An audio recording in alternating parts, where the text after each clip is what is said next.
Chapter 11, Shadows unto Light Part 1. Sasuke, Naruto called, seeing Sasuke walk through the passages of the Hokage Tower. The Uchiha halted his movement and turned to face Naruto. Highbrow rose curiously before asking, "You were also called?" "Yeah," Naruto nodded. An Umbu had showed up, told him he was wanted in the Hokage office. He'd been firm on them now. A mission possibly. They didn't just crawl out of their shadows just for normal calls. Naruto hoped it was something that would alleviate his boredom. What do you think it's about? A mission most likely? Orochimaru perhaps. The Sannin seemed to have the village on its feet, scrambling for balance and the right method to erase his existence while he actively plotted against it. Thought so, Sasuke smiled. While I doubt they would send us out to face Orochimaru, it would be a good thing to test myself against a Sannin.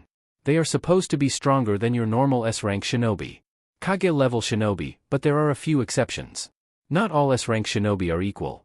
And the Sannin are not equal either. Jiraiya claims in his full power, he can fight 2 S-rank criminals by himself. The Toad Sage never lacked any confidence. He was by no means a man riding on the bloated arrogance of being hailed as one of the legendary Sannin. Sage power was tremendous. It put one above the normal means. Its strength unparalleled. Certainly, there was no human who could match it with normal means. Then again, if there was anything men feared, it was natural disasters. And how do you march against him? Sasuke asked with narrowed eyes. Always wanting to test himself. A freak of competition. Naruto hoped it wouldn't become anything comedic and obsessive as the rivalry with Guy and Kakashi. At least between the two, there was no jealousy. They respected each other. But Sasuke was a junkie high on emotions. Knock him off his Uchiha arrogance and you'll see flames. Inwardly, he sighed. What a child. But a very deadly child who could become a nuisance if he reacted negatively to the news his elder brother was going to tell him. While he didn't say it, Naruto had a feeling Itachi had no desire to tell his brother what to do. He just wanted to tell him the truth, for once. As he made his choice, he wanted Sasuke to make a choice. Yet pushing all the responsibilities on handling the fallout on him. He frowned thinking about it. A cruel bastard who didn't want to stop his brother himself but would rather someone do it because he just wanted to love. Ah, how it must be nice to be loved. Surely, Itachi loved his brother more than anything else. To murder even his own mother and leave his little brother. And want to die by his own hand, leaving him with power even he wouldn't claim. The latter part has been achieved. The former remained. Sweet death. Naruto would never aspire to be like Itachi. The man killed his own mother. For whatever reasons there, it was a despicable act. If he was going to leave Sasuke, he could have left his mother alive as well. Villages were truly dark entities. They were demanding. People sacrificed everything and anything for them. The love for one's village was unhealthy if you could sacrifice everything for it. But such was the world they lived in. A flawed and corrupt system of shinobi that was ruled by power and power alone. And a bit of blood just to appease the ancestors who killed and killed just because it was their natural way of life. Realizing he'd spaced out, Naruto waved his right hand dismissively. If you want to find out, challenge him for a sparring session, he replied casually.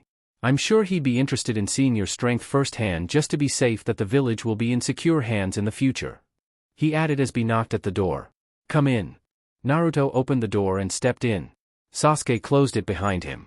What neither were expecting to see was Danzo and Sai waiting for them in the office of the Sandaime Hokage. But neither so much as showed any outward reaction but faced the third. You called for us, Naruto said in a casual tone. Ah, yes. Hiruzen replied with a smile. We have information regarding Kabuto. And your fellow clan member, Naruto. Naruto's eyes didn't exactly lit up hearing about this. Kabuto, he was more than ready to murder. But Karen was another story. You found her? Yes. Danzo has found that she was seen recently returning to the Sound with Kabuto. I am sending you to retrieve Kabuto. He must be brought back alive. If there is someone who knows Orochimaru, it is him. I'm sending you too because we don't know what threats may arise. You'll be going with Sai here. He knows someone who has been eyes for Danzo in the Sound. He will lead you to this person. It is for utmost importance that Kabuto is brought back alive. Hiruzen's eyes sharpened. Your primary goal is to retrieve him. He must not be killed. The third didn't have to say it. The unspoken message was pounded into his understanding clearly. He wasn't to focus on Karen. She came secondary. The brutal reality of the world they lived in. He could say Karen was family but over her, Konoha had to come first. It was logical.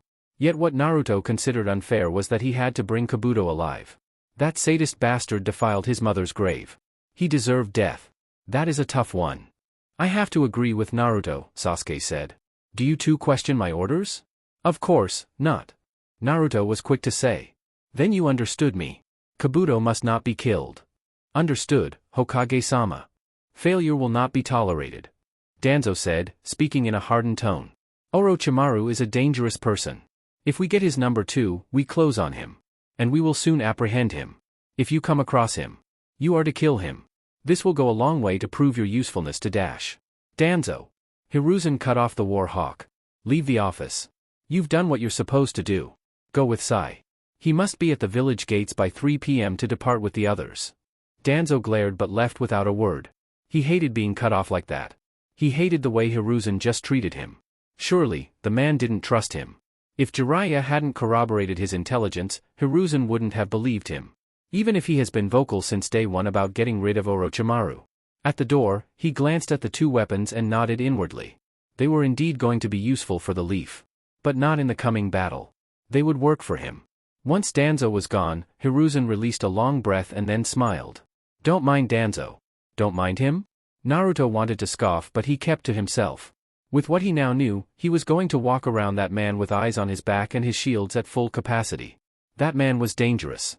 And surely the Sandaime knew that. Naruto only assumed the only reason Danzo has not used his genjutsu against the old man was because it was something that could be discovered.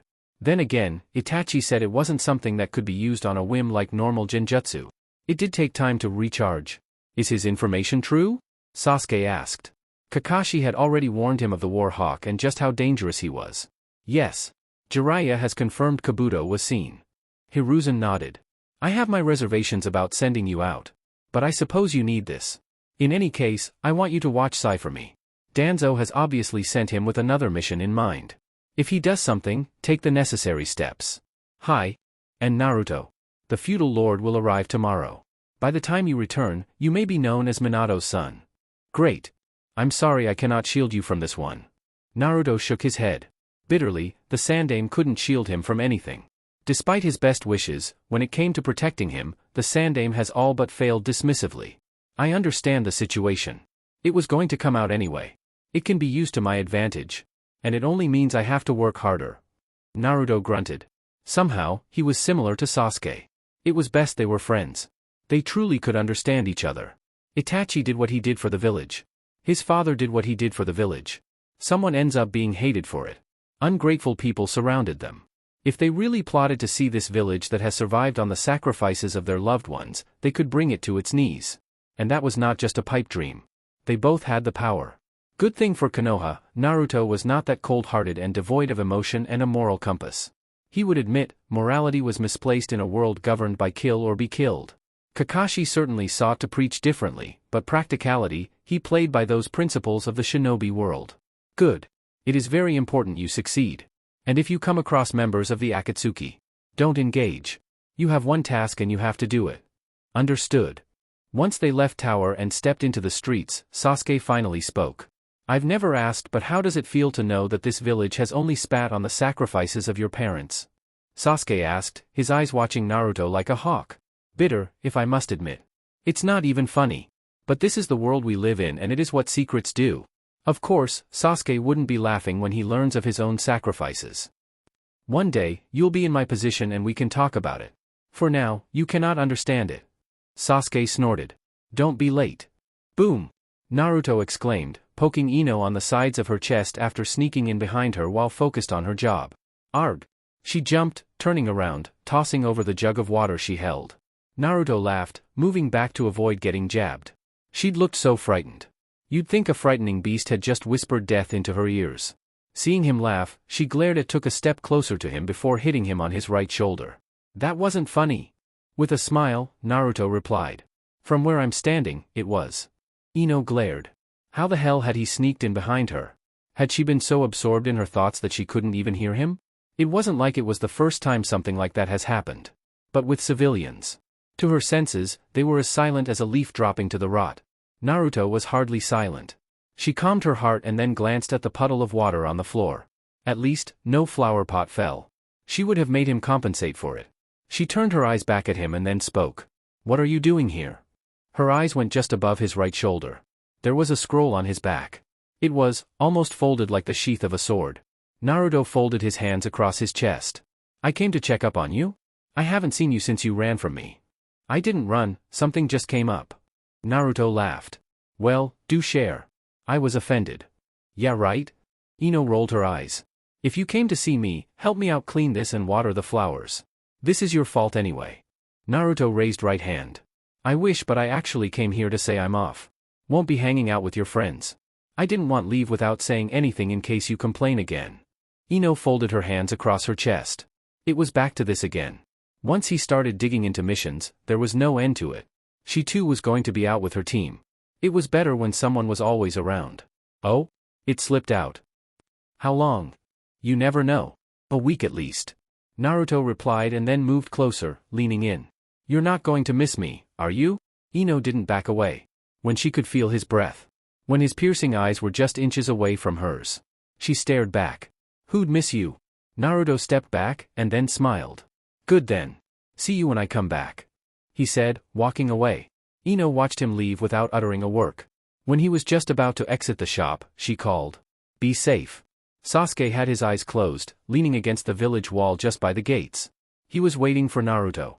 Sai was just a couple of feet away from him. The pale teenager had tried talking to him, but Sasuke had ignored him. He had nothing to say then count the seconds it took just waiting for Naruto. It wasn't yet time, but they were still waiting and he was counting how long the blonde made them wait. It didn't take long for him to sense Naruto. He was walking toward them. Was it stroll? He didn't seem to be in any hurry. When the blonde did arrive, Sasuke took note of the fact that the blonde didn't carry a bag with him. You do know we might take a couple of days. Given we are leaving at this time, we'll have to rest up tonight and reach the sound tomorrow. My dear friend, I am Uzumaki. We carry sealing scrolls with us. Naruto replied with a wave of his right hand. Sasuke shook his head. Just so we're clear, I'm team leader and you will all follow my instructions. Who made you leader? I'm ranked higher than you. Sasuke replied, pointing at him. He pointed at Sai, is irrelevant. Pulling rank. But the Uchiha was not false. Naruto turned to Sai and then watched him carefully. He'd never seen him display any emotion. Not even once. Were all of Danzo's forces like that? Either way, they were doing this mission together as a team. He would have to work together. So, Sai, you're part of the team. I hope you will behave as part of the team. That means watching our backs. The objective is the mission. I can't be watching your back while focused on the mission. Naruto sighed. He wasn't going to bother with this. Hear that, Sasuke? Only you have my back. Sasuke just smiled. Isn't it the usual? Naruto shared the smile. Indeed. He agreed. Well, let us. Since this one is the navigator, let him take charge of the journey. Sasuke nodded. Lead the way. Keep up. Sai replied, hopping away to the trees. Predictably, the two were behind him, silent and focused. Sai couldn't believe that he was in this situation. Being teamed with those two. He hoped he survived them. There was a mission to be done and he had to accomplish it. Even if it cost him his life. For the sake of Konoha. He glanced back at the two. He knew, if he did something contrary to what they were supposed to do and something that would damage the mission, these two were not going to let it slide. He had a feeling they'd even kill him. Sasuke seemed to be the type who was disagreeable. Either way, they worked well together. Something wrong? Naruto's voice. Sai glanced at the blonde. He was right at him. Those sharp eyes staring at him dangerously. He shook his head while looking ahead. No. Then don't ponder too much. We are not that bad people that we'd kill you. No, scratch that.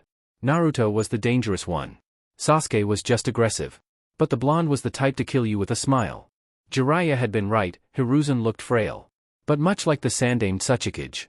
It was just worse for the old man compared to how imposing he'd once been. After all, he was the genius who mastered the use of all 5 basic elements. Despite her genius in medical ninjutsu, even she couldn't compare to the genius of Hiruzen. Looking at him was just laughable. To think he was the same person who trained the legendary Sannin. What remained was a mere shadow of his former self. There was no power to respect. The fact that the village still bowed to him was just a testament to how great he had been. Tsunade stared for a moment, watching him drag himself through the mountain of work he has been doing for generations now. She honestly pitied him.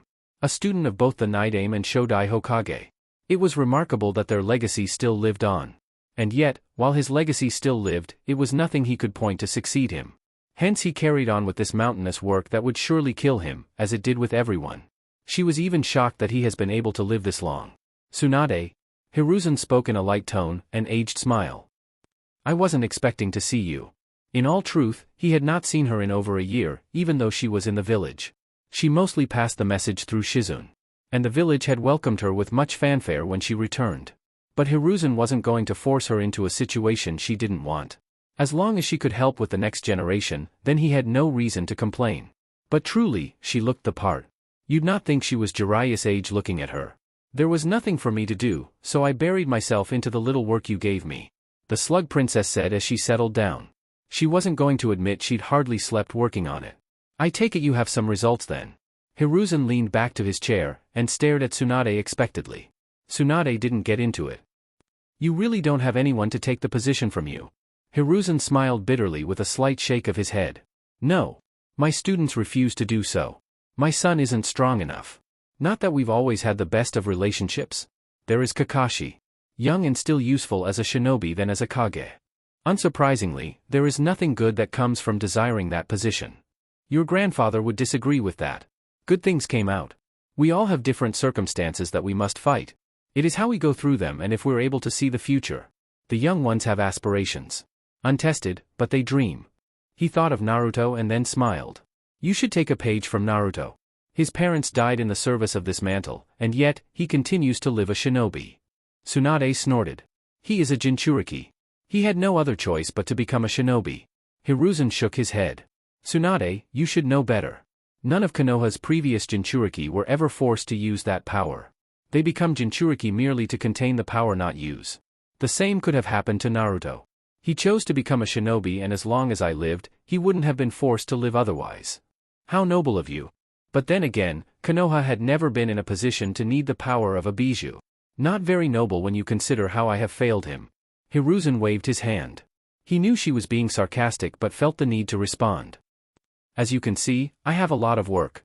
Get to why you came here so I can return to my work. It was going to be like this, huh? For some reason, this irked Tsunade. She was even talking to the old man about this ever since he made the pitch to her and she refused. He hadn't bothered again. And showed no interest in trying to force things. He would surely rip his robes and throw the hat at her if she suddenly said she would succeed him. But he wasn't doing anything. She should be happy, but the thought frustrated her. There is something I don't understand. Naruto didn't become a bloodline user because of Orochimaru. He was born that way. Orochimaru couldn't have possibly known that. But that is the truth. His Mokuton use isn't the result of Orochimaru's experiments. Hiruzen was genuinely surprised. Then again, with the notes that he did read written by Kabuto, the man had pondered on this thought but it had not been tested because it wasn't in Orochimaru's agenda. From some of the notes we had, Orochimaru's number 2 expressed such a thought saying none of Orochimaru's subjects displayed the same reception as Naruto when it came to Hashirama's cells. There were some negative at first, but it worked out in the end. But how? Tsunade shook her head. I do not know. He is not the same as my grandfather. You have to understand that my grandfather didn't inherit his bloodline from anyone. Nor did his children inherit it. Hiruzen absorbed this for a couple of moments before nodding. Then what was Orochimaru doing? That is the difficult part. His Uzumaki DNA remains but Naruto has both the Senju and Uchiha DNA in him. It used my cells and Sasuke's cells to match this. The DNA structure is similar. As for his healing powers, it has to do with being Uzumaki and the cells of my grandfather. It's normal. I do not know about the way he heals using the Kyuubi's chakra. He says life-threatening wounds are healed by it. He told me that he once had a Chidori pierce through his chest and it healed quickly. He doesn't have a single scar on him. This type of healing may have negative consequences on his life force. He may end up living a normal lifespan. But I do not know yet. I'll need to study things further. Hiruzen nodded. Will there be any adverse effects on anything Orochimaru did? Tsunade shook her head. I don't know everything. His body is complicated. Secrets that must not be told anyone. It however seems like there is no problem with him at all. That is the good part. I want Naruto to live a long life. Hiruzen said with relief. Nobody must indeed know about this. Very few even know Naruto was in the hands of Orochimaru. Even your students must not know this. If Naruto is fine, you will continue with things. I understand. I'm curious about his healing ability. Like this? Tsunade pointed at her forehead. It is almost like Naruto can't die in battle, as long as there is chakra. I don't think other bijus work in the same way. The Kyuubi's chakra works positively with my grandfather's cells. It in fact seems to strengthen it. With Mokuton, it does the same. The latter is by Naruto's admission. He said this mostly has to do with yang release. How many sessions did you have with him? 3. Is he around? No, on a mission. Hiruzen said. I didn't think Naruto understood yang energy that well. I'll need to talk to him about it. But I can understand this reaction. What? Bijou chakra is based on yin and yang chakra. Minato split the Kyuubi into two. I assume the part in Naruto is yang chakra. Yang chakra is full of vitality and gives life to forms. Yin and yang can manipulate life. Hiruzen became thoughtful. Did Naruto say anything about this? No. Okay. I'll have to talk to him when he returns. But thank you, Tsunade. One more thing. I believe Naruto already knows about this. And from what he told me, Orochimaru believes that Senju and Uchiha originated from the Sage of Six Paths. He thought combining both powers could reawaken the Rinnegan and perhaps recreate the power of the Sage. I told you that Naruto is still Uzumaki, but the three components are acclimating into one. Soon, he will not be Uzumaki, but a different being altogether. Unknown location. Orochimaru-sama, Kabuto said, getting the attention of his master, who was sitting on his throne, at a hideout within the outskirts of Konoha. Orochimaru's eyes turned toward Kabuto. Is everything ready? Yes. Both Naruto and Sasuke are already at the sound. It seems that Danzo did his part and the decoys managed to deceive Jiraiya's people. It was well when things came into fruition. But Danzo had to be watched. He was the first person who advocated into his killing after he fled from Konoha. And given what he knew, it was only reasonable to assume that if he showed a moment of weakness, Danzo was going to try to put a dagger on his spine, just to tie loose ends. Aside from Danzo, there was nothing to worry about. It is a pity we won't get to see Naruto-kun in action. I would have liked to see him fight. In this case, it would have been to our disadvantage. Kabuto pointed out. Yes. Orochimaru paused, coughing. Kabuto took a worried expression as he moved closer to his master. The current host was reaching the end of a lifetime. His master needed to find a new host soon. If he was going to battle, the host would quickly wear out. Should we have called Girin ahead of time? We can still use her. Though, I doubt she would be willing to leave that boy alone. But her opinion in the matter isn't required. We don't need her, for now. We need her to watch the hideout. Just in case Danzo tries something. After this, we can use her. She will be a good host, this body can hold on, for now. Orochimaru replied confidently. Sound. Naruto glanced at Sasuke and then looked back at the burning flames. They'd been sitting around the fire for a while now. It was still early morning. The sun still to turn up. The birds still sleeping in their nests. Sai had already departed to meet up with his contact. It was supposed to have occurred yesterday, but there were some delays that Sai hadn't been willing to discuss. They couldn't move. Neither knew which hideout to attack. If they just attacked one, the others would most definitely know something was up and then flee. That aside, Naruto didn't have a particularly good feeling about this. Sai had been gone since midnight. He was supposed to have returned by now. Hence they were wide awake, ready to strike while their opponents enjoyed the comfort of the morning. Shrugging off his discomfort, Naruto spoke to Sasuke. How is your vision? Sasuke's eyes fell on him sharply. He didn't immediately respond, as if he wondered what Naruto was talking about. It dawned on him and his eyes narrowed. Playing ignorant wasn't going to do him any good. Fine. Really? How do you know about that? I was with a junkie obsessed about the Mangekyo Sharingan. Naruto replied with a shrug. Orochimaru's obsession with those eyes was truly sad. A pity, humiliation only compounded his misery. But on the bright side, just farther affirmed just how impressive those eyes were. Naruto had to applaud himself over how easily such a tale formed in this mind. For someone who hated lies, he was rather good at telling them. He was being a hypocrite and he blamed Itachi for putting him in such a situation. He comforted himself in that he'd never claimed to be a saint. Nothing as yet. It admittedly puts a lot of strain in my eyes. But the power was worth it. The strain. Not becoming blind. What happens when you become blind? Sasuke didn't want to think about it. But if he was suffering, then Itachi's vision had to be worse. That was a good thing for him. He could have an advantage. And he would use it in his battle. Itachi has had these eyes for years now. If he wasn't blind already, then he could barely see. He wondered if that was the same for Kakashi. The Jonin didn't seem to have any problems. But then again, nobody displayed their weakness. It was bad that Naruto knew about this weakness. Who else knows? Don't worry. Your secret is safe with me, Naruto said with a grin. You can take Itachi's eyes, that is if he doesn't take yours. He is already blind. Naruto shook his head. You don't read much of your clan's secrets, do you? It amazes me since you already knew how the Mangekyo Sharingan could be awakened. Sasuke glared at Naruto. If you implant the eyes someone close to you, blood-related, you achieve the perfect eyes that put no strain. Naruto said.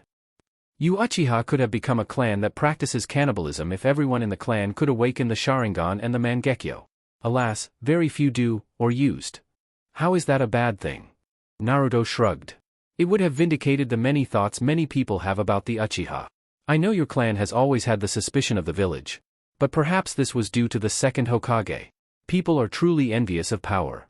Then again, if I lived with people who could control me with Jinjutsu, I would be wary. Not every Sharingan can do that.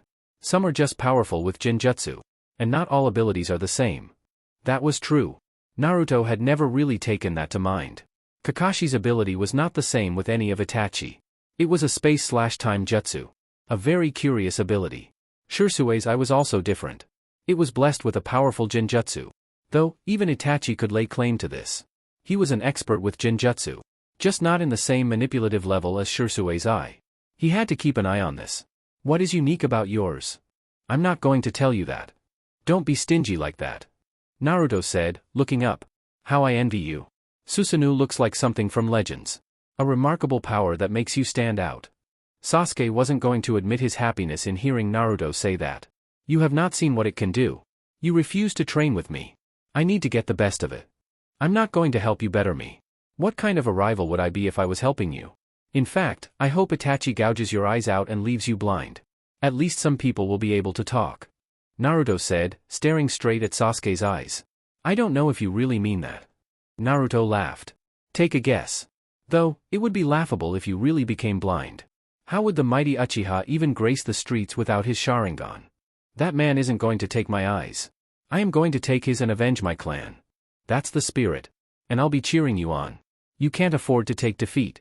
I'll laugh at you until you kick the bucket if I have to end up saving you when you can't even avenge your clan against a man you've hated for almost your entire life.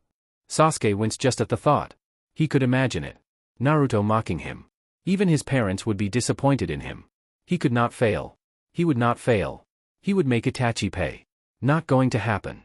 Of course, Your Majesty, Naruto replied with a smile. I'll help you when we get back. I'm sure Itachi has had time to practice over the years. Sasuke smiled, as small as it was still a smile. You can't hold anything back. Of course. Naruto said with a nod. Sasuke know what he too could do. If Sai isn't back by sunset, we'll have to search for him. We don't know what he might be doing at this stage. And we already have our mission. I shouldn't have let him go alone. Sasuke said. A mission. We have to think about our mission, and he said he had to meet with his contact. We are already in enemy territory. A risk like that had to be taken. How are we going to find him? Sasuke asked with a frown. They were in a country and didn't know where he had gone. Worse, neither were especially good at tracking. I have a trick for that. Sasuke activated his Sharingan to be able to see what Naruto was doing. The blonde had refused to tell him what trick he would employ to track down Sai. His teammate then went down, placing his hand on the ground with his eyes closed. Sasuke could see him channeling chakra through the ground. After a minute or so, his eyes snapped open and then he got up. Got him. If you could track someone like this, you could have told me already and we would have found Itachi already. Sasuke said with a glare. Naruto shook his head. I can't do it in places like a village. Too many chakra signatures to focus on. And there is a limit on how far I can search. Sai isn't far from us. Actually, he is far close than I thought he'd be, and he isn't alone. What is doing? Can't tell, but he's not moving. I'd hate it if he were just keeping us waiting. For what purpose would he have to keep us waiting? Naruto shook his head. The thought is ridiculous. But we have to move discreetly. He has some of his pests positioned not far from us. Likely knows if they are close, we'd notice. So, kept them just in case we moved. Naruto created 2 clones. The other transformed into Sasuke. Let's go. He was getting impatient. His fellow Uzumaki was already waiting for him anyway. And Kabuto. How he wished he could get his hands on that glassy bastard, tear him to pieces, or maybe just jab of some things they would find in Orochimaru's hideouts and let him live like a monster or an animal, as he and his master have made other people. Someone is here. Sai was alerted. A second later, both Naruto and Sasuke landed below the tree he sat. How they found him was a question he asked inwardly. Neither were sensors as far as he was concerned. The Sharingan didn't operate like the Byakugan. Hello hello. While Naruto greeted with a smile and a wave, Sasuke just glared sharply at him. Why did you follow? You were gone for quite a while. We had to worry. We are already behind schedule. Sai was silent for a couple of moments before responding. I'm still waiting for someone to arrive. We don't know which hideout Kabuto is located. I thought you knew. Didn't you go out to meet someone who knew? Why did you have to leave us behind? Sasuke demanded. I had to go to the sound capital. Sai replied quickly. They are here. But we can't just move. We must time everything or else they will escape. Naruto looked around. Didn't seem like there was anything funny. But still this waiting game was becoming a bore. He is your fellow Root, isn't he? Yes. Naruto sighed. I hope nothing turns into smoke, for your sake. Meaning? Danzo told us he knew what was happening and you were to lead us to the right place because intel was spot on. I've already gotten excited over getting my hands on Kabuto. We aren't supposed to kill him. I never said anything about killing. We are to take him back to the village alive. They never said in what condition. As long as he can talk, he should be fine. Naruto replied indifferently. So, how long must we wait? Izumo had been warned by Umbu that things could get dangerous today and they would have to be on the watch out through the day and be ready for anything. The usual suspects at the gates were those who tried to sneak in with fake papers and those who were simply taking chances. What he had not been expecting was for a horde of snakes to charge to the village. Had it been one, he may have attempted to stop it, but it wasn't just one. There were more than 20 large snakes that could swallow more than 100 men whole and still demand for more. 3 of the monstrous creatures hissed their way into the village. They slammed into the buildings along the way, destroying the buildings. And then the unthinkable happened. While people cried, trying to escape the falling buildings, and flying debris, the snakes started spitting out shinobi. It was then that he realized, the village was under attack. His eyes turned into his partner in crime. The man was already pushing for the gates to close. To stop more of those damn hissing reptiles from crawling into the village. He jumped into the walls, watching. Around the walls, more large snakes were trying to climb. As if prepared, shinobi were hopping through the rooftops, getting ready for battle. No, the battle had already begun. It was going to be chaos. He never thought he would live to see the day where someone would be brave enough to attack the leaf. His beloved home. What you gawking at? Kotetsu shouted at him. He looked down, the gates were closed. Boom! A snake slammed into the gate. He hoped there was no bijou. How would the village survive another trauma like that? Especially at this time when their own Jinchuriki was out of the village. Boom! They were slamming into the gates. Kotetsu was sweating bullets now. Izumo knew, any more of this and the gates would probably not hold on. Behind them, roars of battle were already started. It was like the enemy was already within the village. How that was possible baffled him. Umbu flashed past him, standing above the walls, with the gates below. Rather impressively, they launched lightning attacks toward the snakes. In a puff of smoke, after hisses of pain, the snakes disappeared. The realization dawned on him, Orochimaru. He was the only known snake summoner. And most likely the one with the power to launch this daring attack. He jumped down to Kotetsu. Sorry, he apologized for his days. We can't stay here. We need to jump and try to save civilians, usher them to safety. Kotetsu pointed at the immediate buildings where the snakes had crashed and where the enemy shinobi had started attacking. Without warning, both dashed toward the target in the comfort that with the gates closed, no more snakes would enter the village. Earlier, Hiruzen would have appreciated it if the daimyo didn't come to the village. It was a nuisance. He always had to take time and effort to ensure he was safe. He came with his own guards. But the problem was that this was hardly the right time. Especially when he was pressed like this. At least, he wasn't with his advisors. On his own, he was agreeable and easy to deal with. But surrounded by those political hyenas of the capital, it was a different matter altogether. It was for that reason Hiruzen was loath to visit the capital, even when summoned. Is the Minato's son around? Hiruzen shook his head. He has gone on a mission. Couldn't it have waited? I wanted to see him. The Fire Nation once had a good position with other great nations due to his father. When I see others, they must know that the Fire Nation has returned to its former glory. Hiruzen didn't frown. He just smiled, but inwardly, he was frowning. This was the kind of madness that led to wars. The daimyo bickered needlessly and then sent them into bloody wars while sitting at the comfort of their homes, guarded by shinobi. When Chunin exams came, they bothered to come, just to make bets. It had to do with a fellow clansman. It couldn't wait. Hiruzen replied. And the young Uchiha? The Earth Lord complained much and admitted his jealousy when I last saw him. Surely the Earth Lord saw Sasuke at the Chunin exams. An intended consequence outside, but he didn't expect it to have an effect in the country. They left together? There are some is dash. Boom! An explosion stopped Hiruzen from talking. Within a second, an Umbu had already dropped by his side, whispering. While the daimyo just blinked with surprise, his guard stepped into the office, but Hiruzen didn't bother with them. Get Jiraiya in here and make sure Shikaku is on top of the situation to give orders. I will join the battle. Hiruzen ordered. Hi, is there something wrong? It appears there is an attack on the village. Hiruzen replied in a serious tone. He waved his right hand, and an Umbu appeared. Take the feudal lord and his guard to safety. Hi. Hiruzen's expression became flat. He disappeared off to the top of the Hokage tower and observed what was happening. His eyes turned toward the gate. He could hear battle cries, the sounds of battles beginning. Civilians crying in fear. This wasn't expected. He never thought he would be able to live to see an invasion in the Hidden Leaf. How had this even happened? What is the situation? A squad of Umbu surrounded him, all four kneeling. The leader was the one who spoke. Suna and the Sound have launched an attack. Some were brought in through by the snakes. Some appeared to have already been in the village.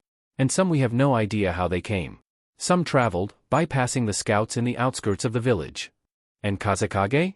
There is no sign of him. We have not located Orochimaru either. Find him. And the Jinchuriki. The Kazekage's youngest son is a Jinchuriki. Find him quickly. If he were to transform, it would damage the village quickly. Send out orders for all genin to be moved to safety along with civilians. The Chunin must help out the safe passage. Shikaku will relay strategy. I will face Orochimaru once you have located him. Hi, 3 disappeared and 1 remained. A moment later, Jiraiya appeared. Sensei, I will deal with Orochimaru and his summons. You need to stay here to command things. Hiruzen shook his head. Had he been willing then? Had he taken a decision then, he would have stopped Orochimaru. He wouldn't have sent Kakashi. He would have done it himself. Orochimaru was his problem and he would deal with it. Deal with the summons. We have a Jinchuriki to worry about. Jiraiya frowned at this. We are looking for him. It is going to be a disaster if he appears. The clone said in a serious tone. It's bad when it's happening with our Jinchuriki absent. A suspicious occurrence. But we cannot focus on it. Make sure both Naruto and Sasuke get the message. They are to return immediately. Naruto will be easy. The toads can reverse summon him. Sasuke will have to travel. Just get it done. If anything happens to me, execute Danzo. He has something to do with the daimyo appearing now. Are you sure? Yes. Kuchios no Jutsu. Jiraiya's rallying call as he summoned the toads into battle. And to think he would summon them over an attack by none other than Orochimaru. It wasn't the Sandaime alone who had blundered. He too. There were many times he came across Orochimaru and he didn't do anything. He'd even tried to bring the Sannin back to Konoha. A hopeless cause if action. But friendship sometimes compelled one to do that. This was a step too far. Something that could never be forgiven. Already, he had taken Naruto. And now this. Not forgetting he kidnapped hundreds of kids in the village just to experiment on them. Why have you summoned me, Jiraiya? Gamabunta demanded the moment he appeared in a puff of smoke. Jiraiya didn't have to answer the question. Immediately, he sensed the presence of the damn slithering reptiles and went on alarm. Konoha was under attack. Manda was probably around. It didn't take time for him to spot the dark creature hissing as it crushed buildings, charging toward them. Umbu chased after it, trying to burn it alive with Katon Jutsu. But it must slid away from them. Grr. I hate that damn snake. Gamabunta said, withdrawing his sword. You owe me after this, Jiraiya. That isn't the worst of our problems. We could be facing up to the one-tailed Bijou. Another Bijou? Minato summoned me to hold down the Kyuubi. You want me to get killed? Shikaku is murderous and crazy. He quickly held up his sword as Manda threw himself at him. He positioned it carefully in front of him and the snake crashed into it with its head. Orochimaru sat pretty atop, a wide grin on his lips. Manda hissed, his forked tongue escaped from his mouth. Gamabunta quickly jumped back. He didn't want the crawling insect to spit out poison from close range. Jiraiya glared at Orochimaru. It was good that their sensei wasn't around here yet. He was going to want to face this person. Jiraiya could face him. The buildings were burning. Battles were already resulting in deaths.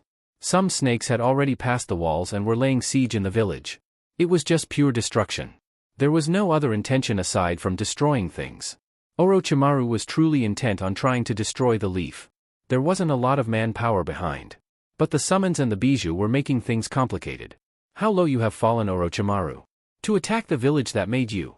I can't believe you would do this to sensei. Kukukuku. Orochimaru laughed. Don't be surprised now, Jiraiya-kun. You were planning on killing me. I decided to do the most sensible thing. And it was sensei's decision that I should be killed. If you think you're capable of destroying Konoha, you have one thing coming for you, Orochimaru. Jiraiya jumped down, taking a stance. Go deal with the other snakes. They are causing more problems, he said to the toads. I'm clumsy, so they might slip through. The other toad said before jumping away. You want to handle both Manda and Orochimaru. I can handle them. If push comes, I will use Sage Mode. I cannot let the destruction continue, and allow Orochimaru to escape this village with his life, Jiraiya said in a serious tone, hands held together. Don't be all cocky. Gamabunta shouted, but he understood and departed from the scene, heading straight toward the village gates. I would love to fool around with you, Jiraiya, and finish the job I should have done long ago, but you're not my opponent. Orochimaru said, folding his hands. Deal with him. He said to Manda. You ordering me around, Orochimaru? Kukukuku. Orochimaru laughed. I'm making a request. I will pay, of course. Don't forget. You still owe me from last time. There is plenty in this village. I will deliver. Orochimaru said, trying to jump away, but Jiraiya jumped toward him. He didn't look back. Jiraiya narrowed his eyes toward his right, seeing Manda's tail cutting through the air as it flashed toward him. It was going to hurt if it hit him. But this momentarily lapse in concentration was enough for Orochimaru to make his escape. Before the tail could hit him, Jiraiya held out both his hands, positioning his body to face it. As it was about to hit him, both hands touched the tail, using it to flip in midair while avoiding the swing.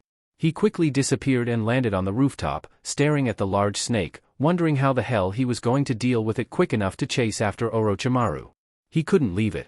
It would just go on a destruction spree. The Umbu were busy cleaning up the walls of the other snakes, and they were doing it swiftly. It was just the ones within the village. Not that many of them. With the toads in the scene, this would be over quickly. The shortest invasion ever recorded. Orochimaru was a fool to think this would result in Konoha being destroyed. Tsunade hopped through buildings, rushing toward the hospital. She couldn't just sit still and watch the village get burnt.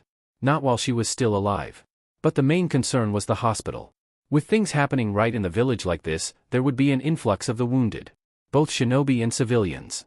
It wouldn't be out of the picture for some to even target it. In war, medical camps always sat behind battle lines. Shinobi kept coming and going. Destroy it and you stop the enemy from healing their wounded. But in a village, the effect would be devastating. She crash-landed right in front of the hospital. The Umbu had already taken positions to defend it. People were already being moved out. It was a precaution just in case something happened. If they used a building like this, it would be disastrous not only to the wounded but the medics if the building was to go down. Behind her, a large snake hissed as it charged toward the entrance. Tsunade cursed. Damn Orochimaru. He was forcing her into this situation and the village that was once home to him. Their sensei was going to be heartbroken. May even die as a result. Her right hand glowed with chakra before firmly planting her right foot on the ground. She twisted, lashing toward the rushing snake. Her fist collided with its head. The snake hissed painfully after its movements were brought into a complete halt by Tsunade's fist. The slug princess looked away as the snake exploded into a shower of blood.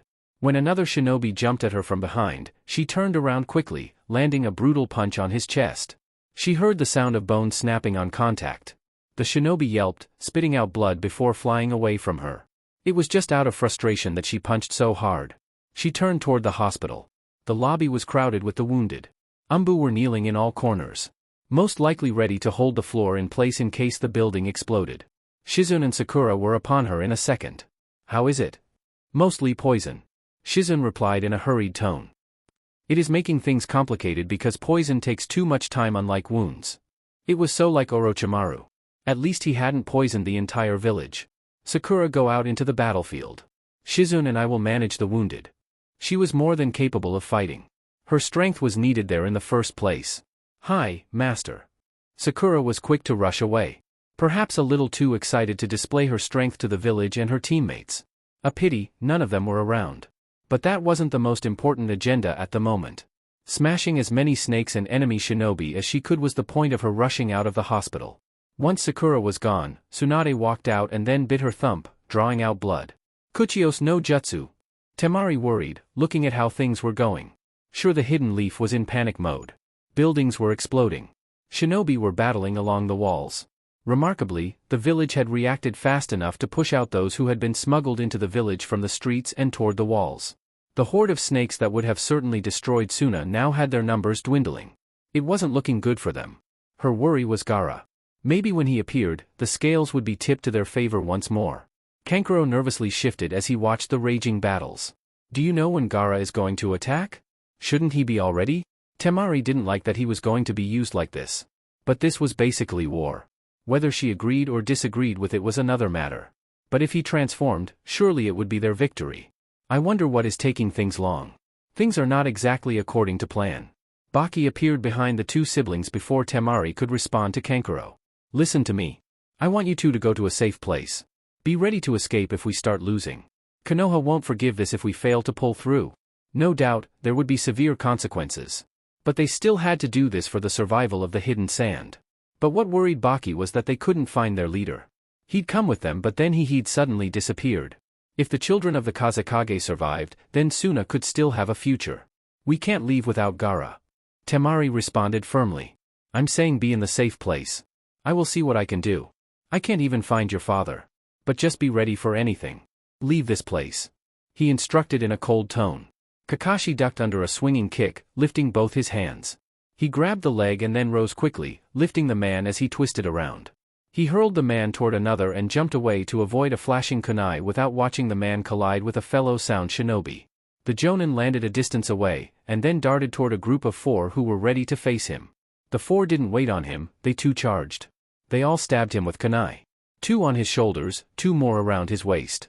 He then burst into flames, taking out the 4. Konoha Senpu. The loud voice of his friend. Kakashi twisted around from the roof of the academy.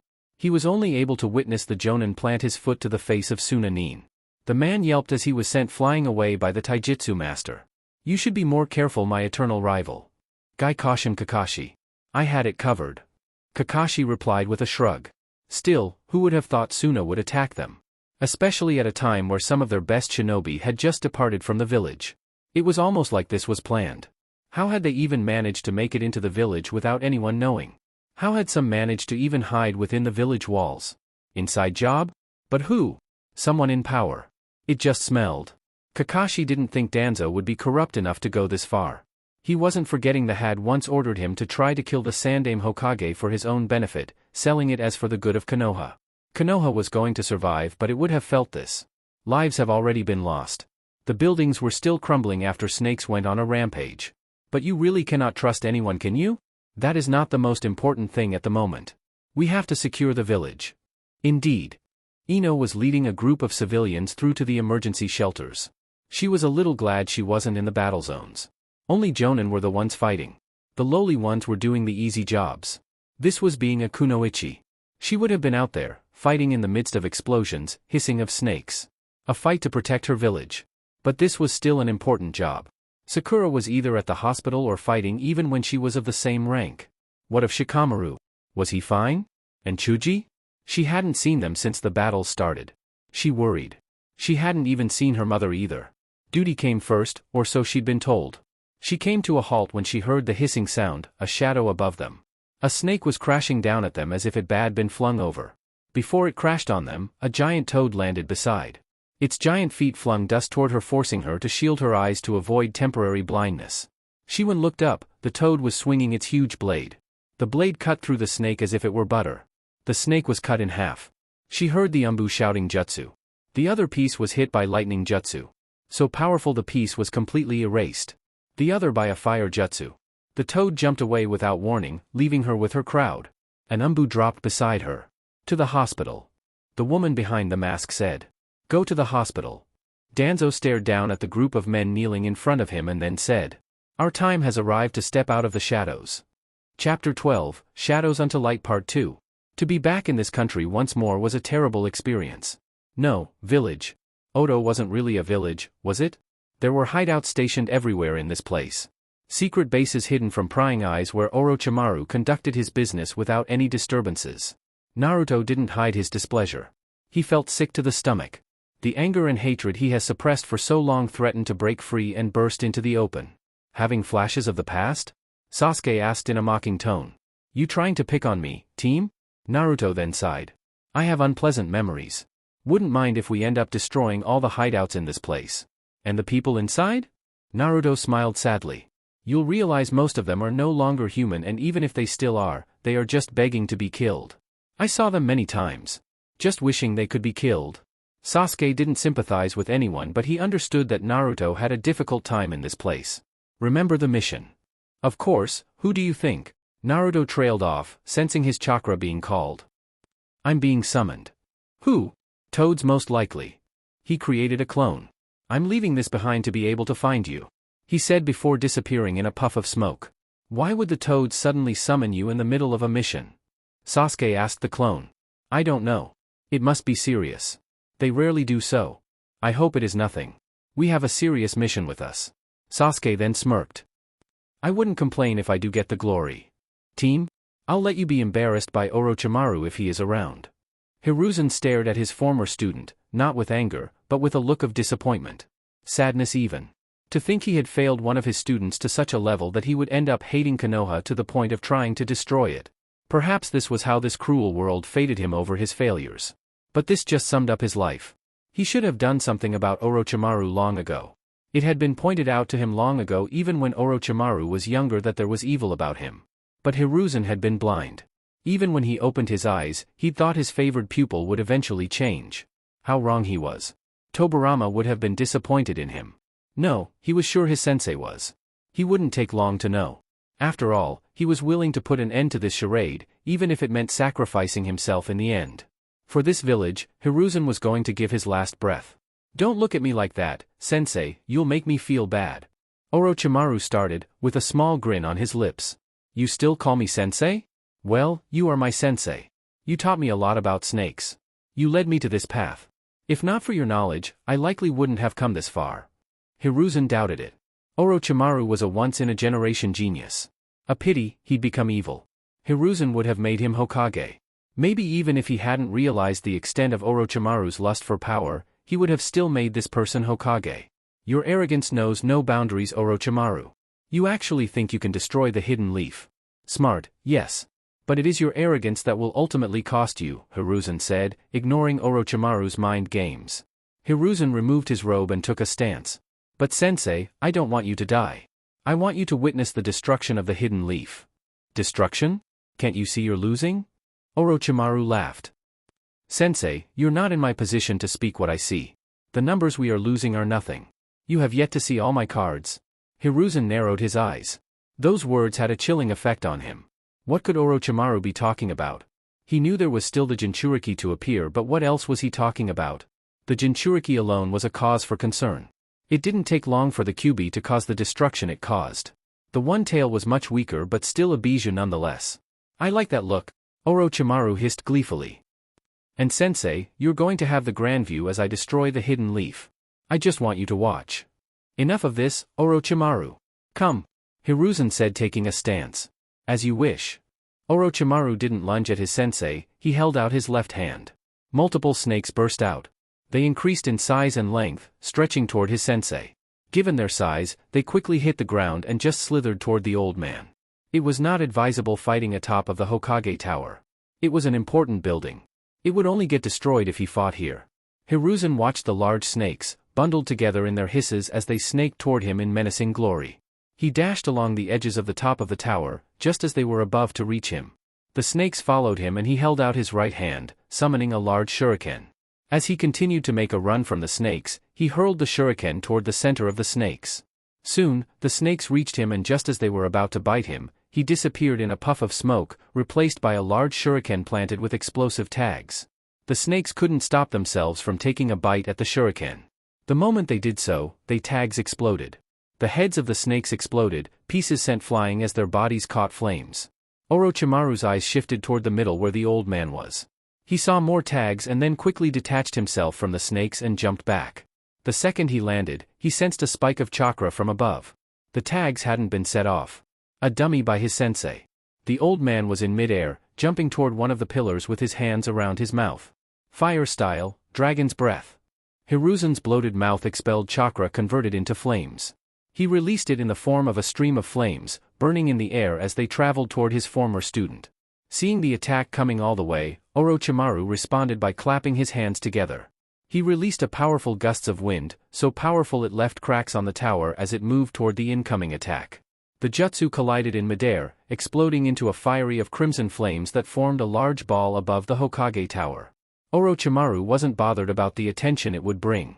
He did worry someone could just attack now. Where were there those damn sound for? Were they not yet done with Gaara? He had moved impatiently. But who could blame him? He had missed his sensei and couldn't help from going to greet him, knowing the old man wouldn't want anyone to fight him. Sensing his sensei jump away, Orochimaru dashed toward him. As he sped past the rotting bodies of the snakes, the explosive tags glowed. He cursed. Boom! The volume of explosion caught him, but what saved him from getting incinerated was the shockwave that slammed into him. It sent him crashing into one of the pillars. He crashed into it, breaking, and was sent tumbling to the streets. He fell into the empty streets with his face, and quickly lifted his head, grinning along the way. That was sneaky, sensei. Hiruzen then watched Orochimaru get up in the most unnatural way. Naruto was probably right. He was barely human. No person could get up like that. What have you done to yourself, Orochimaru? There was no amount of hate in his tone. Even when staring at the student of his who has turned his back on Konoha and was now attacking it. Kukukukuku.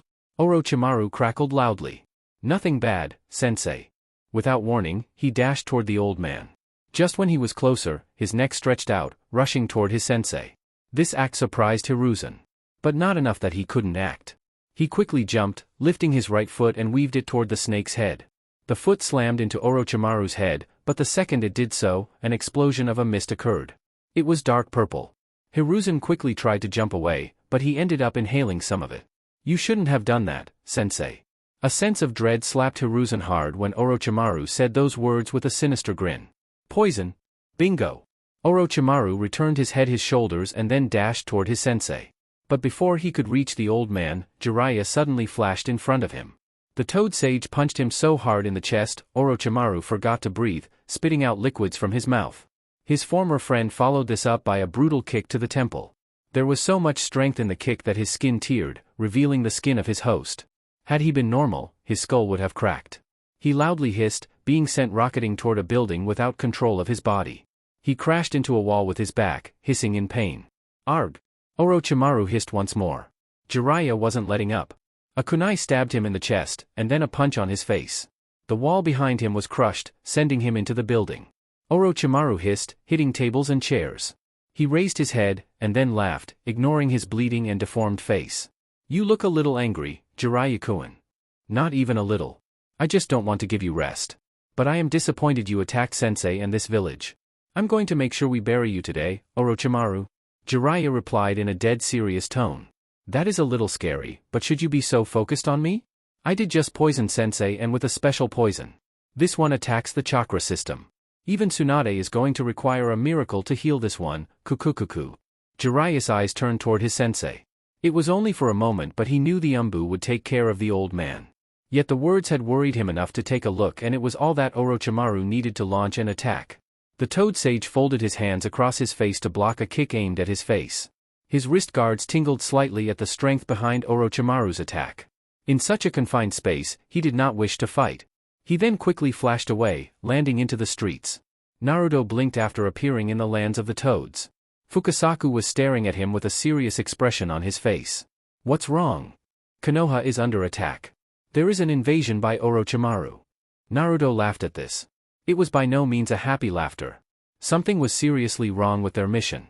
They were sent after Kabuto, and if Orochimaru was attacking Konoha, there was just no way Kabuto wasn't with the Sannin. Kabuto was in Konoha at the moment, and they were in a goose chase. It was no wonder Sai was stalling. He wasn't being cynical, but there was no way Danzo didn't know about this. He couldn't prove anything, but his suspicion turned toward a collusion. Are you okay? Naruto nodded, turning serious. Treacherous people. Either Jiraiya was misled or someone else plotted this to have me and Sasuke out of the hidden leaf when this invasion was going to occur. This is just to remove our threat to the opposing forces. Someone didn't want us in that village. He paused. Who else is attacking? Suna. Naruto grimaced. It is going to be hell for Konoha. After all, Suna has a Jinchuriki. He said. Are preparations ready? Yes. Follow me. You need to hurry, Naruto-chan. Naruto did as instructed. He knew where Sasuke was. He could immediately send for him to return to Konoha. Hiruzen fell on his knees, his body writhing in pain. He felt as if something was eating him from the inside. He coughed up blood. The poison was working fast in his old body. His vision was becoming blurred. Two Umbu rushed toward him, grabbed him. Sensei! He could hear Jiraiya's worried voice, he was rushing toward him. He lifted his head, seeing the panicked man. Hiruzen smiled sadly, ignoring the blood from his mouth. Jiraiya-kun, it seems you've come to my rescue. Why did you fight him alone? You had your ANBU with you. Jiraiya was shouting. Hiruzen coughed. This was truly miserable. He had failed to protect Konoha even at this time. He failed to correct his wrongs. Orochimaru was still alive. Probably laughing right now. Seeing this, Jiraiya glared at the Umbu. You're supposed to be his guards. He ordered we remain on standby and he had things under control. The Umbu replied. We will take him to the hospital. They quickly vanished, not wanting to face the wrath of the Sannin. Jiraiya turned to face Orochimaru with an unreadable look. If only you were to live to see what would happen if he dies. Kukukuku. Orochimaru laughed mercilessly. What would you do, Jiraiya-kun? It doesn't matter. You did right coming here. We no longer have to hunt you down. You will die in this village in which you were born. Jiraiya said firmly. Orochimaru laughed once more. But I don't think so, Jiraiya. Orochimaru replied, grinning. I didn't come here without a plan. Let me show you something. What do you think about seeing the past Kages destroying the village? Ah, you didn't get to say goodbye to your beloved pupil when he died. At least you will tell him how much it pained him that you failed to protect him. Jiraiya's eyes nearly popped out, registering the meaning of Orochimaru's words. You can't mean Edo Tensei, Orochimaru. But I mean that, Orochimaru. And what can you do to stop it? Orochimaru laughed as he kneeled, slamming his hands to the ground. Past Hokage, welcome back to the world of the living. Jiraiya watched, wide-eyed as 3 coffins burst from the ground. They were written 1st, 2nd, and 4th. This was hell. Who was going to stop Minato? Who could stop the Shodai Hokage? Worse, they were Edo Tensei, they couldn't be killed. The coffins crumbled, but not that of the 4th. The 1st and 2nd were revealed. Orochimaru quickly put knives on their heads. Tobirama opened his eyes, looking at the place around him and then glanced at his brother. Brother, it seems we have been brought back to the world of living. Indeed, Hashirama responded. Konoha? It appears so. This is one of your jutsu, Tobirama. Tobirama didn't respond.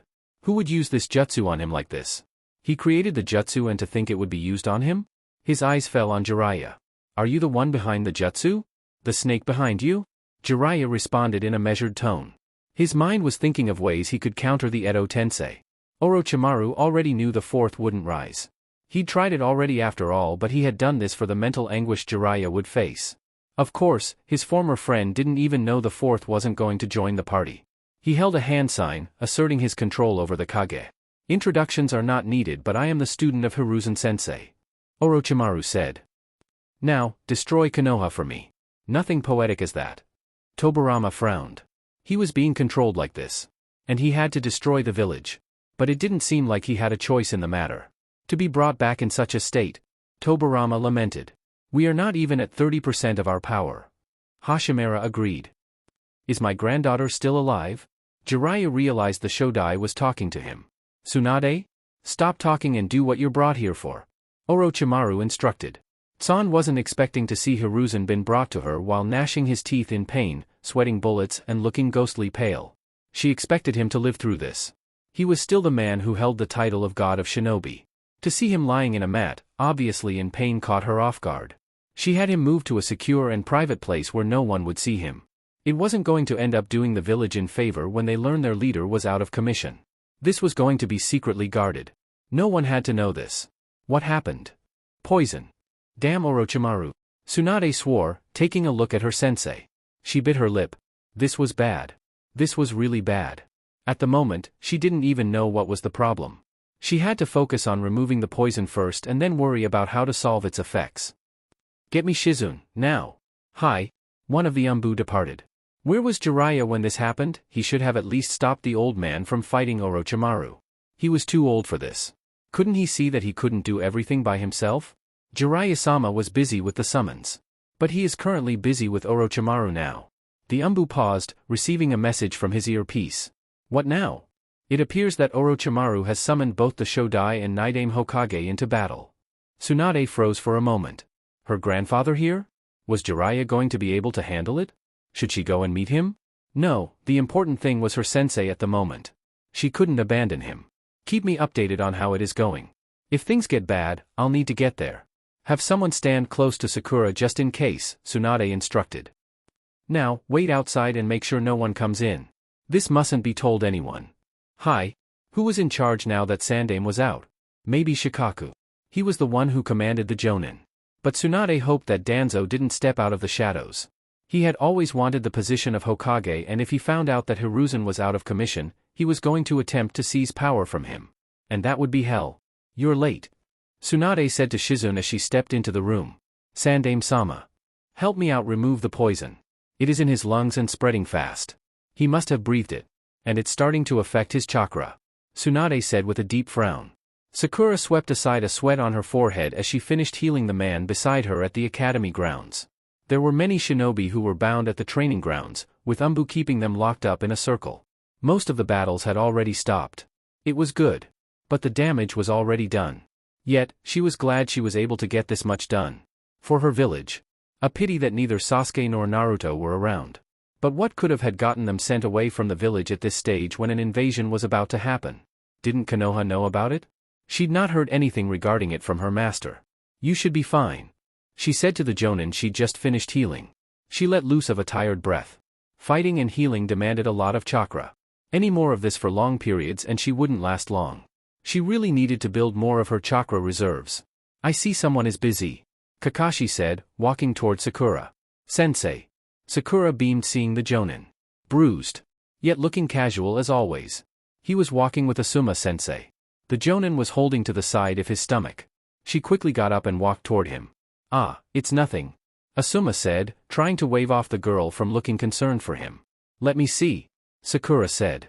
She'd heard those words so many times. Not everyone was willing to admit to their pain. Even when some were walking toward the edge of a cliff, walking toward death, they would still smile and say they were fine. Just for the sake of those around him. Asuma relented and removed his hand. There was a deep gash. Sakura frowned. He obviously took one of those shinobi pills to stop much of the bleeding. Her hands glowed as she started healing the wound. That's nasty. I was fighting a wind user. He was much better than me. Asuma admitted. Never seen anyone use wind abilities like him. Suna?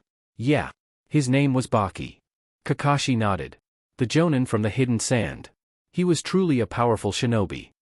Well, at least you made it through. Asuma bitterly smiled. Only because he fled during the battle. He suddenly just fled after some sand shinobi came to him. Kakashi adopted a thoughtful look on his face. Suna had already started retreating. There hadn't been just about 1,000 shinobi attacking them. They had banked on the summons and the Jinchuriki to do the damage. Something must have happened. We didn't even see the Kazekage. In a battle like this, he would have been around. I heard some say they had been tricked and betrayed. You worked with Orochimaru, that was going to happen. But they still didn't know anything. They would have to figure things out once things are calm. We'll know what happens. Get healed soon so we can go see if we are needed. There is still the Jinchuriki. I'm hoping he also left with the others, Asuma said. He had no desire to see a Bijou in the village. It was just going to cause more bloodshed. There was already enough destruction. The snakes had done a number on the village. Yeah. Sensei. Sakura started in a worried tone.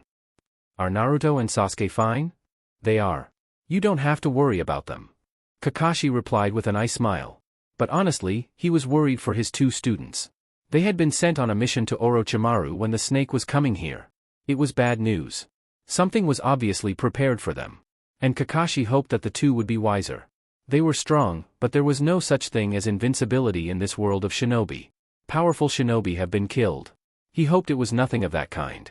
A pity, if Naruto had been around, this would have done well to improve his image in the village. Thank you. Asuma was cut off when an explosion of chakra ripped through the village. The Jonin tensed. The malicious chakra was not human. The potency, it was that of a Bijou. It had to be the one tail. Just when they thought it was over. If there was any confirmation it was the Bijou needed, its laughter and cries of freedom confirmed everything. The village trembled slightly as it jumped up for a moment. Sakura. Stay here. Kakashi ordered, lifting his arm headband. Without warning, he disappeared, rushing toward the direction of the bijou. Asuma stared toward the direction. It wasn't even close to them, yet he could see it towering over the buildings, already swatting aside shinobi. He smiled at Sakura. "That is a fight you don't want to join," he said, before he too disappeared. The young ones had to be protected. It was always like this. A policy of his father to send out only jonin to fight. The young ones only went out when resources were stretched to the limit. What the hell is going on out there? Tsunade could hear the explosions outside. She couldn't focus clearly. An umbu went inside them. "We need to move the Sandaime Hokage now. We can't move him at a time like this. No choice. The bijou is aiming toward the hospital with its jutsu. We don't know if it can be stopped." Tsunade swore and then nodded. "Take Shizen with you." She then jumped out of the window. The moment she stepped out, the few that were inside were already being taken out. It seemed that most battles had stopped. And Jiraiya couldn't come to the rescue. As far as the umbu told her, he was locked in a powerful barrier with Orochimaru and still fighting a never-ending battle. She jumped to the top of the hospital and widened her eyes. A tailed beast bomb. It was destroying everything on its path, charging toward the hospital. She jumped down. "What the hell are you doing still standing there?" she shouted at the terrified Chunin. Ino flinched hearing the sound of that woman's voice. But how were they supposed to avoid that? The hospital was going to end up being destroyed at this rate. "Move!"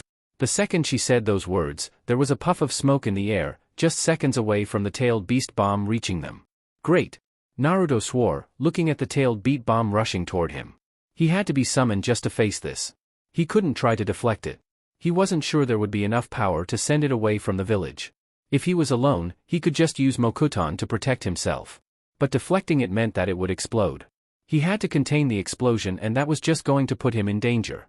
He landed down, summoning the Kyuubi's chakra. A huge wooden hand sprouted from the ground just enough of him. Its palms open. At least, it would be able to absorb a little of the jutsu. Would release, wooden locking wall. Covering a wide area in a circle around him, wooden pillars burst from the around, rising way high. They left a huge gap in front, and a second later, the tailed beast bomb went inside. In a flash, the wall then closed, creating a huge dome of timber. Orange chakra then surrounded the timber as a powerful explosion tore through. Boom! The chakra hadn't been quick enough. The explosion blasted the timber away as if it was nothing, sending splinters flying in all directions. The shockwave shattered glasses, and they were sent flying back into the hospital before the chakra, acting like a barrier, contained the explosion. Ino quickly got up. The shockwave had been so powerful that some were hit by the wooden splinters. Some crashed into the glasses. But she didn't care about that. Not that she could feel pain. No, Naruto was in that explosion. Even now, the chakra was holding it in, she couldn't see anything inside, just debris crashing into the chakra that refused to break down. It was pressing, and the chakra barrier was flexible enough to be stretched, yet it did not break. Ino was worried. Her heart was racing. Naruto had to be fine. He had just returned from the training. She hadn't enjoyed much of her time with her. Things hadn't changed that much for him. He hasn't become Hokage. He couldn't be dead. He had to be fine. "Naruto!" she shouted, hoping and praying that he could hear her. That kind of cry worried Tsunade as she stared at the barrier. She could see some seals. It wasn't just her chakra. The Kyuubi's chakra. There was Fuinjutsu within. She bit her lip. The brat couldn't be dead.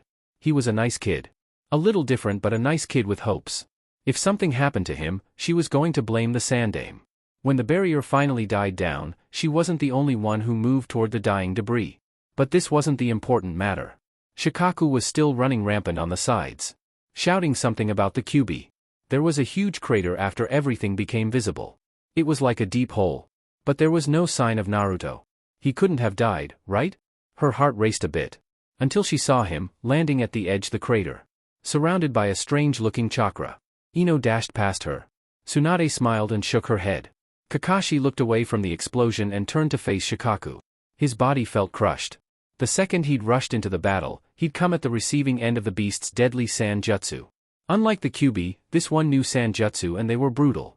There wasn't even time to worry about Naruto. At the moment. The problem still existed. This thing could launch another attack. "I'm gonna have to open the 8 gates, Kakashi," Guy said in a serious tone. "You'll die in the end. I will use Kamui. It is too big for you to take out like that. If you two are done, come here, I'll tell you how to solve this problem." Gamabunta shouted at the two. He was already running out of chakra to begin with. Both Guy and Kakashi jumped toward the Toad Chief. The summoning is going to be undone any moment now. Do you see that kid above T?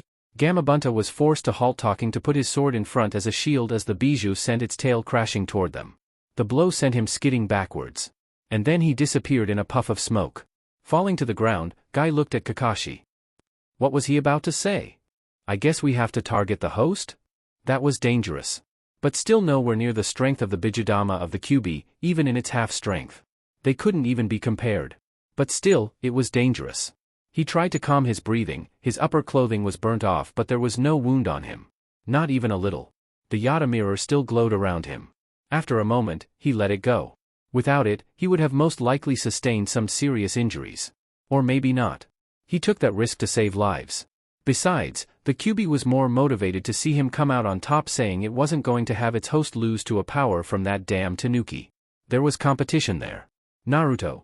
Naruto turned his head without getting up. He found Ino, almost in tears. He raised an eyebrow. Why do you look like you want to cry? He asked despite the situation. I was worried about you. She yelled. Perhaps to some people, it looked as if he had been in trouble. But not even for a second had Naruto thought his life was in danger. Naruto smiled. I had things under control. You were in that explosion. How did you have it under control? She said those words a little too quickly. Naruto just shook his head. He felt warmed that she cared so much for him. Happy, he was. He grinned, a little silly. He really was happy to know that she cared for him to such an extent. He stood up, dusting himself up, and then looked ahead at the Shikaku. While I'm happy and would like to chat with you, there is still a job to be done. Tsunade was upon them. Are you all right? Naruto held out his hands. Yeep. He replied. That was nothing. Tsunade nodded. How lucky to be him. He must have gone into that with a plan that could work, not trying to take chances by using a plan that sacrificed his life. She smiled. The smile disappeared for a moment as she thought about the Sandame. She wasn't going to say anything. Well, then, I should go. He didn't give anyone a chance to respond as he suddenly disappeared along gusts of wind. So, I just have to wake the Jinchuriki and the transformation will be undone. Naruto replied to the Kyuubi as he hopped through buildings, rushing toward the next opponent. Yes. But I would prefer it if you used a bit of my power to beat that Tanuki into submission. No time for that. Naruto replied. Landing in between Kakashi and Guy. Naruto. Kakashi replied with an eye smile. The Umbu were trying by all means to attack Gaara.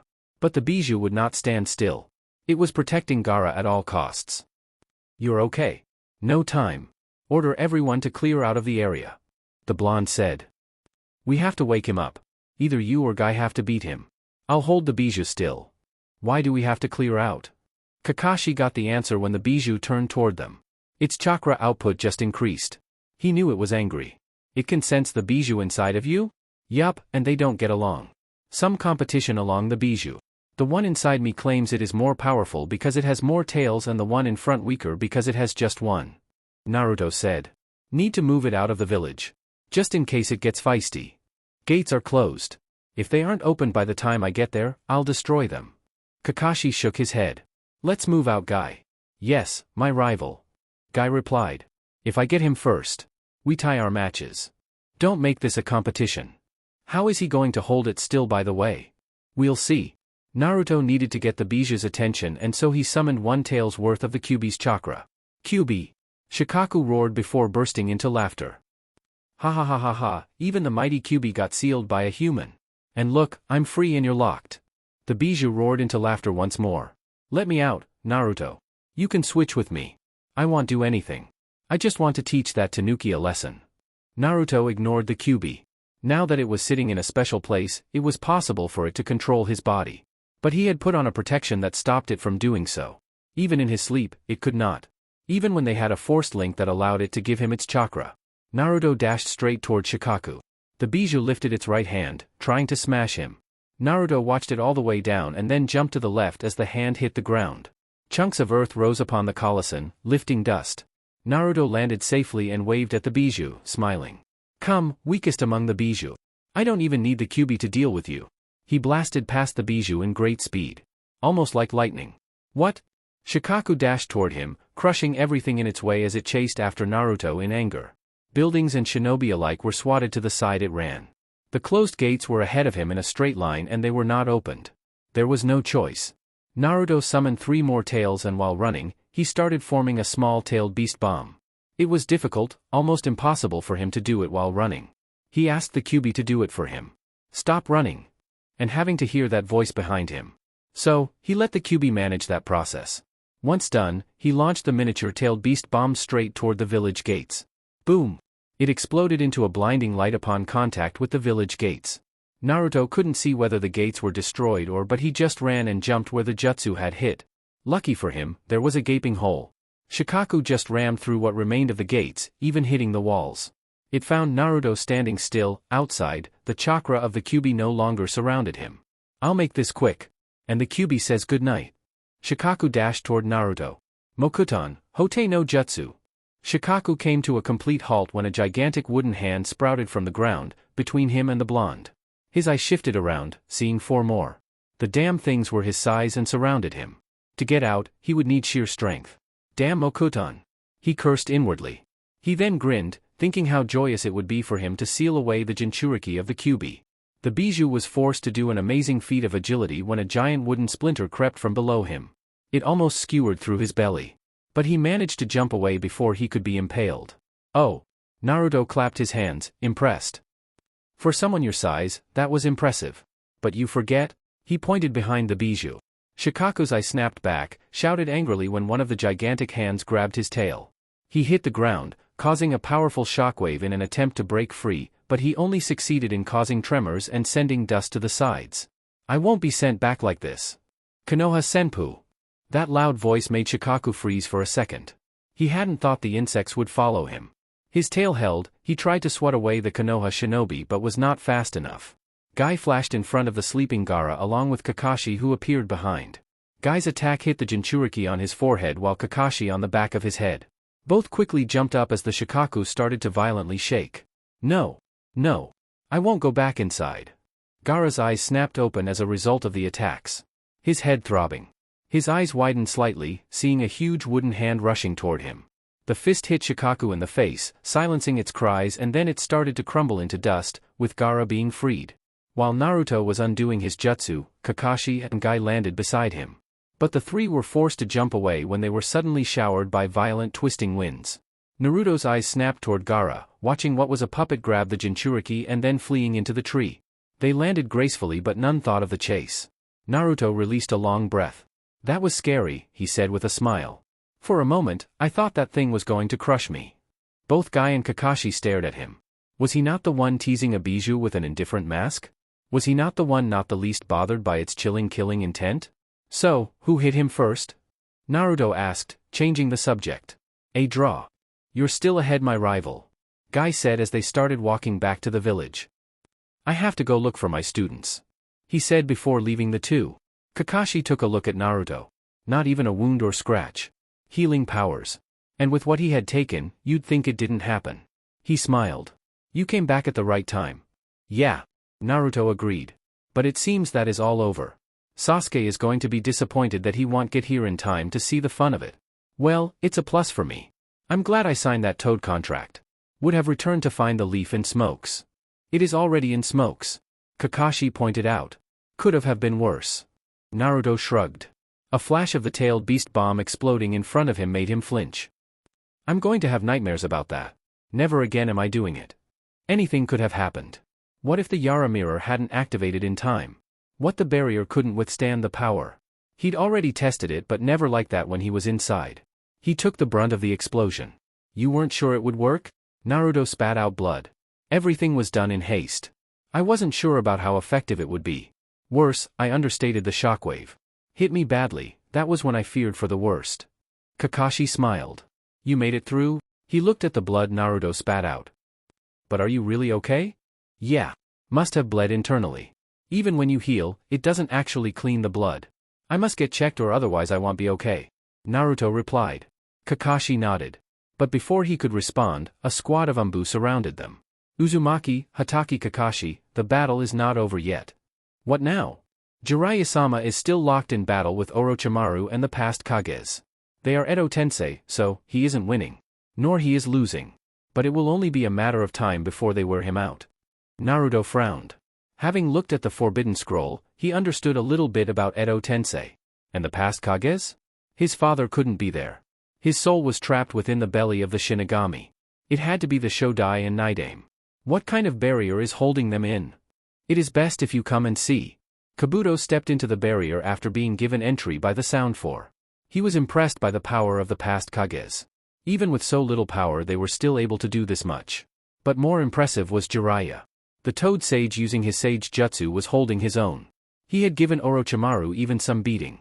It was a matter of endurance at this point. No matter how many times he destroyed them, the Kage just came back to life again. But the Sannin wasn't stopping either. Truly, Jiraiya was a powerful warrior. In this state, he could be hard to beat for anyone. Kabuto worried for his master. The host had received a number of beatings. It had to be too weak by now. And they had already achieved their purpose. It was just best to leave now. Orochimaru-sama. Orochimaru narrowed his eyes toward Kabuto while within the trees created by the Shodai Hokage. He was still having fun here. What, Kabuto? The one tail had been handled and Suna has retreated and some are held by Leaf Shinobi. This is the only battle that is still taking place. Orochimaru frowned slightly. Things had happened a little too fast. He'd been hasty to poison his sensei. But he hadn't any other choice. The old could still move and the Sound Four had yet to appear. It was ridiculous that Jiraiya was still moving freely regardless of his best attempts and he had genuinely thought he was the better shinobi. No, he had always been better. If he could use his Sage Jutsu, he would have already crippled Jiraiya. His eyes turned toward Jiraiya for a moment and then hissed. It appears that Naruto-kun has found some way back to the village but not with Sasuke-kun. If we leave now, we can intercept him on his way back. Orochimaru grinned at this. Our escape route? I have prepared the diversion. The hospital and the academy were too guarded. But the diversion is there. Good. Orochimaru said. Get everything ready. I can't leave the two Hokage here. They might get sealed away. I still need to study things and ensure how to make them stronger for next time. But if Konoha chases after us, I will use them. Hi, Orochimaru-sama. Orochimaru stepped away from the trees into the clearing, folded his hands across his chest, holding the sword of Kusanagi. It appears that we must call it quits, Jiraiya-kun. I would have loved to play with you for a little while longer but time is no longer on my side. Besides, there is prey I must hunt. Jiraiya narrowed his eyes. Prey? Did he mean Sasuke? By now, he knew there had been some misinformation about the intel he received about the whereabouts of Kabuto. It only meant that Naruto and Sasuke were sent to Orochimaru's hideout on purpose. Did the Sannin plan to take them? Do you think I'm going to let you escape after everything? Jiraiya asked with narrowed eyes. Kukukuku, Orochimaru laughed. You should worry about sensei at this point, Jiraiya-kun. I can leave here. As he said, the barrier became undone. Umbu and other shinobi were surrounding them all. How do you plan on escaping like this, Orochimaru? You're trapped. You have nowhere else to go. Surrender. Maybe some other day. The Sound Four surrounded him. Do say hello to Naruto-kun for me. Tell him I was going to greet him after this, but... The buildings that surrounded them started to explode one by one. Explosive tags. Jiraiya heard someone cry out. Along the street, the building crumbled, dust and flames picking up. The shinobi scrambled in an attempt to run for cover. Even Jiraiya was forced to run for cover and within that commotion, Orochimaru seemingly vanished into thin air. When everything cleared, only 5 buildings had been destroyed. Apartment blocks. The good thing was that there was no one there. The bad thing was that the Kage were still around. Someone get a Hyuga to check for more tags in the buildings. We must search the entire village. The message had a chilling effect. There were some sound shinobi who had already been within the village. Some came through the forest of death. But if they managed to set up the explosives in those buildings, they could have done it in other buildings. If so, no one was safe from entering any building until it was checked for tags. So this is why you refused to use your senjutsu. Jiraiya turned toward Naruto, who was still shirtless. He was with Kakashi. God was he happy to see the blonde. But the old man. Even though the blonde had been a little distant with the old man, knowing about his state was going to hit him hard. He looked happy now. It was best not to burst that bubble. Maybe Tsunade would be able to heal the old man. It is fine now, Fukasaku-sama. Jiraiya said to the Toad Sage. He really did look ugly in this form. It was no wonder Naruto looked amused and other people had seen him. He swore. Are you embarrassed now about ye appearance? Of course I am. Then don't summon us again. Ma shouted. Perfect your Sage Jutsu. And with that, the two disappeared in a puff of smoke. Not you too, Kakashi. The Jonin smiled. I'm just worried you did that when they are still around. he said, pointing at the two Kage. As he said that, the coffins appeared from the ground and they were swallowed. Ah, never mind. Jiraiya let loose of a long breath. He was glad this is over. The village was still alive. They had to deal with the traitors in Suna. But worse, the Sandaime Hokage. Jiraiya worried about his sensei. He looked around. No one was celebrating. The shinobi were busy at work, lifting the rubbles to look for anyone who might be trapped. It was a win, but still felt like a loss.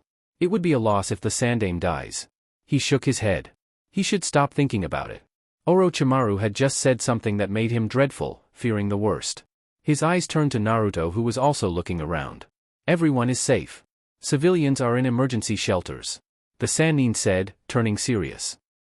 Tell me what happened in your mission, Naruto. This. So, even Jiraiya was suspicious about something. Sai was just making us run in circles.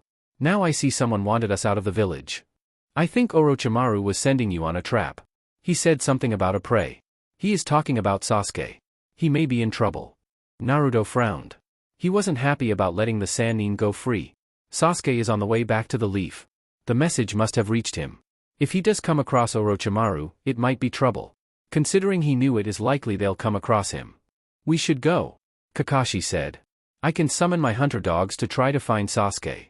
Naruto shook his head. I'll go. It's too dangerous for you alone, Naruto. Don't try to do everything by yourself. You still took on that explosion. Kakashi said in a serious tone. The tailed beast bomb? Jiraiya asked. He had felt the explosion and had been worried when Orochimaru started giggling about it. I'm fine. Besides, I'm not alone. I will be with Sasuke. Orochimaru is already worn out from this battle. As much as I hate that bastard, I'm not going to try to face him if I come across him before I meet Sasuke. My priority is Sasuke. You two are needed in the village. You need to stand with the Sandaime. We don't know if there are more attacks coming. If we leave, who is going to support the old man? Naruto said, looking up. The others will feel safer when Sharinane no Kakashi is around along with Jiraiya. I can afford to leave. Just be careful. We'll have Anbu follow you. As long as they can keep up. Naruto said, releasing a bit of chakra. Both Kakashi and Jiraiya felt it blast past them but held their ground. Wish me luck. And like that, he was gone. That kid is going to be a monster. Jiraiya said proudly. He already is. Kakashi said in a serious tone. That was just a slight increase. And the chakra became visible. It was potent. Naruto had always had ridiculous amount of chakra and it appears he had increased on that even farther. You might be right. You want to tell me what is happening? I saw your look when Naruto mentioned the third. I'm sure Naruto did too but was just ignoring it. Jiraiya looked around and then whispered to Kakashi. He is in a bad state. I don't know his current condition. But Orochimaru poisoned him. Said something about chakra poisoning. Tsunade is busy with him. People are going to start noticing and they will panic. Yeah. Jiraiya grimaced. Hopefully by then we will have a picture on how he is. The old man has always been around. His presence was been never ending in the village. Don't want to worry the villagers about it. Stay here, I'm going to check up on him. Temari was running along with Kankuro, heading toward Suna. Baku was waiting for them ahead. For them, they had insisted on not going ahead without their brother. Worse, their father was killed. It wasn't a sad thing at this moment. For Temari, the good thing was that she was able to save her younger brother. That Naruto had been watching her. He had seen her even lift her fan. She had hesitated swinging it because she knew he was watching her yet still inviting her to attack. It was a mystery to her as to why he did that. She'd breathed out when they had chosen against attacking. They wouldn't have been able to get through. You think Orochimaru killed the old man because he didn't want to go through with this anymore? Kankuro asked. Temari nodded. Likely. The original plan had been merely to scare the Wind Daimyo. But I suppose he got ensnared along the way. But still decided against it. Orochimaru had no other reason to kill him if they were still on the same wavelength. Good thing for us Konoha isn't charging. Smiling bitterly, Temari replied. Hardly matters. They had better things to do. They know where we live. They are going to come after us once they have recovered. Oh. But who would have thought Gaara would lose? That's not important if Konoha is going to come after us. Kankuro said. He was worried about Temari. She was the girl and the older one. They were the children of the Kazekage. If something was going to happen to someone, it was going to be them and Temari would be first to go. I know what you. Temari trailed off, halting as she sensed movement ahead. Kankuro also stopped. Deidara appeared out of nowhere along with Sasori. We will be taking the Jinchuriki with us, Deidara announced in a casual tone. He then turned to Sasori. Sasori-sama, this isn't fair, he is it out cold. We can't show which one of us has superior art. On our next target. Sasori replied. Temari swore. Sasori was an S-rank criminal. This was bad. Really bad. But she wasn't just going to give up on her brother like that. They were going to fight. Jiraiya found both Tsunade and Shizune sweating bullets as they exhausted themselves in trying to work on the third. He didn't say anything but just watched with an expressionless look. Worried for his sensei. After what felt like eternity, Tsunade breathed and then turned to him. The old man was breathing. That was good. But the look on Tsunade's face didn't say good news. She settled down and then looked back at the old man. Since you are here, I assume everything is alright outside. Invasion is over. Orochimaru fled. Naruto has given chase. Tsunade stared at the man. Are you trying to have the kid killed? He already took on a Bijudama and had to face with a Biju. Jiraiya held up his hands. He didn't understand why she seemed angry all of a sudden. As far as he was concerned, Naruto and Tsunade were not close. Sure, they met a couple of times while she was checking up on him, but they were not that close. In fact, he should be the one getting worried and yelling at people for letting the blonde go alone. Orochimaru is weakened. I did a number on him before he fled. Besides, it was his decision to go and he is going to be with Sasuke. There is a chance that Orochimaru might try to get the jump on the Uchiha. It couldn't be allowed for Orochimaru to gain the power of the Sharingan in that way. He had to be stopped. It was a bitter pill to swallow that he allowed the snake to escape the village with his life, but if both Sasuke and Naruto returned alive, then Orochimaru would have his day. It is always their choice, Jiraiya. Always their choice. They love this village too much, and for what? Jiraiya closed his eyes for a moment and then faced Tsunade. When did you get close to him? We are not close. She corrected. But I have gotten to know quite a bit about his story. He is Minato's son and someone from my grandmother's clan. He has it rough and I see why Sensei cares so much for him. He is a nice kid. Dangerous, yes. But a nice kid. It would have been sad if he died in the same way as his father without experiencing happiness. He had to be beat against taking such measures. He was going to die young and leave some people crying for him. There are some people who love him.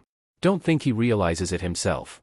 But there are those who care for him deeply, and if he does something reckless like that again, they are only going to be sad. Tsunade shook her head. Maybe she was worrying for nothing. He is a big kid, Tsunade. You've been around him, you know him. The thing, despite all that power and mindset, I only see a kid who wants to be appreciated. A kid who wants his existence to be acknowledged. Tsunade looked back at the third. You told him? No. I didn't want to worry him when he might face Orochimaru. You do know that if he faces Orochimaru, that bastard is going to gloat about it, and he might even use it against him by saying the old man is dead, which is why nobody said anything to him. Jiraiya shrunk under Tsunade's glare. He didn't consider this much. He was embarrassed to even admit it. If Orochimaru does that, he will only guarantee his death. Jiraiya wasn't confident as he would have liked. How is he? Stable. We removed the poison. But damage is done to his chakra system. If he gets out of this, his days will be numbered and won't be able to use chakra again. Any attempt to need it may end his life. Tsunade shook her head sadly. Still a lot to be done. Jiraiya nodded. I'm going out there. Some people may be starting to ask questions. And the village is basically without a leader now since he had no planned successor. Tsunade didn't reply to this. Kabuto. A weary Orochimaru said as he came to a halt, seeing a bullet rushing down toward them. No doubt, it was Sasuke. That meant the Uchiha was flying with Sai. It wasn't supposed to be like that. Has he been betrayed? Hardly surprising given what he was working with. Either way, he didn't think this posed much of a problem. Sasuke was still just Sasuke after all. But perhaps they should have brought Karen with them. When it came to avoiding people, she did best with her sensory abilities. Boom! Sasuke crash-landed in front of the group. He hit the trees, shattering everything below him with a part of his Susanoo that was activated. Sasuke-kun, how nice of you to join us. I thought you'd be waiting for us at Otogakure. Sasuke stared. The fact that Orochimaru was here meant that the invasion was over by now. He frowned. He had missed a great deal. Naruto could have taken him with him. To even get to this point was because Sai had been willing to give direction and take him on flight, which was an easier method of traveling and far faster. But if Orochimaru was here, having fled Konoha meant that Naruto was just behind. There was no way that Naruto was going to let Orochimaru get away. Sasuke respected that the Sannin was Naruto's target. But he was here? If Naruto wasn't quick enough, he would have to disable the Sannin. He couldn't let him leave. Orochimaru, Sasuke said, ignoring the 5 beside the Sannin. You must have fled from Konoha. But I could not wait for you. Kukukuku, Orochimaru laughed. I didn't flee. I left because the objective was completed. The leaf is in smokes now. I see, then you must die here. Don't be hasty, Sasuke-kun. We must talk after all. Sasuke raised an eyebrow. Most likely an attempt to recruit him. It was laughable that this man was trying to recruit him. Orochimaru was not worthy of the Sharingan. About? He was willing to indulge. To kill time. You must have already known that Naruto is more powerful than you. I built him. I can make you even more powerful. Powerful enough to kill Itachi-kun. Sasuke almost laughed. Orochimaru was 3 years late. Naruto's strength was great. Had the Sannin offered him that opportunity years ago, he would have jumped on the opportunity. Thinking of it, Naruto didn't even tell him against the idea when he admitted it. It was telling. You're late in your offer, besides, you did not build Naruto. I watched him train, give everything he has to become what he is. Taking credit for his strength is mischievous. As you are now, you cannot offer me anything, Sasuke then smirked. I don't even think you're more powerful than me to make that offer. If you can beat me, maybe I would consider it. You dare speak to Orochimaru-sama that way? Know your place, Uchiha? Saken snapped, charging forward. Sasuke's Mangekyo Sharingan flashed to life. Compared to the speeds he was used to seeing from Naruto, this was nothing. He wanted to kill but he couldn't waste time dealing with nuisance. He waited until the man was just above him and the Susanoo flared to life. Just parts of it. It wasn't holding its bow but a sword. Saken couldn't move away. The sword just materialized in front of him. There was no time to stop his momentum. It pierced through his chest. He cried, gnashing his teeth.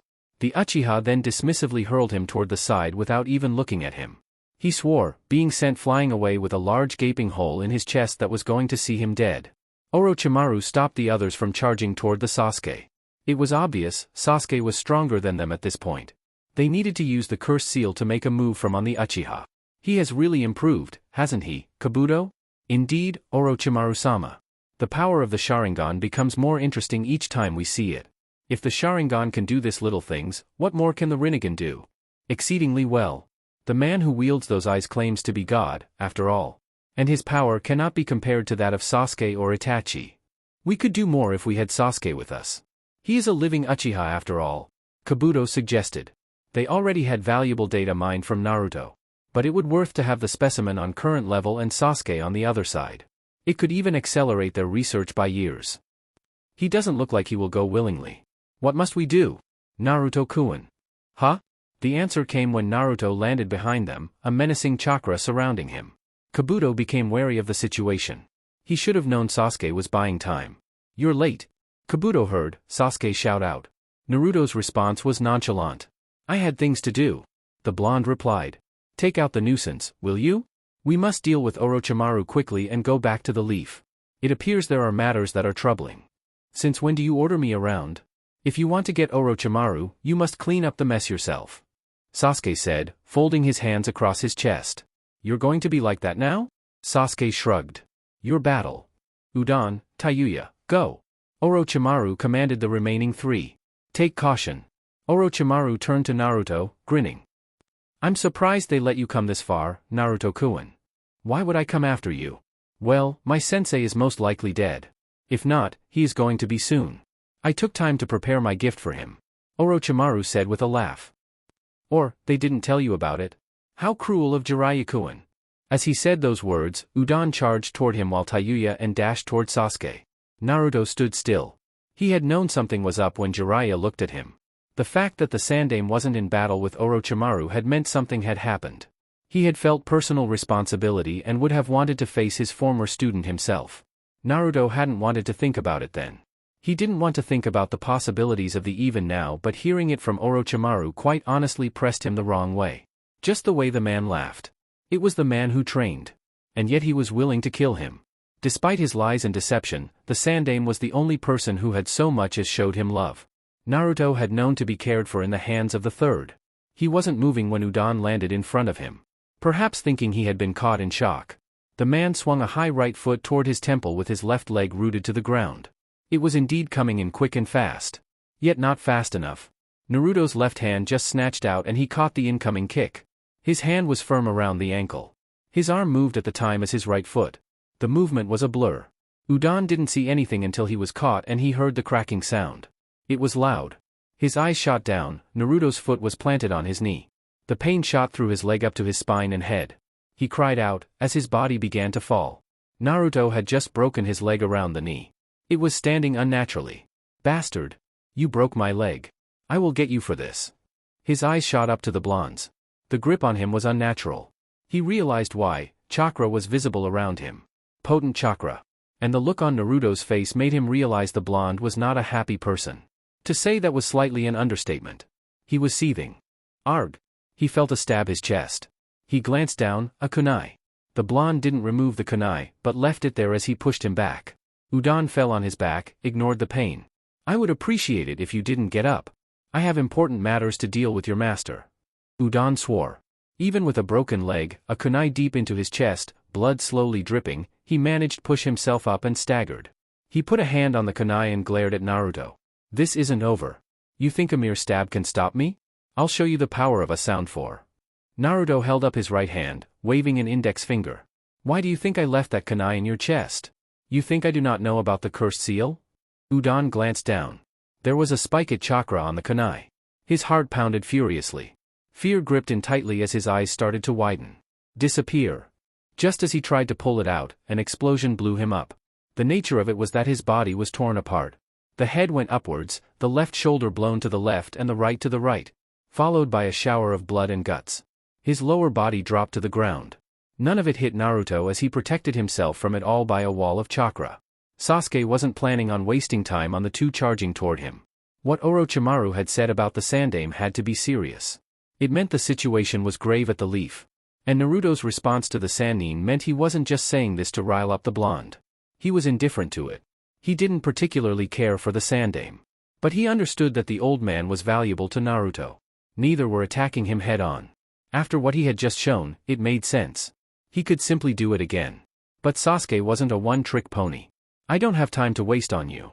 Sasuke said forcefully, his Mangekyo building up chakra. Amaterasu. Seeing the turn of events, Orochimaru turned to Kabuto. Kabuto, go now. I want to test how these two have grown. I will join you shortly. Orochimaru-sama. Shouldn't I stay behind? No. You cannot face either. Sasuke's eyes make ninjutsu useless. Any jutsu you use, B will use.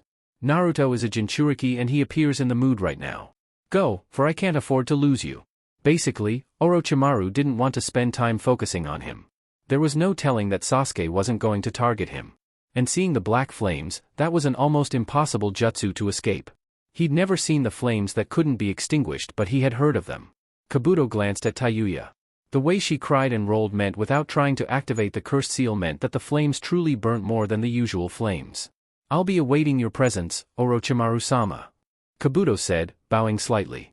Chapter 13, Shadows unto Light Part 3. Jiraiya settled down at the Hokage monument and looked down at the streets. The civilians were already moving about. Some people were checking their properties. There didn't seem to be any immediate trouble and so the inquest had to begin. There was a lot of destruction for there not to be an inquest. Something had seriously gone wrong for the enemy to get inside the village as they did.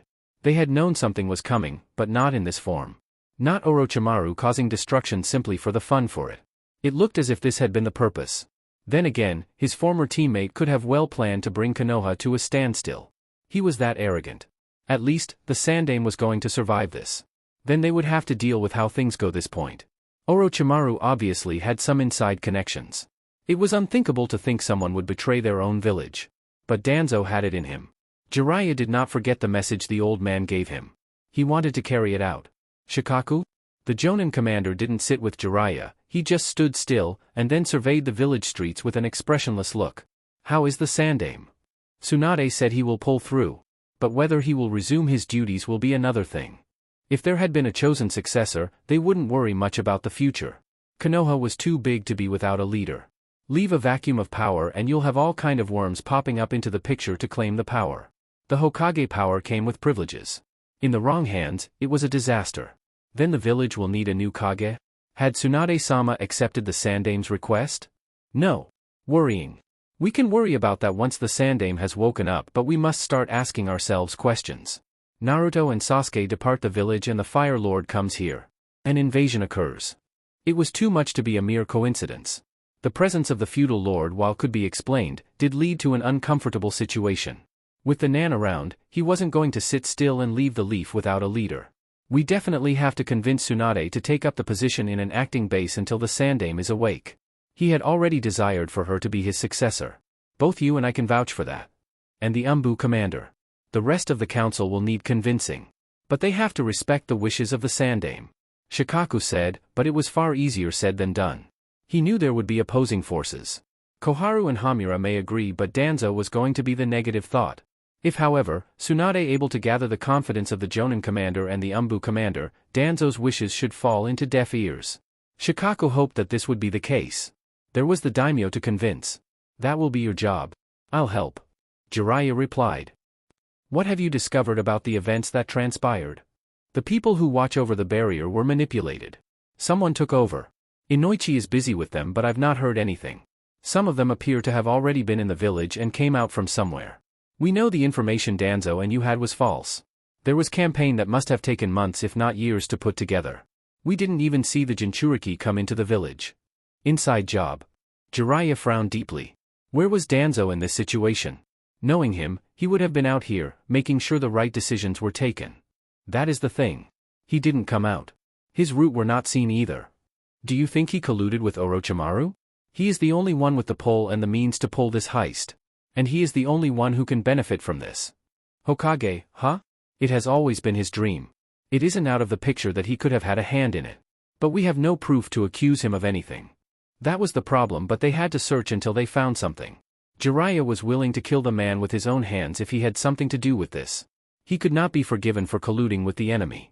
He had always been close to Orochimaru anyway. Let us hope Naruto and Sasuke come back with success and can bring us something useful. You think they can take him down? I did a number on him. In his state, it's not a question whether they can manage it or not. It is whether they can bring his head back to the village. Jiraiya paused as an Umbu appeared out of nowhere and whispered to Shikaku. What? Jiraiya asked after the Umbu disappeared. We are being called to the office of the Hokage by the feudal lord. The feudal lord couldn't have started this. They all knew his character after all. And that meant someone had pushed him. Naruto's anger? It wasn't a usual occurrence. Sasuke could count the number of times he'd seen Naruto lose his cool. He could add those times. Even when he wasn't happy and obviously ticked off, Naruto was perfectly calm. It was one of the things that made him envious. He could never be like that. His emotions got the better of him. But seeing how Naruto could be perfectly normal when the situation demanded he not be made him feel some discomfort in his heart. Sasuke shook his head, narrowed his eyes and then faced Naruto, who was a distance away, with Orochimaru now standing between them, within the clearing. Are you going to let him go like that? Sasuke asked Naruto, having noted Kabuto fleeing the scene. We will get him. The real danger here is this snake. Konoha needs to have his head or a part of him that we can salvage after what he did. Of course, I do think the best is to just kill him. Some things just cannot stay dead. Sasuke just nodded. You want me to offer you support? Yes. Like I said, we need to deal with this quickly. Weakened, yes. But he is still a Sannin. But I'm the one who gets to chop him up. Sure. Sasuke replied indifferently. Orochimaru looked on as the two suddenly disappeared. He thought Naruto would want to take him on alone. But it appeared the blonde wasn't so focused on vengeance that he would overlook the bigger picture. He smiled, he could deal with this threat. A little weary from the heavy workload with Jiraiya, but he could still deal with the brats himself. And if the opportunity presented itself, he could well take on Sasuke as a host. Should prove enough for him to end up taking Naruto back to his hideout as well. The thought made him giggle. When the two landed beside him, flanking both his sides, Orochimaru didn't move. They were quick in their motions. Sasuke was swinging his blade across his throat, while Naruto's left foot swung toward his chest.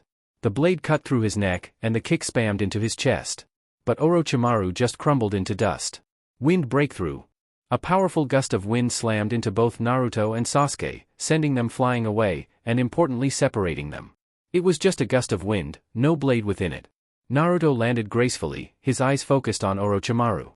Naruto appreciated the speed in which Orochimaru cut the distance between them. He was not just a Sannin in name only. He had the speed to back it up. Naruto quickly folded his hands across his chest, in anticipation of an attack. But what came were multiple snakes, hissing toward his face. Orochimaru hadn't even touched the ground yet when the snakes neared him. A burst of lightning, and Sasuke's sword cut through them, stopping them from getting close to him. The second Sasuke cut through the snakes, Orochimaru was already moving to attack. His left foot hit Sasuke on the gut, sending him flying back where he came from. As his eyes shifted back toward Naruto, the blonde was gone. His presence was felt behind and Orochimaru twisted his neck inhumanely. But a hard kick slammed into his face, sending him tumbling to the trees. It was not flesh that hit him. No, Naruto had hardened his leg into wood. Orochimaru thought as much before crashing into a tree with his back. The sound of lightning. Orochimaru held out both hands, trying to grab the jab straight toward his chest. He caught the sword, but it just slid through his hands, piercing through his chest. He hissed, opening his mouth wide. A snake slipped out, forcing Sasuke to pull away. But Orochimaru didn't stop because the Yuki's wasn't the target. The snake revealed the blade of a sword and then it extended, stretching forward.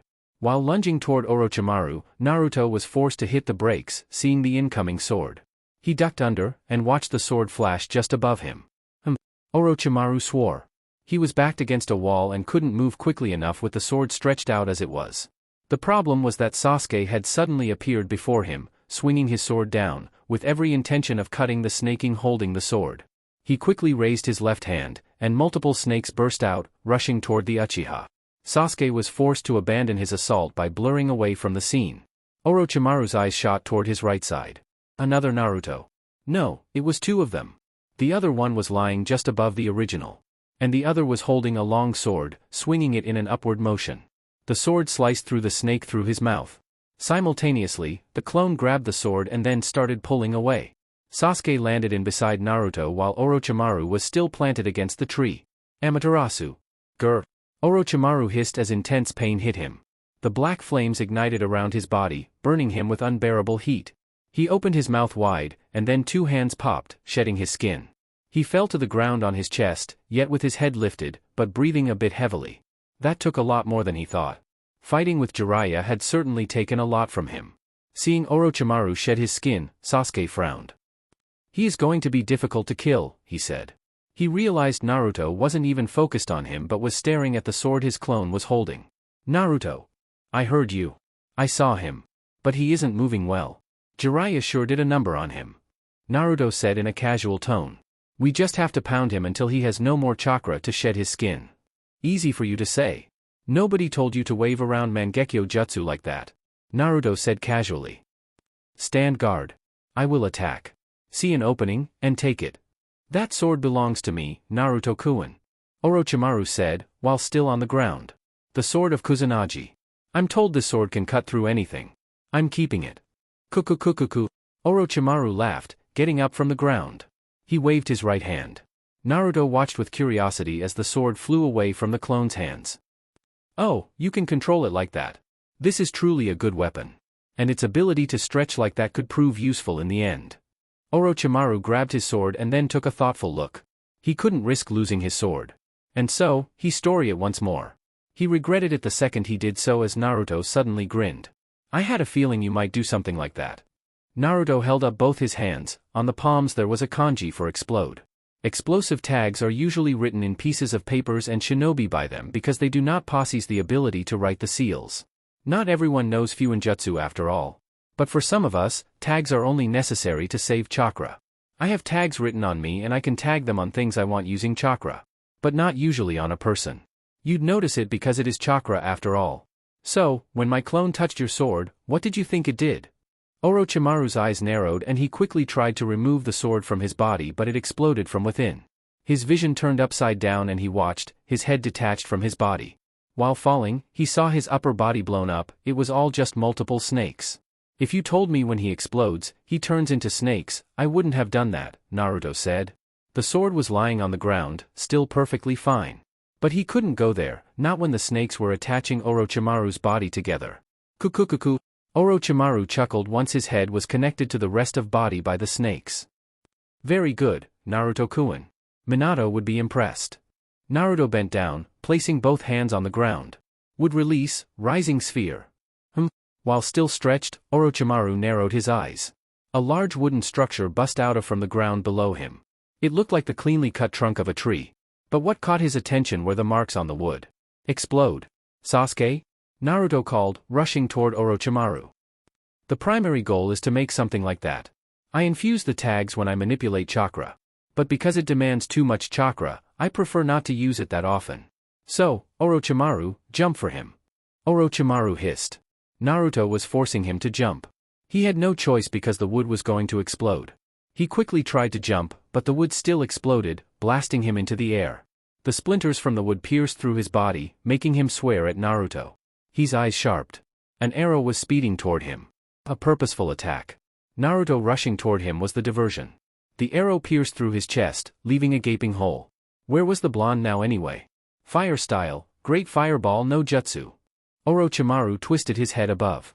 A huge ball of flames. Once more, he hissed, he couldn't avoid it.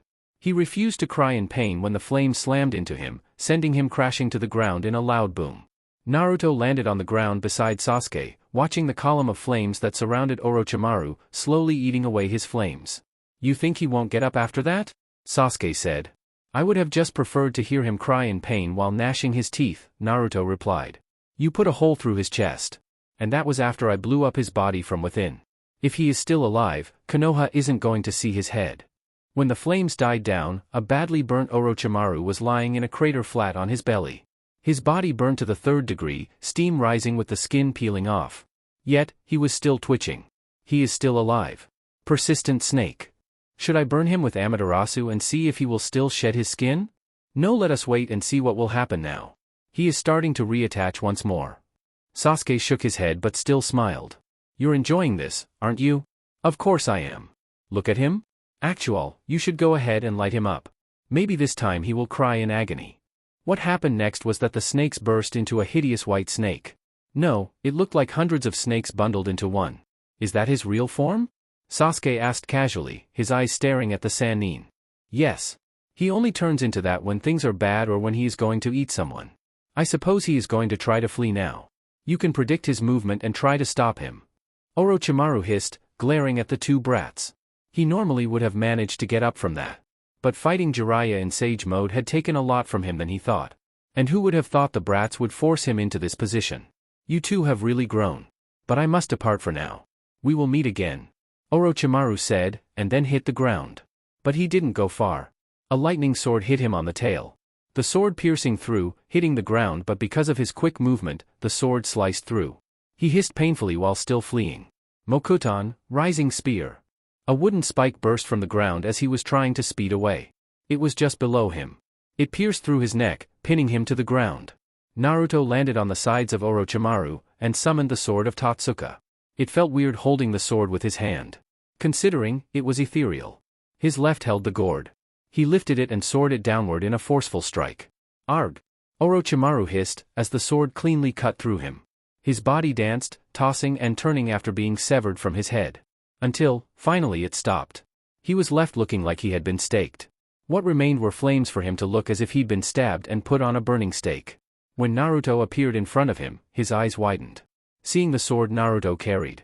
It was a sword he had searching for a long time now. How come Naruto had it in his possession? Where did you get that sword, Naruto? Naruto ignored the question. Orochimaru, you're not going to die because we are better shinobi than you. You are dying because you're an arrogant scum. You just fought Jiraiya and you received a beating, and had to run after that. Even then, you still believed you had enough in your tank to face us. Sasuke and I were not going to be fair. We are not even normal kids after all. Do you dash? Naruto drove sword straight through into Orochimaru's mouth. It pierced through the back. I want to torture you, but this will be enough. Enjoy the drunken state, Orochimaru. Kukukukuku. Orochimaru laughed. This isn't the end of me, Naruto-kun. I sent Kabuto away because I considered that you two may be able to destroy this body. I will come and collect those two swords. I see, so there is a way to get you back. I'd like to see how, but if you come back, I will take the satisfaction of killing you the second time. He said, pulling the snake into his sword before sealing him within it. After a second, the gourd disappeared along with the sword. What is that sword? One of those legendary tools? I'll give it to you someday. Along with another. They will make your Susanoo hard to beat? Naruto replied with a shrug, walking toward the sword of Kusanagi. He let loose of a long breath, feeling weary. I need sleep when we get to Konoha. Can I rest a bit? Naruto faced Sasuke for a moment before nodding. The Mangekyo really puts a strain on you, doesn't it? Yeah. And the chakra demands also increase. Naruto nodded. I also need a breather. I burnt quite a lot of chakra today. And I need to calm my nerves and be happy that I can sleep better with Orochimaru dead. Didn't he just say he was going to come back? You want to ruin my mood? Ignorance is not good for you. What about the Sandame? Naruto closed his eyes. We will see when we arrive at the village. Nothing bad, I hope. If it is? Naruto didn't reply. Jiraiya narrowed his eyes, seeing Danzo standing behind the old man's desk. The daimyo was standing by the window along with Hamura and Koharu. He didn't like this one bit. He hated this situation. He could even see the victorious look in Danzo's eyes. Jiraiya felt a chill down his spine and knew something had happened. This was a big mess. Ah, Jiraiya-kun. The feudal lord greeted happily. I hear you worked hard to protect Konoha? It is my duty. Indeed, and Minato's son? He went after Orochimaru. We decided that Orochimaru's crime was too great that we could not let him escape the village with his life. The feudal lord nodded his head enthusiastically. And then replied. Serving the village like this, father. If I may, Daimyo-sama, why have we been called? We held discussion with the knowledge that Hiruzen is unable to carry out his duties. We came to a decision that Danzo will be appointed acting Hokage to steer the village from this crisis. Once calm has been restored, we will sit again and elect a permanent Hokage. Hopefully by then, Hiruzen will be well enough to inform us his wishes. This was happening. Shikaku didn't know how he managed it, but Danzo managed to borrow himself some time in the hot seat. He knew it. Jiraiya knew it.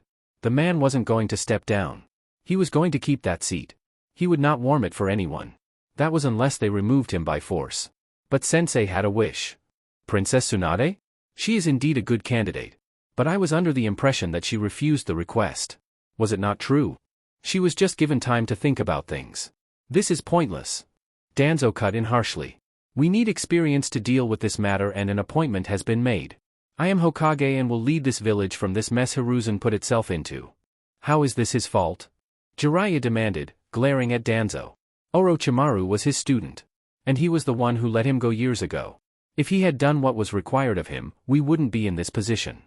Jiraiya wanted to rebut and argue, but Danzo wasn't necessarily lying.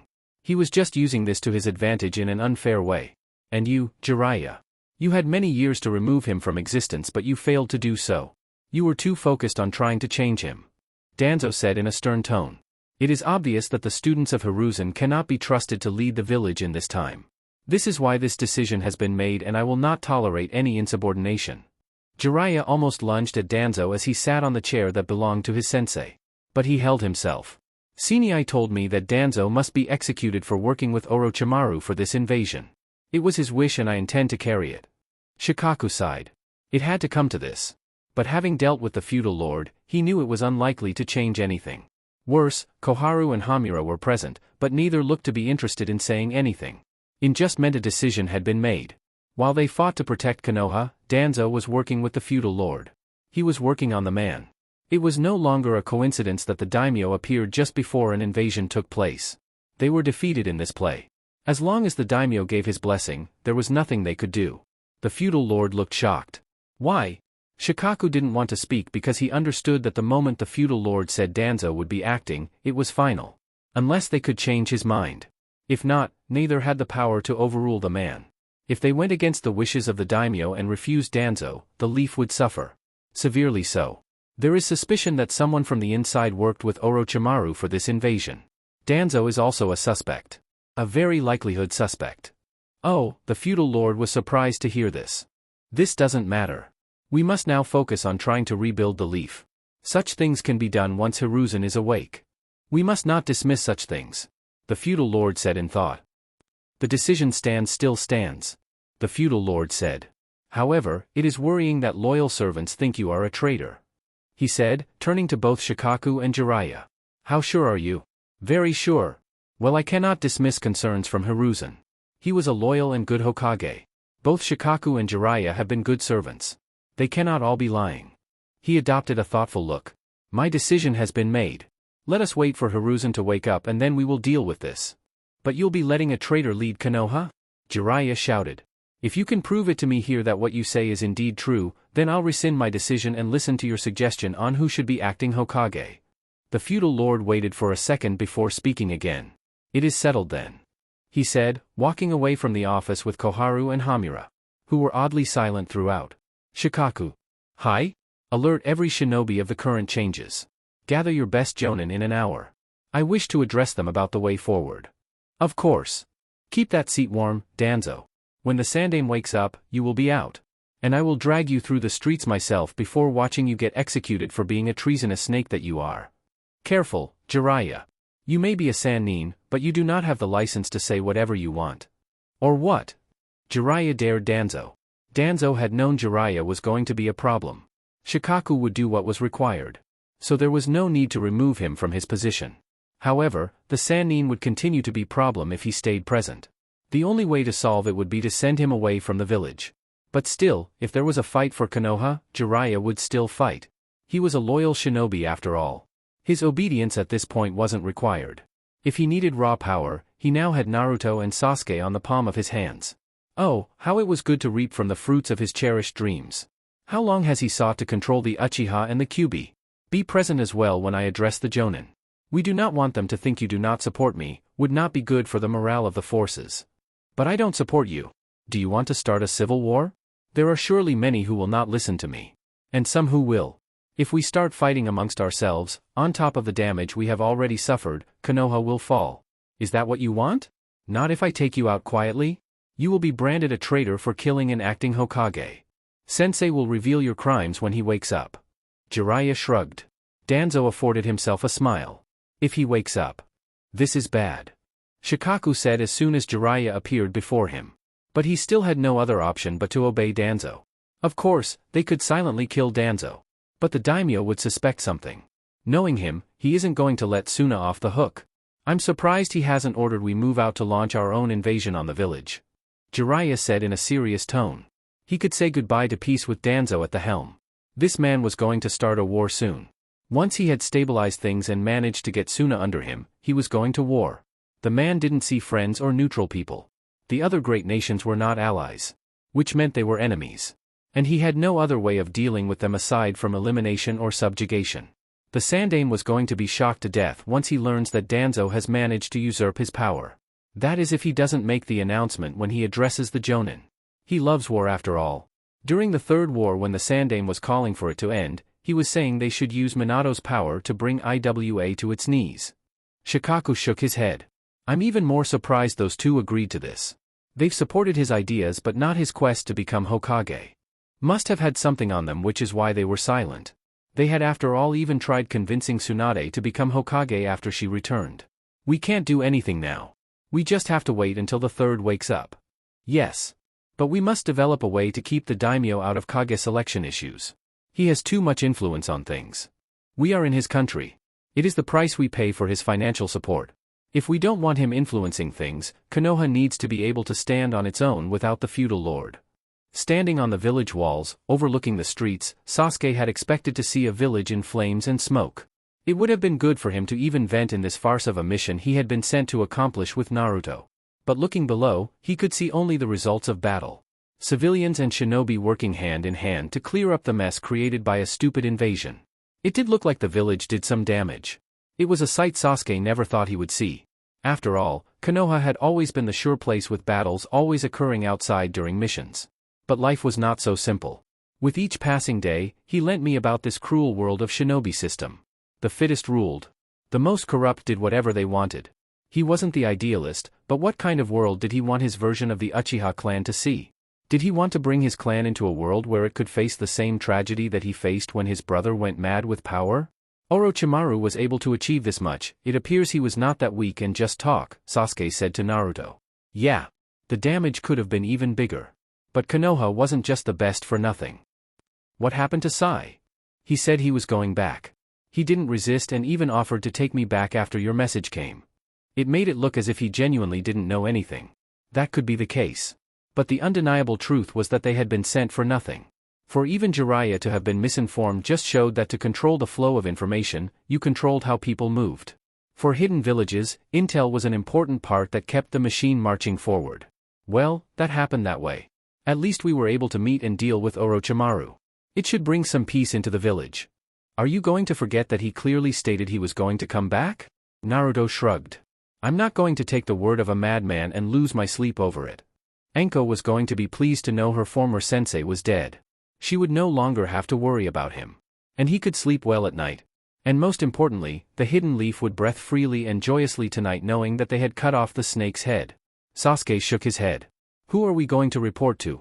You worry about that now? Someone at the tower maybe. This is a time where people are searching for their loved ones. If they lived or died. If you had a friend in the village, you'd have worried about them. And you'd be thinking about looking for them. Sasuke's expression didn't change. You are my friend. Naruto laughed. Sure, I am. You know, Sasuke. When it looked as if I'd been hurt, someone called out my name. Calling desperately for me to be alive. When I heard that, I felt happy and really alive. To know that I belong and there is someone who cares for me. Someone I befriended. Someone who knows what is inside of me.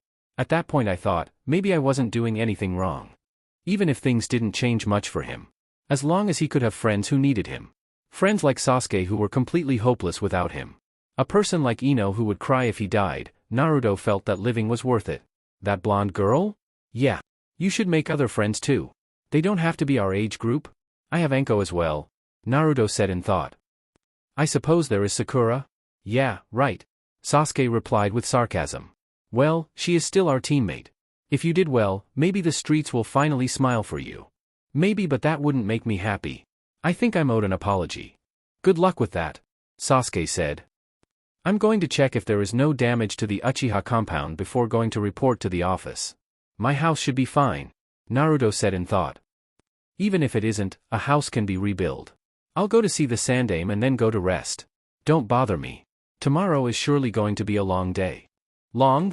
Repairs. I'll repair the gate and parts of the walls that are damaged and will be using my Mokuton to rebuild some houses. That is of course, if things are normal. If they are not, I'll wait to be surprised. Sasuke halted from leaving and then asked. Why did you really let Kabuto go?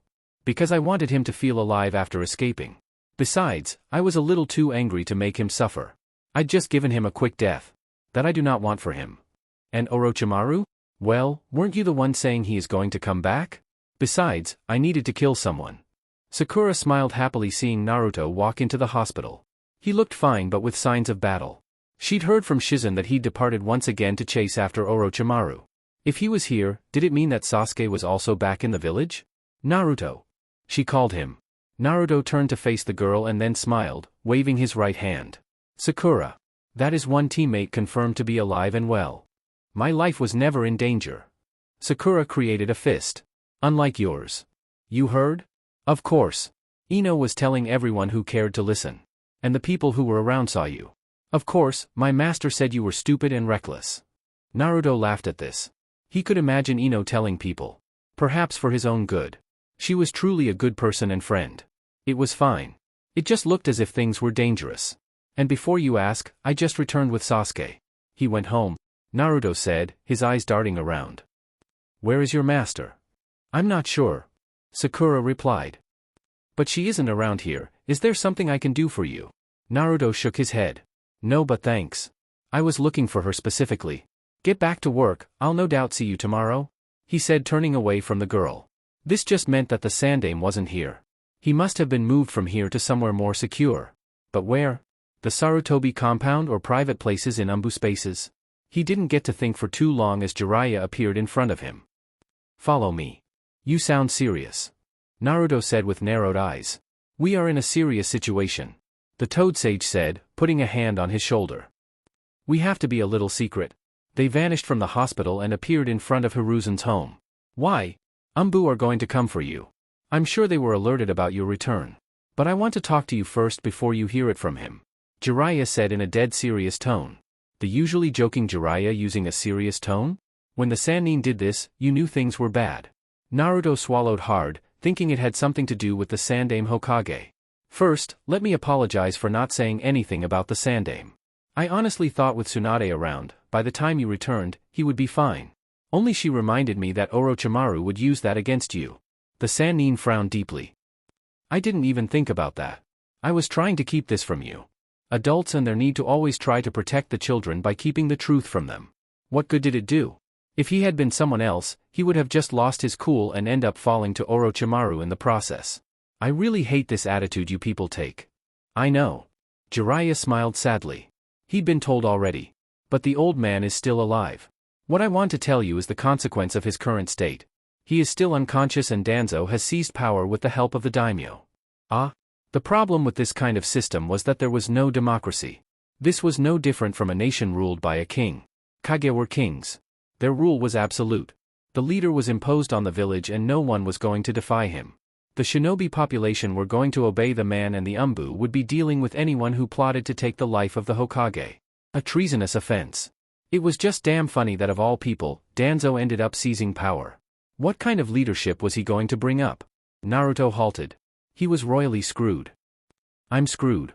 In the eyes of Danzo he has always been the weapon. The Kyuubi. Now that the man was in the leadership position, he was going to order him around like a weapon.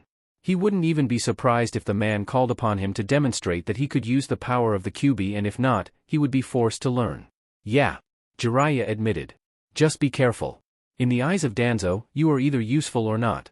If you are not loyal, he will try to get rid of you despite your power. I regret being rude to him now. It isn't like he is going to hold grudges. But I must admit, your life is only going to get difficult from now on. If we go to war now, just know you'll be in the front line. They went into an underground room. Tsunade was sitting beside a bed. The Sandaime lay, frail as he was, his skin pale. His eyes closed. He glanced at the woman. She looked worn out. Really tired. We moved him here because we don't him at the hospital. Anything can happen. And his awakening is the only thing keeping Danzo from officially becoming Hokage. You're saying Danzo could kill the old man to gain the power? Yes. Naruto didn't reply. He stopped beside the bed and looked at the old man. His eyes softened, becoming sad. There were many lies. But this was a person who has always been there for him. When he had no one, the old man was willing to take time off to spend time with him. He didn't even do that with his grandson. He had cared for him. He still did. And Naruto was never going to forget that. His heart pounded. Fearful. He'd never experienced the pain of loss. He didn't want to experience it like this. Not when he'd still been distant with the old man. He is going to live, right? Yes, but not for long. Tsunade answered without explaining. I see. Naruto replied, staring. I'll come and check again. Don't you want to talk? Naruto turned to Tsunade for a moment and then faced the old man. What is there to talk about? I don't know how I'm feeling. I'm tired. I know I'm going to be treated like an animal from now on by the current leader. There is a lot to think about it but not talk. Tsunade bit her lower lip. Jiraiya had avoided even saying that they wouldn't be in this situation if she had agreed to become Hokage. He was avoiding the issue. But it was true. Danzo was going to do what he has always wanted to do. Hiruzen had always been the one who protected Naruto from being made into a weapon. He couldn't speak now. But Naruto wouldn't have to face that prospect if she had accepted. She smiled bitterly, she had nothing more to say to him. What else could she say? At this rate, he was going to end up living a very short life. And a miserable one. If Danzo stayed true to his character, Naruto was going to become known to massacres. He was going to become known for the bad things. And all because they allowed the cold-hearted man to take the position of Hokage. I'm going home. If you need me, I'll be there. Naruto said in a quiet tone before walking away. Once he was gone, Tsunade spoke. You can say it, Jiraiya. Her tone was bitter. The Toad Sage shook his head. Nobody knew this was going to happen. I'm just worried about how to manage the situation for him. Naruto is a good kid. But he sees the world for what it is. If Danzo throws him into a pit of fire, we may not like what comes out of it. It was in such moments that he appreciated the role the Sandaime played. Even when there were many failures, there was some good. But Danzo ran the risk of shattering it all. I didn't want to come back because I'd lost so much because people wanted to become Hokage. That position was nothing more than a curse that takes people's lives away. Tsunade said sadly. I wonder how it was like for Sensei. He sent kids to war. Watched their parents die. His own successor died before he could. How did he still manage to continue after all that? I don't know Haim, what I know is that he had many regrets. I'm sure the fact that he couldn't even protect Konoha from Orochimaru has hurt him more than anything. He was resolved to fight Orochimaru to the point of dying with him. But even when he was willing to sacrifice his life, that was still not enough. What to do now? It was a question that repeatedly bombarded the corners of his mind. It couldn't be pushed to the back of the head. Rest was not afforded. For Naruto saw the possibilities that lay before him. And it wasn't anything pleasant. For his sake. His happiness and his own peace of mind. There would be no good night's sleep tonight. More misery had just been piled in his shoulders. This world didn't operate on a fair and just system. It operated on a cruel system that had eyes on whom it chooses to torment. He glanced up. The sun's glare was lessening. Very soon, darkness would reign and he would be alone, faced with a mountain of problems. For Danzo, it was clear he wanted the power of the QB. It would be fine if he was using it. But the man may just decide that he didn't trust him enough to let the QB be in him. He would then try to extract it from him, on his orders as Hokage. Of course, that could risk his life, and Naruto wasn't just going to lie down and let it happen. There was no deep thought or question about it. If Danzo came for his life, Naruto would respond in kind. He was fine with leaving Konoha. Most as a traitor. Likely, Sasuke would follow him. But if that wasn't the case, Danzo choosing not to risk his life, an even grave situation arose for him. The former was better option. It made things easier. But here, living as a weapon wasn't something Naruto wanted. He could endure it just until the Sandaime wakes up. But after that, he would be okay with becoming a missing nin.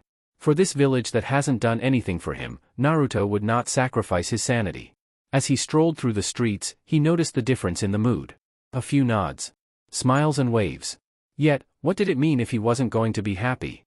He was going to be miserable if the two options he saw would be the only ones available for him. While walking, an Umbu materialized behind him. Uzumaki, you've been summoned to the Hokage's office. Now? Yes.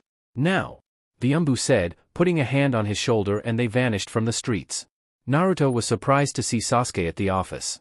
But the uncomfortable moment was seeing Danzo sitting behind the old man's desk, on the man's chair, and in his office. It was wrong in many levels. He hoped the man's face would become planted in the Hokage monument. It would just become a hideous thing that haunts Konoha.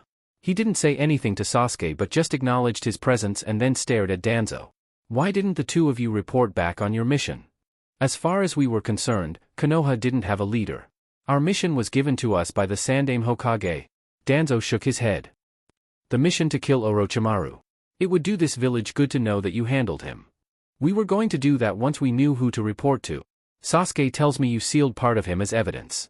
Naruto took out a scroll and placed it on the desk. It isn't much of proof when this is literally the lower half of a snake. He said indifferently. Danzo looked at the scroll. He could breathe easily now knowing Orochimaru was dead. The Sannin couldn't have told the two anything. He was safe as long as he was dead. Nobody knew anything. The only missing piece was Kabuto. And he was a dangerous person, he really just knew too much. The last attempt had failed to kill him. This time, Danzo was going to do it right. The bigger problem now was the loyalty of these two before him. He couldn't say Sasuke had anything to the leaf. He was too focused on killing his brother. A flight risk he was. He'd already seen the assessment from Umbu. The same was about Naruto. If these two fled from Konoha, the leaf would have lost a great deal of power. Before that happens, Danzo was going to test it and see if there was something he needed to do to ensure that they stuck around. Nothing less of his control would give him the peace of mind, but he was willing to be patient. For now, at least. Kabuto is alive then. Yes. He fled. I will deal with him. I have an important mission for you too. Immediately, you are to go to Sunagakure. Give it two options, become a part of Konoha, ruled over by the Hokage, or perish. Naruto smiled bitterly. Not even a day and such orders were already been given to them. Well, at least they had exchanged a couple of words without Danzo saying something about the QB. Just the two of us? He asked. Yes. Just the two of you. This is your chance to show Konoha your loyalties. If they refuse to be led by Konoha, destroy it. Leave no one alive. It will be done. It was Sasuke who responded, putting a hand on Naruto's shoulder. Once they were out of the office, Sasuke gave him a look. The Uchiha looked up for a moment and then took on an expressionless mask. This was turning into some day. Konoha gets invaded and they are ordered to destroy a village. That man didn't even blink about what he just ordered them to do. It was almost like he was used to giving such orders. The leaf under the Sandaime was very different from this. This was going to be a nightmare, at least to those who were enemies of Konoha. You do realize he is doing this intentionally? Yeah. Naruto said in a flat tone. He doesn't trust either of us and is sending us to do this just to see how far we are willing to go. If Suna refuses to bow, we will do the unspeakable and then Danzo will swiftly know that his orders will be obeyed. Suna did attack Konoha. From where I stand, that attack could have been expected from either Kumo or Iwagakure. Of course, Sasuke wouldn't think deeply about this. He called himself an avenger. This suited his character. Suna attacked Konoha, then it deserved any retribution against it. Revenge was Sasuke's motto. But Naruto didn't operate this way. They would be forced to kill innocent civilians. Danzo wanted them to wipe out an entire village. That was damn crazy. Who could live with the weight of slaughtering thousands of people? Naruto was praying that Suna would take them seriously and not do anything stupid. Actions have consequences, huh? Yes. They should have thought about this. Konoha lost some lives. Danzo could be thinking that it needs to be paid. If Konoha leaves it as it is, it will look as if the leaf is weak. Sasuke shook his head. I don't necessarily agree with it, but we have orders. But you'll abandon them if Itachi shows up. It goes without question. Naruto. I think this time, I'd do so with you. Together, very few would dare come us, he said. Let's meet at the gates in an hour. Naruto found Jiraiya waiting by the village gates, hands folded across his chest, a rather serious expression on his face. Sasuke was standing on the other side. Naruto really didn't want to talk. He just wanted to go to his father's house and get some sleep. Not face this task Danzo had put for him. Here for moral support, Jiraiya? I heard, the Sannin said. He swore at Danzo. If Naruto decided to leave Konoha at this stage, Jiraiya wouldn't fault him. At this rate, it was really amazing that he was still in Konoha. Maybe he was thinking about it, but Jiraiya wouldn't fault him. About our delightful mission. Yes. I can go along with you too. I have the license to come and go as a Sannin. I can try to plead with Suna to submit. And my presence will make it known to them that this is serious. You won't have to shed needless blood. Even if that has to happen, I can do it with you. Generous offer, but Jiraiya, you need to stay and watch over the old man until he wakes up. I'll be praying that Suna submits. If not, I will come back at Hiro in the next couple of days. Sure, Danzo could try to kill Hiruzen just to make sure he doesn't wake up. If the third wakes up, Danzo loses his grip on power. He can try to pull off a coup or civil war, but the odds will be against him. His best option is making sure that the third didn't wake up. Yet, Jiraiya felt he owed it to Naruto to be with him at this point. It has crossed his mind that Danzo would do this, but the reality was much more horrifying. I'm really sorry, Naruto. It is fine. We all have choices we can make. I can also make a choice now. Jiraiya swallowed. He knew which choice Naruto was talking about. I wouldn't blame you if you made that choice, Naruto. Now that is shocking. I wouldn't make it with you, but I would understand it and wouldn't try to make you rethink it. Naruto, we don't have all day. Well, there you have it, the Master Uchiha is calling me. Naruto said and then walked past Jiraiya. He didn't say another word. Sasuke joined him. Let's take this slow. We can rest once we reach the river country. We will cross the desert tomorrow. I need some time to gather my emotions. Even you struggle with emotions. Naruto laughed. Well, I am a person. This is foreign territory for me. I need to gather my emotions before I act in an unsavory manner or do something stupid. He said in thought. Isn't it funny? In our world, to protect what you value, you must kill something. This system is a system of cruelty. If you're bothered by it, why don't you try to change it? I am just one man. The Kage and feudal lords hold all the power. No matter how much he may wish, one man cannot change the entire elemental nations. Unless of course, he decides to wipe out the entire shinobi population and start it afresh with his ideals. That is one way to go about it, but something one person cannot achieve. Indeed. So, what do we do, Sasuke? If this is how we shinobi must live, what must we do to change things? If it us, then our children we also be ordered to such missions. Or maybe others will be ordered to make us submit, or if not, we are wiped out of existence. Sasuke's expression was unreadable, in deep thought. It was just the same thing happening over and over again. Is this how the shinobi world functions? Perhaps he could thank Danzo for displaying to them the ugly nature of this world. Looking at things, you'd not think in the morning, an invasion occurred. While a few mourned, many celebrated. Those who celebrated had every right to do so. The village had survived an invasion. Orochimaru was dead and the Sandaime was going to be well, even if Konoha did have an acting Hokage. Yet so much had changed in a couple of hours. Shikamaru thought this whole day has covered up to a whole week. To the normal people, nothing has changed. But to those of them who were privy, everything has changed. The entire system that ran the village had flipped and he was already starting to feel the changes. It was so much burden that he considered it would have been less of a bother to his mind if he'd been stupid. One person who didn't seem to have the burdens he carried was Ino. She'd been gulping down on alcohol with both relief of her survival and happiness over someone. At this point, it was safe to say she did like that someone. For Chuji, he was shoving down food inside his stomach. He'd said you never know what was going to happen tomorrow. He wasn't off the mark. As far as his father said, they may be marching to war tomorrow. You're more gloomy than normal, Ino said, staring at him. Shikamaru smiled. Gloomy? He was just burdened. She too wouldn't be all smiles when she does hear what he had to say to her. You're brighter than usual. Of course I have to be. We live to see another day. That should be reason enough. She smiled, a rather beautiful smile. You know, Naruto has had it rough. Today has changed things for him. He saved the hospital. And people are appreciating it. She was frustrated that she hasn't been able to see him since then. She knew he had returned to the village after leaving to hunt down Orochimaru. But he had suddenly vanished. She'd checked. Even Sakura had seen him but not her. He should thank you, Chuji said, pausing his services to his gut. It is almost as if you really like him. He added in thought. Of course not. Ino exclaimed, rising from her seat. When eyes turned to her, she calmed down. He is my friend. I understand his situation and I want to see it change, for his happiness. Then you do like him. Chuji pressed. But as a dear friend? He smiled, seeing Ino flush slightly. Shikamaru shrunk slightly. This was truly a troubling predicament. For Naruto, it was cruel. You may want to hold on to your celebrations. What? Where do you think Naruto is? Shikamaru asked in a serious tone. Ino shifted uncomfortably due to Shikamaru's tone. You're scaring me. The Nara smiled. Maybe she should be, for the future and Naruto's future. My father told me that Naruto has been sent to Sunagakure with Sasuke. The reason you haven't seen him is because he was sent shortly after he returned from battle with Orochimaru. Why don't I like the sound of that? Why would he send after battle? He had just faced a Bijou in the village and then rushed to face Orochimaru. Without resting he was forced to go to Suna? Did they think he was a machine? The last word rang bells in her mind and she tensed. It isn't really a secret but they have gone to make Suna submit. If things doesn't happen accordingly, what Suna's Bijou tried to do here will happen there. Worst case for Suna is that they don't apparently have enough with the power to stop a Bijou. It may bring the destruction.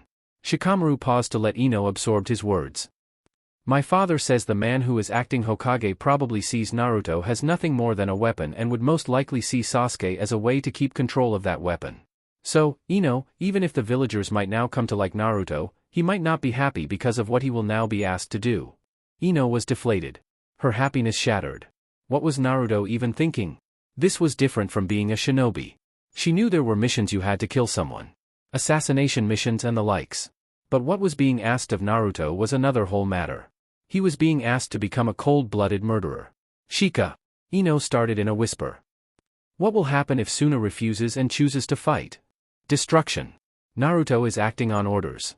The villagers might praise him for destroying their enemy. Then the question Naruto must be, will he kill innocent people just for people to like him? Is that price worth it, Shika? Will he not say it is best to be hated? Kabuto had always stood in front of Naruto in a position of power, never of weakness. But to be weaker, and frightened of the blonde was a new experience. It was amusing even. I'm just a clone and not doing to kill you. I should have known you were not going to just let me leave. Of course not. Then why did you? I was a little too angry. You Kabuto, defiled my mother's grave. You're perfectly sane. And yet you tormented me in worship of your master. I will not grant you a simple and quick death. I'm going to make you suffer that you will beg me to kill you. But I won't. Enjoy your life, for now. Tomorrow or maybe later. I will come to you, Kabuto. But I won't kill you. I will come, take a finger or two, maybe your lower lip or right ear. Maybe open you up and take one lung. And I'm not going to use a knife. I will pull it off with my hands. Sneaking into Suna had been quite easy. The village was in apparent disarray. Getting in and they had discovered this to be true. Then again, the village was without a leader and they had to get in grips with the fact that they had infuriated Konoha and would have to deal with the fallout. Not to mention, their apparent issues with the Wind Lord. The two were in a building, watching the Kazekage Tower through a window. Why do you think Suna attacked Konoha? From what I know, Suna demands more money for missions to make up their economic failures. They've always been the poorer out of the great nations. Perhaps this is due to the location of the village. Suna can't make anything, it has to buy. The Window Lord favored Konoha shinobi and this only made things worse for the village. I assume they joined Orochimaru for their own survival. The fact that Orochimaru killed their leader means that he was now refusing to go through with the plan. A fight for survival, huh? Yes. In this world, when a shinobi village doesn't get along with its daimyo, survival becomes difficult. The feudal lords and their power, influence and whims. They held the world together and yet still could turn this world into a bloodbath. Careless creatures whose only concern was to preserve their power and status. They didn't even understand the plight of shinobi and yet didn't think twice before sending them into battle. Their deaths. And in the end, wouldn't care for it. After all, they were far removed from this reality. How do we go about this then? The first thing they did was to gather information. With Sasuke using the Sharingan to good effect, that was easy. A couple of hours in the village and they had already learned what they needed to learn in order to make their move. The village elders are in the tower meeting with Baki. But what concerns me is that we haven't been able to find anything about Gaara and his siblings. It is almost like they didn't return. They must be hiding them. Yeah. Naruto nodded. Let us just go to the tower and talk to the elders. Whatever they decide, we will then make our move. Are you sure about this? If they refuse, we will become known for this and kill many innocent lives that had nothing to do with the invasion. Naruto closed his eyes as he absorbed Sasuke's words. They'll refuse subservience because they'll be thinking they can take us hostage and do their damage. But we will show them power. No, I will do it and they will be forced to submit. Danzo said if they refuse to submit, they must be wiped out. Yes, but if they change their mind midway, we can stop. I wouldn't be able to live with myself if I killed people who were willing to become slaves in order to continue living. That is a plan, then. Sasuke said. Let's go. Naruto was in a henge and Sasuke was hiding in a black cloak with a hood. They took to the streets and then dropped their disguises. It didn't long for them to be surrounded by shinobi. Naruto raised both his hands. Sasuke did not, he only sharpened his eyes, making the shinobi shift uncomfortably. We bring a message from the hidden leaf. Follow us. Baki shifted uncomfortably seeing the two. Why would Konoha send kids to them? There could have been better shinobi the village could send out. Orochimaru never gave them much about the two. He'd stated they didn't need to worry because the two would be out of the village. But now they were here. He knew Orochimaru had wanted them out because he wanted to take them for himself, but for what reason, he never said. What does Konoha want? You have two options, submit to Konoha or face destruction. Are those Konoha's only options? Yes. And who will carry out this destruction? We will. Sasuke replied. I see. Baki answered. Let me go talk to my elders and we will come back with a decision. Those old geezers were going to refuse to the order. A message to IWA had already been sent. They wanted to gain the favor of the stone and use it against Konoha. Don't take too long. After 10 minutes, Naruto turned to Sasuke. They were camped inside the office of the Kazekage. We have their response, Sasuke. Protect yourself. Sasuke activated his Susanoo. What of you? I have my own methods. Let me handle things. Naruto said closing his eyes. Naruto appeared within the seal and faced the sleeping giant. Hello QB. My host, you need my power? Yes. But I also have a proposal for you. The seal as it is allows you to take over my body. We can share my body. That is something I wish to avoid. I've always had the trouble of having to choose between using my power and your power. I can't use both at once. So, I've come with a method to let you out. But still bound by the seal. So, you can only be out for a limited time. The chakra you're allowed to possess runs out, you'll be forced back. Not today. You want to avoid causing destruction. I refuse to do it for you. Let Naruto kill. That way he becomes corrupted and it might be easier for him to be free. Then, give me more of your chakra to be able to transform. Baki raised his right hand. This was just making things worse, but if they captured the last Uchiha and offered him to Iwagakure, things would work in their favor. At least that was the reasoning of the elders. What they failed to consider was why Konoha even bothered sending just the two of them when it wasn't short of better experienced shinobi. Nothing he said changed things. It was like they had already decided. Ignite. Boom. The Kage Tower went up in flames.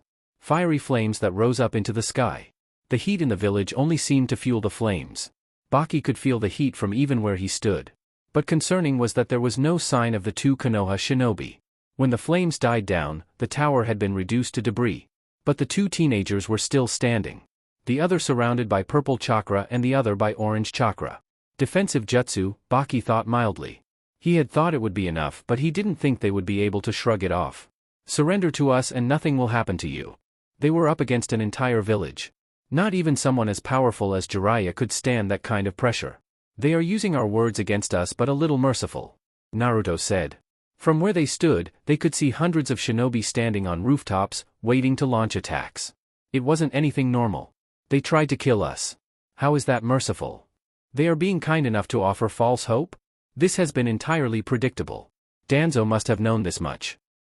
I'll run loose. Be free to join if you want. Naruto said, hands held together. You have doomed the village. Anyone who dies, it will be in your hands. Those words, what was he going to do? A sense of dread hit Baki when an explosion of chakra hit through the village. It was an oppressive chakra. The kind of vile chakra that had weaker shinobi tremble while getting on their knees. Shikaku was nothing compared to this. This was a bijou. Nobody told them that Naruto was a Jinchuriki.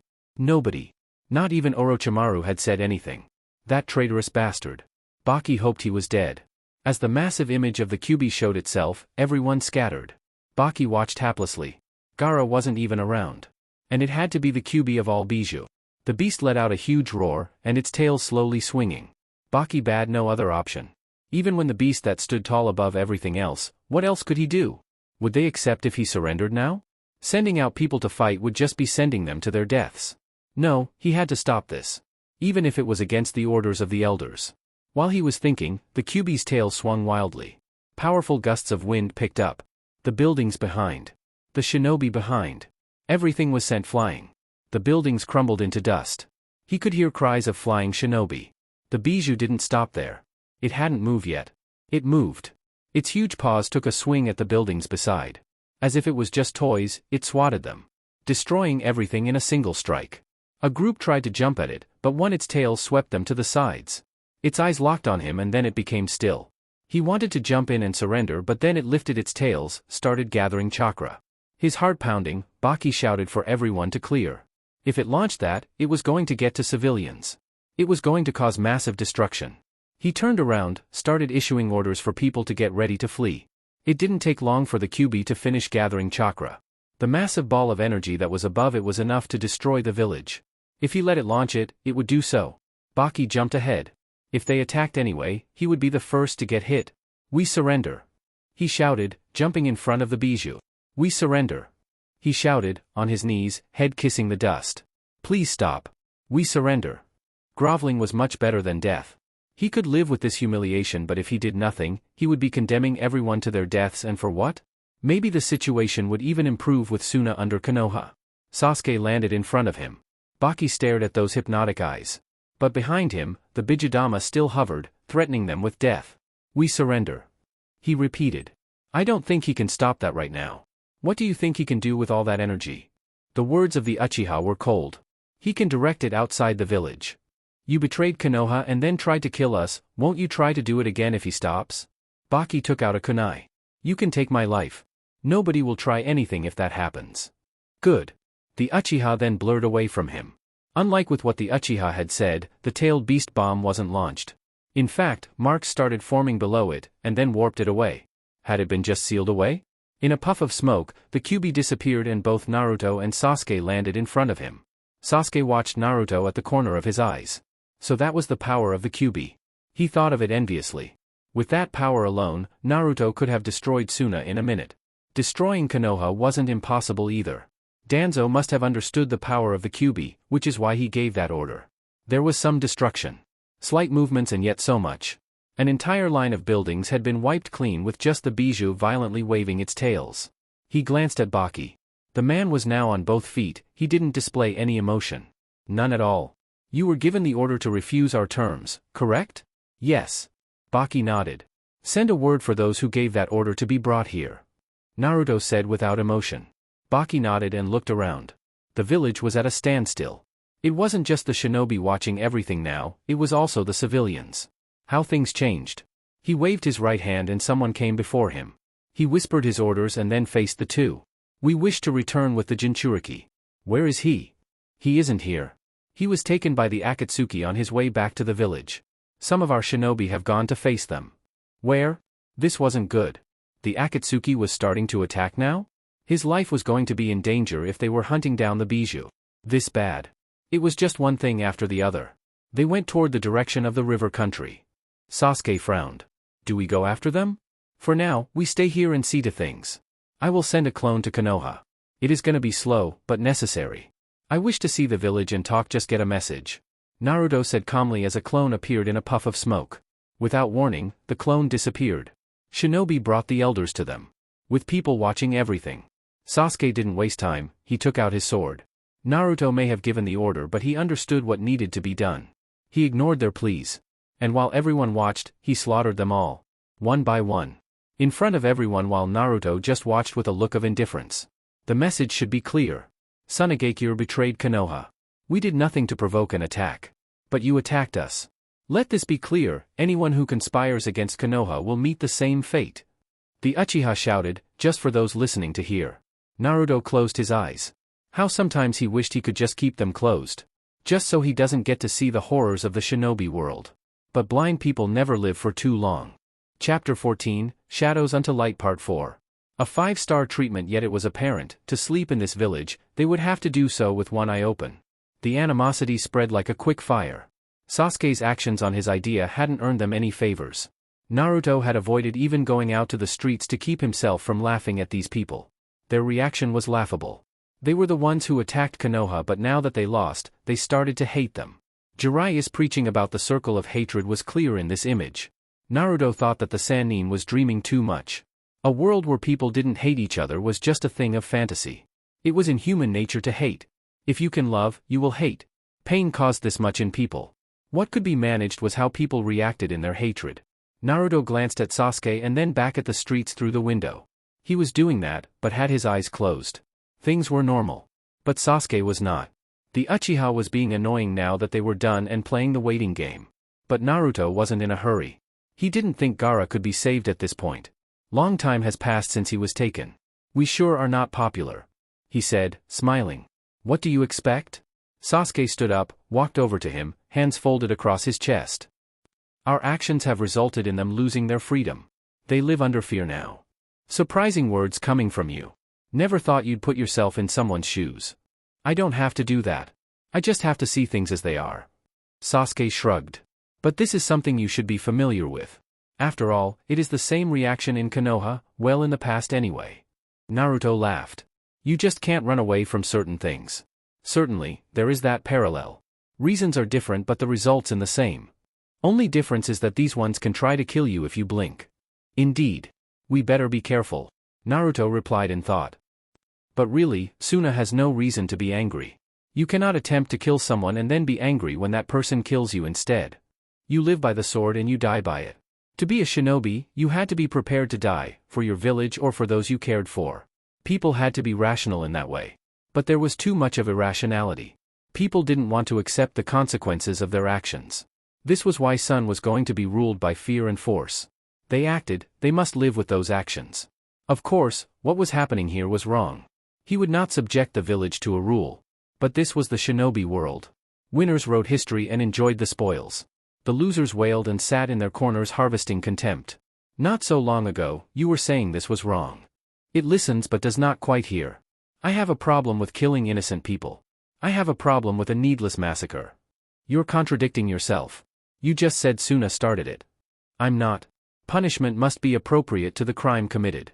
If you try to kill me and I kill you in defense, that is fair.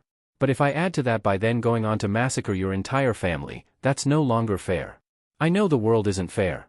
It hasn't been fair to me. But I do not function to promote such unfairness. Nor do I take joy in the killing of innocent people. Sasuke was silent for a couple for moments before responding. Either way, there are consequences for one's actions. But it is worth to note that Suna was tricked by Orochimaru. He killed the Kazekage because he would no longer go with this plan. You'd say the village is paying for Orochimaru's actions. I hadn't taken that to mind, must have been so bothered by the ides of wiping out a village. Naruto replied in thoughtful tone. If it was so, then the situation was a little different. Either way, it didn't matter to Danzo. He was making his conquest to conquer the elemental nations known. Suna was just caught in an unfortunate position. What do you think Danzo is going to do with this village? Turn it into a military power. Just for the sake of fighting the battles of Konoha. I assume young ones will be forced into battle. They are going to be tools for Danzo, if the Sandaime doesn't wake up. Sasuke shook his head. It seemed like Danzo had been plotting this all his life. Konoha is already powerful. If it takes over Suna, there will be war. Other villages are not going to stand and we will be responsible. You have an option. You can call all shinobi and then tell them you realize what you did was wrong. Konoha cannot subject you to its will. They are free to select their own Kage and you will stay with them. When they say Konoha will come for them, you tell them, Konoha isn't going to do something as suicidal as to travel through the sand to come here when Suna has a sand manipulator and wind users. The desert will be Konoha's coffin. Only IWA would dare make such a daring attack. That would be treason. It's not like you care either way. You were willing to abandon Konoha for power. This will make you leader of this village. If you're saying that, how long do you plan on playing this game? You're really not going to follow Danzo's orders forever. Naruto smiled. I'd like to say the same thing to you. Moving rashly isn't going to cut it. Besides, Suna needs to be managed. Konoha can't be seen as weak, Sasuke replied with a shrug. So, my friend, how do we plot to kill Danzo? Before Sasuke could reply, someone knocked at the door. Both turned around and Baki walked in. They had appointed the man as leader. He had the power to command things in the village in this time. There are people here to see you, the man said in a flat tone. Who? People from Iwagakure. Why is IWA here and after so soon? When we realized we lost the war, we sent a message to IWA knowing its past relationship with Konoha. That was before you came. Sasuke narrowed his eyes dangerously. So those elders chose to fight us because it was just the two of us and thought if they captured us, they could use us as a gift to Iwagakure. Yes. Baki didn't deny it. There was no point in doing so. After all, it seemed like he was needed to get everyone in line. Naruto shook his head at this. This was dangerous. If Iwagakure was here, then trouble had already started. It was bad. A war could break out at any moment now and they would be used as weapons. That damned Danzo and his shenanigans. How had those elders even come to make this decision anyway? They had just given license for the hidden stone to act. Not that it would have needed any justification. And you've already told them everything? Baki was silent for a couple of seconds. He could have chosen not to do so and even hide these people's presence in the village. But he did not. Because he knew IWA would grow interested, if they weren't already. But he didn't expect Naruto to ask the question. The fact that the blonde had his eyes closed, and emitting a dangerous aura made him think he may have made the wrong decision. Yes. You see what he did, Sasuke? Yes. IWA wouldn't know anything and if they had stalled and then turned them away, Konoha would have done something to increase its grip in power. The moment we leave, Konoha isn't in control. IWA can yield to anyone. This was a very smart political move. The Uchiha's eyes turned cold. Let's just kill him and take his head to those of IWA and tell them to leave. Sasuke said coldly. Naruto smiled. Now, Sasuke. Let us leave this man alone. We must entertain our guests. Naruto was careful not to say anything treasonous in front of Baki in case Konoha managed to get into his head. We will welcome the guests. Where are they? I can bring them here. No, we want somewhere appropriate. I'll make arrangements. Someone will come and fetch you in a couple of moments. Baki said, walking out of the office. What are you playing at, Naruto? If Danzo hears about this quickly, he is likely to either order us to stay here, which I'm not prepared to do. Or he will send shinobi to occupy Suna. It will only fan the flames of war.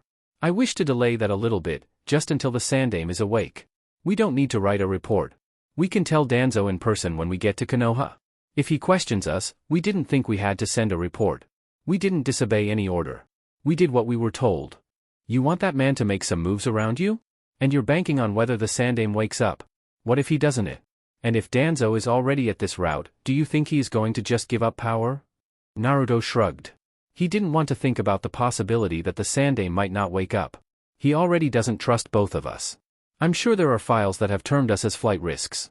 If he refuses to give up power, it is a civil war which he is going to lose. Naruto paused, turning his face toward Sasuke. He opened his left eye slightly. Do you disagree with me? The Uchiha smirked. Of course. I'm not anyone's tool. I just wanted to make sure you know what you are doing. Sasuke-chan, you know I just don't do things on a whim.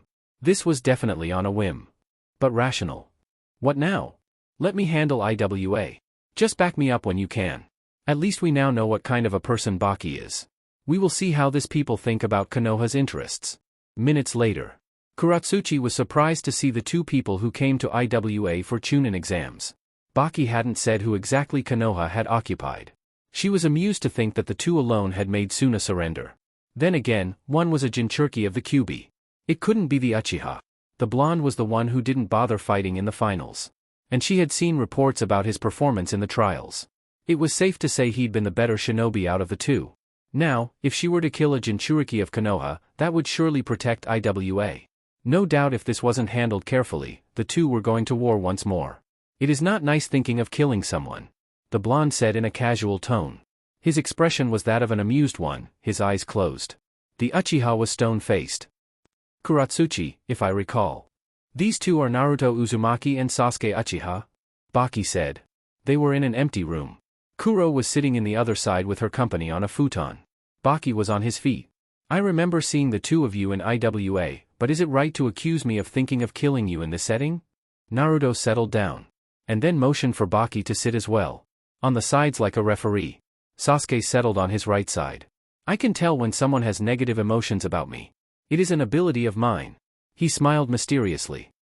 Of course, I could be lying. The fact was that she had been thinking about killing him and right now, meant she saw him as an enemy. But Kuratsuchi wasn't going to believe such an ability existed. She hadn't heard of it and that was skin to being able to read someone's mind. And you're not even going to look at me?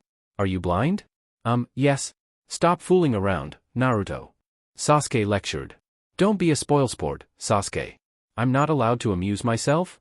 What if I was simply trying to sell false information to a potential enemy? You know you don't dish your ability to see to the enemy. Kuratsuchi glared. Naruto was taking a piss at this. He was trying to amuse himself in this situation? There could be war and he was looking for a laugh? I apologize for that. The world is a little violent that I decided to shut my eyes until there is a little bit of peace. Kuratsuchi scoffed. Says the person who unleashed violence against Suna. Naruto ignored this and just continued speaking. But I suppose I can afford to look at you. Last time I checked. His eyes opened. And then smiled. Well, let us not make you uncomfortable by making some remarks about your appearance. But I suppose you can tell what I was going to say given the smile on his face. He was still taking a piss. How did you recognize me if you couldn't see how I look like? Kuratsuchi asked curiously. Naruto raised his index finger. Chakra. The Nidaime Hokage was said to have been able to identify the nature of a chakra in a person. Without even being told, he could tell, I'm Uzumaki, he is Uchiha. He said, his finger waving toward Sasuke. We all different have chakra signatures. You struck quite the image in IWA. And I cannot forget your chakra signatures. He smiled, tilting his head slightly. But do you know the best thing? What? It is almost impossible to sneak in behind a blind shinobi. Instincts, the sixth sense, your nose, they all heighten to the point where you can tell if there is a roach crawling within these walls. As interesting as that is, let's cut it short. Kuratsuchi said sharply. Mind explaining to me what is happening here? Yes. I mind. Besides, we are certain Baki-san has already dished out the details. What we question is your appearance in this village. Kuratsuchi took out a scroll and then threw it at him. We can because the real leaders of this village called us. We do not recognize this thing Konoha is trying to do. I wasn't aware Konoha needed your approval, Kuratsuchi-san. But if you want to talk to the leaders, you are free to do so. You killed them. Kuratsuchi said a little bit in anger.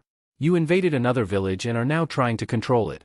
If it was a smaller nation, we could overlook it. But Suna is one of the Great Five. If Konoha takes over, it upsets the balance of power. And there will be war. In what position are you in to make that war assertion? As a representative of IWA. Are you forgetting that Suna attacked Konoha? This is the consequence of it. Now what happens after then, your threat of you, we are not authorized to pronounce anything. We had one mission to do and we have done so. But if you are going to declare war, we will take the message back to Konoha. I am however certain that Konoha will not be backing down. From there, we have nothing to say to you. You could have just started with that. Naruto smiled. Now, how would I have gotten a chance to talk to you? He then stood up, turned away from Kuratsuchi. Leave the village now. Or we will escort you rather quickly. Kuratsuchi folded her hands across her chest. I haven't finished talking to you and I want you to try that. Use force to make me leave this village. Naruto stopped, raised an index and looked back at Kuratsuchi through the corner of his eyes. Sasuke left the room after this. What followed them was impressive display of chakra. Naruto released a potent level of chakra that cracked the floor and the walls of the room, causing dust to fall. The violent chakra forced Kuratsuchi to slam her hands on the floor, coated with chakra for grip before the chakra could blow her away. I would rather not provoke Iwagakure in such a manner. That is why I made a request, which I hope you comply with. That was just ridiculous. All he did was raise his chakra. How could someone so young have so much chakra? Jinchuriki had massive levels of chakra but this was ridiculous. He didn't need the Kyuubi. On his own this Naruto was deadly. He was really an enemy of Iwagakure. Such a person would only prove to be a thorn in their side. Kuratsuchi put on an expressionless mask as she stared at Baki. You didn't tell me he was that powerful. I didn't know. I thought he was just a Jinchuriki who uses Mokuton. Baki replied. He could understand why Konoha sent the two. It was likely the blonde had only used the Kyuubi's power to make things quicker. Iwagakure will be in touch. Of course. But if you could kill those two, I'm sure my grandfather would be more than willing to stop a Konoha invasion. Uchiha and the Kyuubi's Jinchuriki. That would be a massive loss to Konoha. Baki smiled, not out of happiness. Just at what she was suggesting. He wasn't going to try that. Of course, if they were to be killed, Konoha would be forced to send an army. Konoha couldn't effectively rule this village without their army present or those two present. Suna could come with a plan to deal with them if there is no army here. And that meant that they could kill whoever the leaf is gonna to send to take charge. But Baki wasn't going to try that. At least not now. Those two were just teenagers, but they were smart and very cautious. The blonde had intentionally conducted the business the way B did just to see how Kuratsuchi would react. That would be dangerous. It is for the sake of your freedom. Kuratsuchi said, standing up. For my village and against anyone who threatens it, I'd do anything necessary to protect it. Naruto found Sasuke waiting for him outside, leaning against the wall with eyes closed. You enjoy showing off. Don't be jealous, Sasuke. If you had my chakra levels, you wouldn't think twice about flaunting it. Naruto paused, staring into the heavens. Besides, this is nothing compared to the Shodai Hokage. I must grow some more. Sasuke shook his head. Naruto always wanted more and more. I wish you hit the ceiling of your growth. Naruto laughed. I may have already done that, Sasuke. In terms of Mokuton, there is nothing more I can add. What I require now is battle experience. And refining my fighting style. That gives normal people a chance to catch up to you. To think there is no one who can catch up to you would be arrogance. You must always think that there is someone out there who is stronger. If you do that, your training never stops. Sasuke nodded. And then?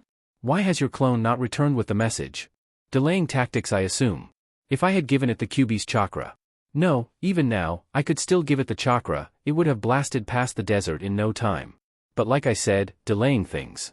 There are other things it has to do anyway. Hidden leaf. Jiraiya narrowed his eyes seeing a black-haired man walking toward him and Kakashi. He was walking slowly, hidden under the trees. The Sannin was sitting on a branch, with Team 7 leader sitting leaning against the trunk of the tree, holding his book. Any particular reason you're here in a henge? The clone of Naruto smiled. Don't say that. Do you know how hard it was to shake off the Umbu watching me? And then having to wait until you two lost your tails? Why did you have to go that far? I was supposed to have dispelled some time ago after delivering a message. I'm certain Danzo is going to ask the same question. At which case, I dispelled at the house. That is where I lost my tail anyway. Kakashi glanced at the clone and then looked back at his book. The fact that Naruto sent a clone to Konoha meant something had happened. But if it was an emergency, the clone would have dispelled immediately after receiving orders from Danzo. How much chakra did you get to be able to travel from Suna and then still manage to stroll around? Enough. Clones still maintain a link with the original regardless of distance. Chakra can be given after a certain period. It all depends on the calculations of the original. He was speaking casually. Which meant things didn't become bloody in Suna. Kakashi managed to a sigh of relief. If things went according to plan, he wouldn't have returned. The fact that both the original and Sasuke are still in Suna meant something had happened. Why? Jiraiya asked after Kakashi. What happened in Suna? If Danzo sees me, he won't be happy because there is an important message that I should have sent already. The clone said. Suna has submitted. It needed a bit of convincing. But there was no need for bloodshed. Jiraiya narrowed his eyes. If the message was important, why was the clone still hanging about?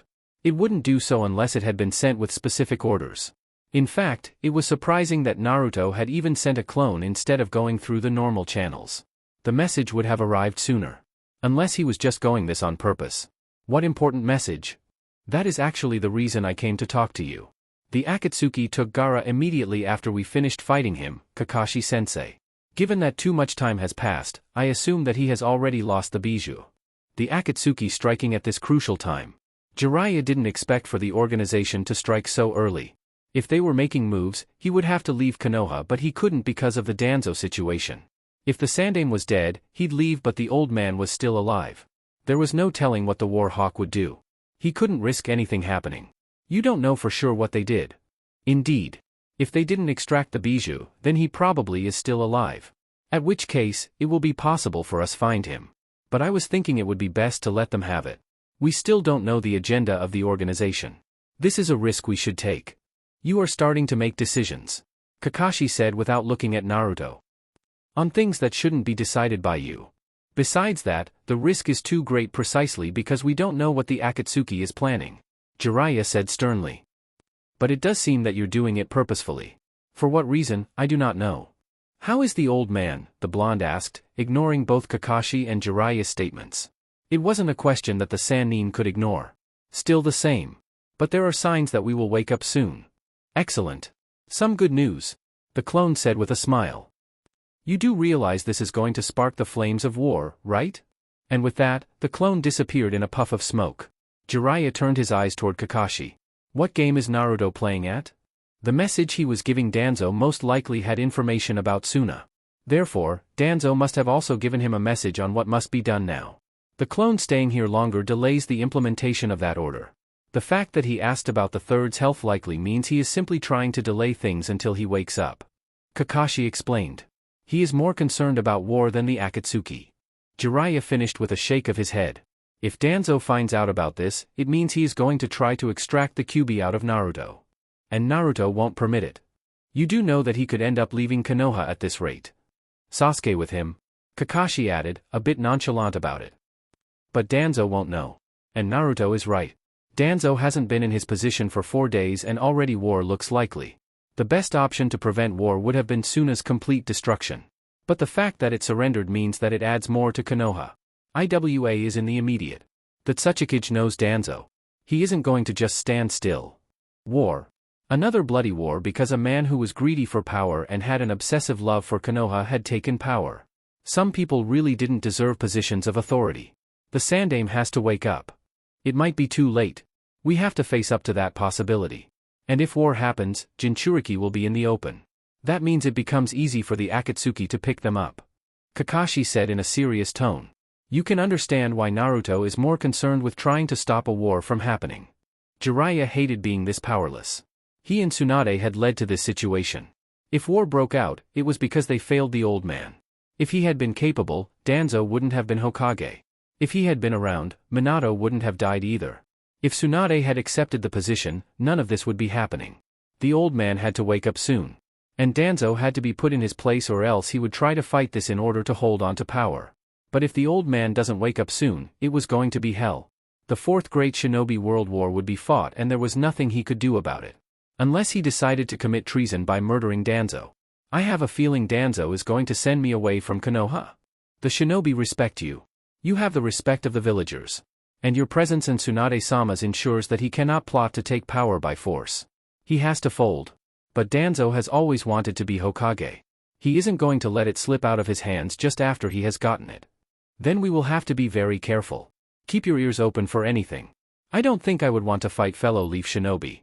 If there are whispers, we must quell them before they spark anything. Hidden sand. Naruto opened his left eye and then faced Sasuke. The Uchiha was sleeping. Sasuke. No response came. Sasuke. What? We have orders to leave Suna and go after the Akatsuki. Danzo has said that he would rather we return than not return at all, Naruto said standing up. Let's go to meet Baki. Danzo wants him in Konoha. Finally, they would be on the move. It had felt like he'd been lying about for weeks in this village. There wasn't even free movement here. Not when someone could throw a stone at him. Fighting the Akatsuki would give him some joy. He hoped they would encounter Itachi. It would make everything worth it. Even if they don't, they'll have faced some S-rank criminals and he would be able to judge just how powerful those people were. The crowd that his brother hanged with. Danzo is cruel, isn't he? You're saying that now? That man ordered us to destroy Suna if it refused to bow before him. Sasuke said with a roll of his eyes. Naruto shook his head. He opened the door to their hotel and started walking along the passages. That isn't what I meant. He is taking out Baki from the village. There isn't someone powerful enough to take a firm lead of the sand. Whoever plots their move in his absence will make some reckless decisions, and you know what, I think that is what Danzo wants. Sasuke stared at the silent passage. The building was completely empty of other people. Why? I think it is a test to see if they can be trusted or not. If they plot something, we will be forced to destroy it, and this time with no mercy. If they don't try anything, then it will be well. He can use them. Naruto's left eye that was open sharpened dangerously. If he could kill Baki without making things a little difficult here, Danzo would do it. It would just make things easier for him. Sasuke shook his head. He watched the streets. There was apparent fear in their presence. It was like these people thought Naruto was suddenly going to transform into the Kyuubi. Fear was a powerful thing. Already, Sasuke saw the problem of ruling with fear. You had everyone bending to your will. It could be intoxicating to sadists. The power you felt when people trembled at your presence. But there are few people who were willing to die for you. Sasuke wouldn't admit it, but he would get in line of danger if it meant protecting Naruto from certain death. And that was because Naruto was his friend. But a man you feared. If he was going to die, you helped whatever was going to kill him. Even finishing him off. You always had to keep an eye on the back of your head. And could hardly trust anyone. Is your plan to delay things working? These people might plot something because they don't want to live in fear for the rest of their lives. We might just end up coming back here. You will. If it comes to that, that is an order I will refuse to carry out. Naruto replied sharply. You say that as if I would do that without you. Naruto smiled. We are going to get in trouble together. But we can face that trouble. Naturally. I'll leave a clone just in case. As long as it doesn't do anything, it should be fine. A clone can gather chakra anyway. Naruto replied. It means they won't do anything. They found Baki working in a tent. Paperwork overworking him like a normal Kage. Nothing was happening to the Kage Tower. Suna must be cash-strapped. You look like you have eaten something bitter, Baki-san. Baki looked up at Naruto. The blonde always addressed him in a respectful manner. And he wasn't mocking him in any manner. Then again, unlike the Uchiha, the blonde was a lively person, at least when the situation was right. Just received a letter from the Wind Lord. Humiliated, he said. He is going to continue to do things as normal and will punish us. Baki explained in a flat tone. We'd not planned on any invasion. We had merely tried to associate with Orochimaru just to intimidate him, but he didn't budge. In the struggle for survival, the human will crawl and latch onto anything. For a Kage, the pressure is to ensure that your people don't die and the village doesn't crumble. You take drastic measures just to ensure the people you lead are happy. Naruto shook his head. Not every decision is right. But as long as we live, we always try to find a way. You speak as if you have experienced this. Ha ha ha. Naruto laughed, waving his hands. Those are just meaningless words. Let me tell you a secret, my father, the Yondaime Hokage sacrificed himself and my happiness to protect Konoha. So from a logical standpoint, I see the decisions that Kage have to make. The blonde paused and turned to Sasuke. If you want, we can go and intimidate him for you. The Uchiha offered. Why would you do that? Wrong answer. Naruto said quick to say. But the answer is simple. If Suna is suffering now, it is still going to suffer even at the hands of Konoha. And things are only going to be worse because Danzo will most definitely try to squeeze your resources for the benefit of Konoha. The people in this village will suffer as a result. You're a kind person, aren't you? If it was someone else, you wouldn't have stopped where you did. Naruto didn't reply to Baki. What did you end up discussing with that woman? She offered Iwa's protection if we brought you two to her, dead. So is there that type of person who wants to destroy anything that may have threat to her village? No doubt, we are marked badly in her books. Prepare our bingo book ratings, Sasuke. Naruto said. I'm likely to have a better rating than you. That is because of the Kyuubi and nothing else. You don't need to be proud about it. I'll still be rated above you. Sasuke glared and then turned his sharp eyes toward Baki. We are leaving to look for Gaara and his siblings. You are to immediately travel to Konohagakure, alone. If we find them alive, the siblings will come back with us to Konoha. Will I reach Konoha? Naruto laughed at this. You think Konoha might try to eliminate you in a nice way. Well, it wouldn't be past some people. But no, you're likely to arrive to Konoha. But if I were you, I would take some precautions on my journey. And tell your people that if they try something in your absence, there will be no mercy this time. Sasuke said in a hardened tone. Let's go, Naruto. We have already been around for long enough. And I don't want to miss a battle with S-rank criminals. Naruto sighed. Well, then. Pass the message and travel, safely. We will try to retrieve the Sand siblings if possible. After all, they may be used as some form of legitimacy by Danzo. Iwagakure. Looking at Kuratsuchi, Inoki couldn't help but frown. He really didn't want a war at this stage. But the report he was getting from Konoha meant exactly that. Danzo was someone who has tried to provoke war between the two nations before. He hadn't been satisfied with how the last one ended. But more concerning was Kuratsuchi's report. For her to admit she felt fear was something else. This Naruto had to be very powerful. Damn Uzumaki. And they had been well pleased to see the destruction of the whirlpools. And now years later, one of their own was going to cause them problems. It was poetic. He was just a brat nonetheless. But one that could not be ignored. I should have known there was something up with them when Hiruzen only sent just the two of them. Inoki said sternly. He'd looked normal when I saw him. He still did look normal. But his chakra output is just beyond anyone I have ever met. He really is an enemy of Iwagakure. If it wasn't because it would have started war, I would have tried to kill him myself. Inoki sighed. Only Kuratsuchi would admit being afraid of a person then talk about trying to kill that very same person. You wouldn't say that if you saw the report I was reading. What? That brat along with the Uchiha killed Orochimaru, a Sannin. And Naruto is the son of Konoha's Yellow Flash. What? Inoki leaned back. There was no telling how things would go or if the blonde knew the jutsu of his father. Not that he needed it. He was a user of the rare and powerful Mokuton. And held the most powerful bijou in existence. That alone made him a dangerous opponent. Worse, of what Kuratsuchi was saying was true, he most likely didn't need to turn into the powers of his bijou. Hashirama had been able to capture all other bijou because of Mokuton. If the blonde could use it in the same manner, then there was that danger. Doesn't change anything unless he can move like his father. Inoki managed to be nonchalant about it. The problem is Danzo. We may not have any other choice but to go to war. I offered Suna protection or help if they could kill those two. Not going to happen. Inoki smiled. But I like the idea. The blame would have been pinned on Suna. Which means Konoha would have been forced to settle for its destruction. It however won't happen. But what are we going to do? Just make sure Konoha doesn't send its forces into Suna. Konoha has also just survived an invasion, I doubt it wants to go to war so soon. The village has been losing its shinobi over the years. Recent tragedies have made things better for other great nations. With the Uchiha, Konoha was always a dangerous opponent. Then you add the Yellow Flash. But it has lost all that since the Third War. And now with Hiruzen stricken, it isn't in the best situation to fight. But it is unlikely that it will try to relinquish control over Suna. Unless we try to get the Raikage involved. Likely won't care. But knowing Danzo. If he manages to get a grip on Suna and builds it, he is going to war. A journey that only stopped when he needed to take breaks, but finally, Baki had reached Konohagakure. You wouldn't think it had been invaded a couple of days ago. And as expected, his presence wasn't welcomed. But they had many reasons to celebrate. They pulled through. Orochimaru was dead. Suna had surrendered. And now they lived with the knowledge that they could have another Yellow Flash as Minato's son lived. It has truly shocked him to learn of this. But Baki was certain, Naruto didn't know his father's jutsu.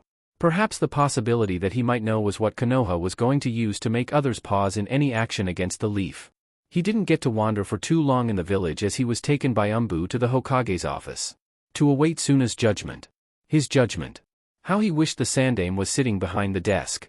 The old man would have been merciful. But this man was unforgiving. He'd already dished out the worst punishment possible. Hokage-sama, Baki bowed to his new lord. It was gut-wrenching. Bitter moment but he had to go through it. Sit down. Danzo ordered. Hi. Danzo stared at the man coldly. He considered his options. What did he do with this man? Making him disappear would be easy. But his main problem was any other village that may try to interfere with his plans. What is the situation in Suna? I want to hear your assessment before deciding on what to do. River country. Gaara stared at his hands, wondering why he was still alive, after all this time. After everything he has done. And why of all people, Kankuro had to be the one dead. It was just a scroll, but with a body sealed within it. He should have been the to die.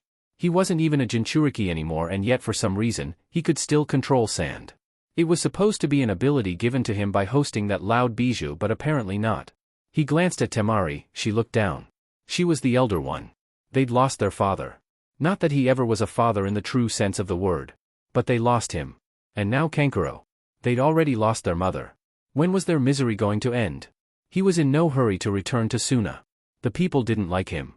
And with the invasion ending in failure, Suna was surely in a bad state. Perhaps he should be rushing there to try to make up for his mistakes. But Gaara wanted to free his mind first. To think clearly about what he was going to do next and his own future. What do you think is happening in Suna? He asked in a quiet tone. They hadn't talked much about Kankuro. Just that he died of poison in the hands of Sasori. Temari shook her head. They are most likely planning on how to move ahead with the failure. He had failed as well. He didn't do much. He was defeated. His first defeat. But it happened. And Konoha was unlikely to just let them go after betraying the village and working with Orochimaru. They too were tricked, but it didn't change the fact that soon a shinobi invaded the leaf. He glanced to the side, and then stood up. "There are two people coming and fast," Gaara said. Temari stood up as well, got hold of her fan. "Enemy? They are coming to us." A minute later, both Naruto and Sasuke landed a distance away from the two siblings. They were close to a stream of water. The river country was like this. A country with lots of water. Temari tensed seeing Naruto. She couldn't forget how he watched her before she attacked. It was like he was plotting something. There had been an expressionless face, but now there was a smile. And this was bad. They must be here to try to get them to Konoha to face the music. "You're still alive. I did right by letting you live. You'd been killed in Konoha," Naruto said, his eyes turning to Gaara. "And you're no longer a Jinchuriki. We are late, Sasuke. Wasn't it your plan? Now, there is no need to glare at me like that. I'm sure we will get another chance to face the Akatsuki. We just have to accept that we lost this one." These two appeared to be relaxing and didn't look like they were in a hurry. It just meant that the Akatsuki was done with Gaara, but wasn't he supposed to be dead? "Not today. You'll get your chance," Naruto said, focusing on Gaara. He took a step forward and saw their tension. He smiled, waving his right hand. "We are not here to fight you. We were hoping to save you from the Akatsuki." Temari loosened her grip on her fan and then settled down. Gaara did the same. But neither said anything to the Konoha shinobi. "The mood is a little gloomy here. How are you alive if the Akatsuki extracted Shikaku from you?" Gaara faced him and then stared down. "I did die. A jutsu saved my life. A life for a life." Naruto tilted his head slightly. It didn't seem that Gaara was lying. Actually, he seemed burdened by that reality. There was still one person missing, and that was their brother.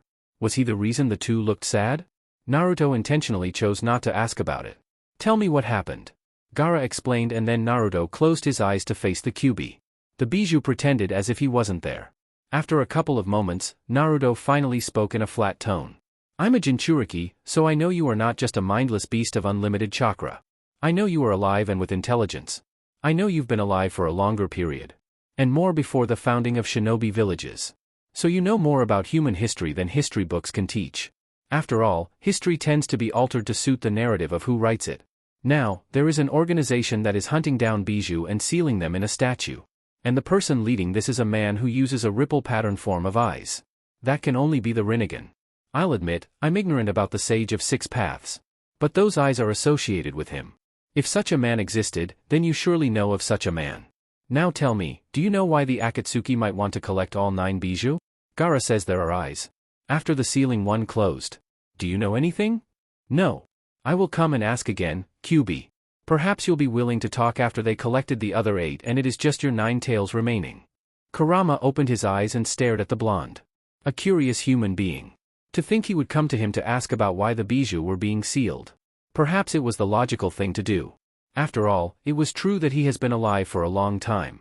You say that, but like all humans, you continue to demand for my power. Naruto waved his right hand. Don't be like that. I use your power because it is needed. It would be stupid for me to host you and not use your power. I know my mother seal wasn't the best for comfort. I studied its structure. You were basically tied down. Here you have freedom. You are not even locked up anymore. Your power, I will use as long as you remain in me. Whether I am the same as everyone is for you to judge. Kurama had no reason to tell Naruto anything and he wasn't going to do so. And so, he closed his eyes once more and then felt the blonde leave him in peace. Naruto looked between Gaara and Temari and then released a long breath. He has to dive into this subject. He wanted to top-toe around it because it would make things uncomfortable. You lost your brother. I offer my condolences. How did he die? Poison. Sasori poisoned him. Ah, another of those matters. If I had known, we would have definitely come earlier. Konoha has the best medic Nin. They would have surely worked on him. Actions have consequences. The decisions you took affect the flow of things in the other people's lives. In any case, you have to go to Konoha. Baki is already there and should be waiting for you. Naruto turned to Sasuke. Do we go with them or do we look for the Akatsuki? Can you track them? Naruto shook his head. Then there is no need to waste our time. Let us just go back to Konoha. Has been tiring anyway. Naruto nodded. Could they not track down the culprits? No, with what Gaara had said, there was a chance there were more than 2. If they did manage to track them down, it was going to be a problem. He wasn't sure it was a situation where he could escape intact. To have the power of the Kyuubi didn't mean he was all-powerful. The fact that these people were resolved to fight Jinchuriki meant they had confidence in their powers. Searching was not worth the risk. He glanced at Temari, she looked miserable. He couldn't emphasize. He didn't know that feeling of losing someone you loved. These two had not only lost their brother, but their father as well. And hell only awaited them in Suna.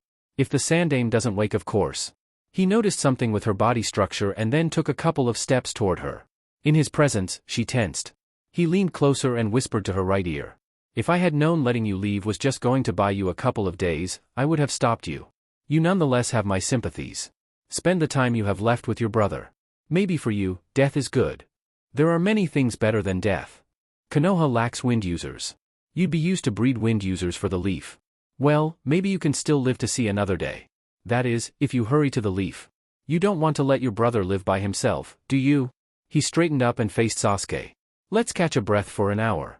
Besides, I'm feeling a little hungry, he said, turning away from the Sand siblings to face the water. You think we can get some fish there? Danzo stared at both Naruto and Sasuke with a look of anger. They didn't face the Akatsuki. And they didn't send him a message that IWA had appeared. He could have handled that situation differently. He could have organized for those people to be killed by someone from another village. Kumo or even Kiri. But they hadn't sent him a report. It was a deliberate action. And that meant that Inoki has had time to ponder on the matter than he did. He hadn't thought that the Sandame Tsuchikage would act so quickly. It didn't matter that it had been on Suna's urging, the fact was that they took the bait and had thrown themselves into the mix. There could be war in the horizon. Danzo wouldn't have a problem with it. He still wanted IWA to pay for the many lives it took in the Third Shinobi War, but this wasn't the right time. Suna wasn't in a state to go to war. Neither was Konoha. Even if they won, they would end up being crippled to the point where they couldn't defend both Suna and their own village. Kumo would no doubt strike. Why did you take it upon yourselves not to send me a message regarding the appearance of the Tsuchikage's granddaughter? Naruto produced a scroll and put it on the desk. It wasn't that such a scenario didn't play out in his thoughts. It would have been careless and stupid of him. The report is in there as well as a detailed review on my interaction with her. Baki must have already informed you of his conversation with her. We put him in the meeting to act as a witness. His senses could have been easily manipulated by Genjutsu. Danzo replied. If Sasuke was anything like his brother, such a thing was possible. Unfortunately, my powers haven't reached that level. Sasuke replied in a flat tone. Indeed. If what I hear is anything to go by, Sasuke's Genjutsu prowess is nothing compared to that of Itachi. Naruto added calmly, earning a glare from the Uchiha. Was that even necessary? I'm trying to prove a point and help our case here. You do know that this can be blamed on you. You're the one with a higher ranking after all. Bastard. I shouldn't have let you do as you pleased. I'm going to put you on a tight leash next time. Now, there is no need for such an extreme action. Besides, if you're worried about Itachi's Genjutsu, you needn't worry about it. You also have the Mangekyo, you can counter it. Enough. Danzo shouted. Teaming this too may have been a mistake on his part. No, he couldn't have them getting along like this. It only made them stronger. They got along quite well that they couldn't be used to off-balance the other. You have not answered my question. When she came, we decided to deal with it quickly and send her away from the village. If she had stayed longer, she would have seen the state of Suna, which I'm certain that isn't something you want Iwagakure to know. A reasonable argument. At this point, Suna wasn't worth defending. But Danzo wasn't willing to let IWA have it. If the stone chose to send shinobi for it, Danzo was going to opt to have the village destroyed. It would stop IWA from going to war with them, for the moment that is. He tapped his finger on the desk and then asked. And my other concern? It was a precaution we took. There is no telling a message would have arrived. Suna is still in control of itself. If we had used its resources, there was no telling they wouldn't intercept the message and put their own, which would have resulted in the wrong message being sent and us getting the wrong message. That was a risk too great for us to take. No doubt, Suna would try all means to wrestle its way out of the situation using all sneaky methods it could. Naruto was right. Without Konoha forces stationed in Suna, they had no real control. Suna could do anything. He had to try something soon before they could organize themselves. But it didn't mean that the two didn't have a hidden agenda. They just weren't going to tell it to him. But he would find out. Fine. I will oversee the report and then see what must be done. As for the Akatsuki, it is concerning. For now, Naruto, you will be confined in the village, and if you are to move, you will do so discreetly. Danzo then turned to face Sasuke. Leave us, I wish to speak with Sasuke alone. Hi? Naruto nodded and left the office by the door. Danzo knew the blonde would be waiting outside, but he wasn't concerned with it. It is obvious to me that you were following Naruto's lead in this case. Saying this earned him a sharp glare. Don't mistake anything. I let Naruto do what was done because he was suitable. Don't think he can order me around. Danzo took it as pride talking. But he was fine with that. In fact, he was happy the Uchiha reacted in such a manner. I understand that it is still your mission to kill Itachi. Hiruzen had been stalling because he was using Itachi for information on the Akatsuki. While still a criminal, when the threat of the Akatsuki came up, in exchange for information on the organization, Hiruzen promised Itachi that Konoha would not hunt him down. Danzo paused, trying to see the reaction in Sasuke's face. Why would the Sandaime do something like that? He isn't concerned about avenging the Uchiha clan. The Akatsuki is after Jinchuriki, and that means Naruto will be targeted. He only wants to protect Naruto, no matter the cost. Why would Itachi be concerned about being hunted by Konoha? It wasn't like that was something which would bother him. Do you know where he is? I'll find out in the next couple of days. I'll hear from you then. Like you, I want Itachi to be gone. He is an enemy of the Leaf and his actions cannot be forgiven.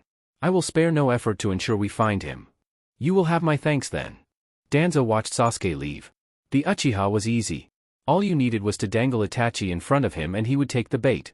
Sasuke found Naruto waiting for him, but he didn't say anything until they had left the tower. The streets welcomed them. Unlike in Suna, there were nods of respect, even to Naruto. But the blonde didn't seem to be enjoying it, even though he reacted kindly to it. What did Danzo want? Shouldn't you be happy? Sasuke asked instead. My life is hell.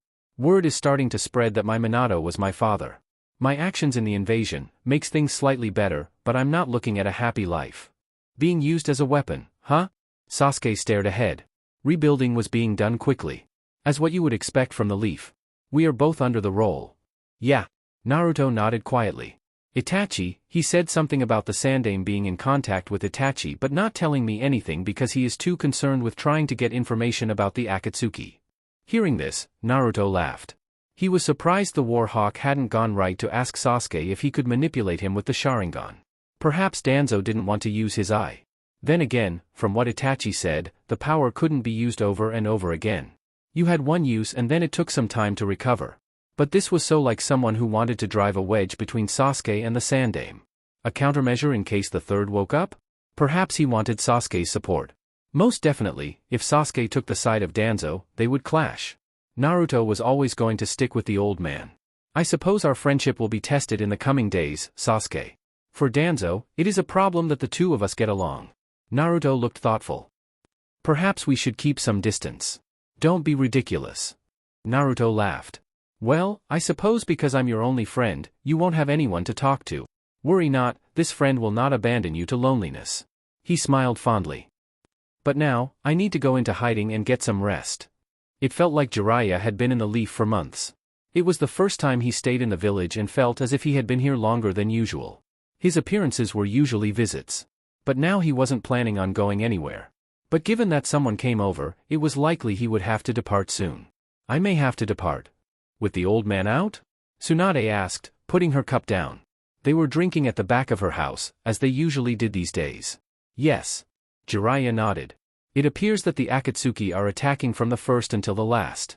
One of Danzo's people came to tell me that they are going to check on a location in which the Three Tails was rumored to be. If they find it, I'll have to be there to help them seal it. This will be done secretly to ensure the Akatsuki don't know about it. Thinking about Naruto? We do need to give them a fighting chance. But I won't move until Sensei has improved. Tsunade nodded. Thinking of the old man, she said, it really is the hope that kills, huh? Tsunade-sama, the Sandaime.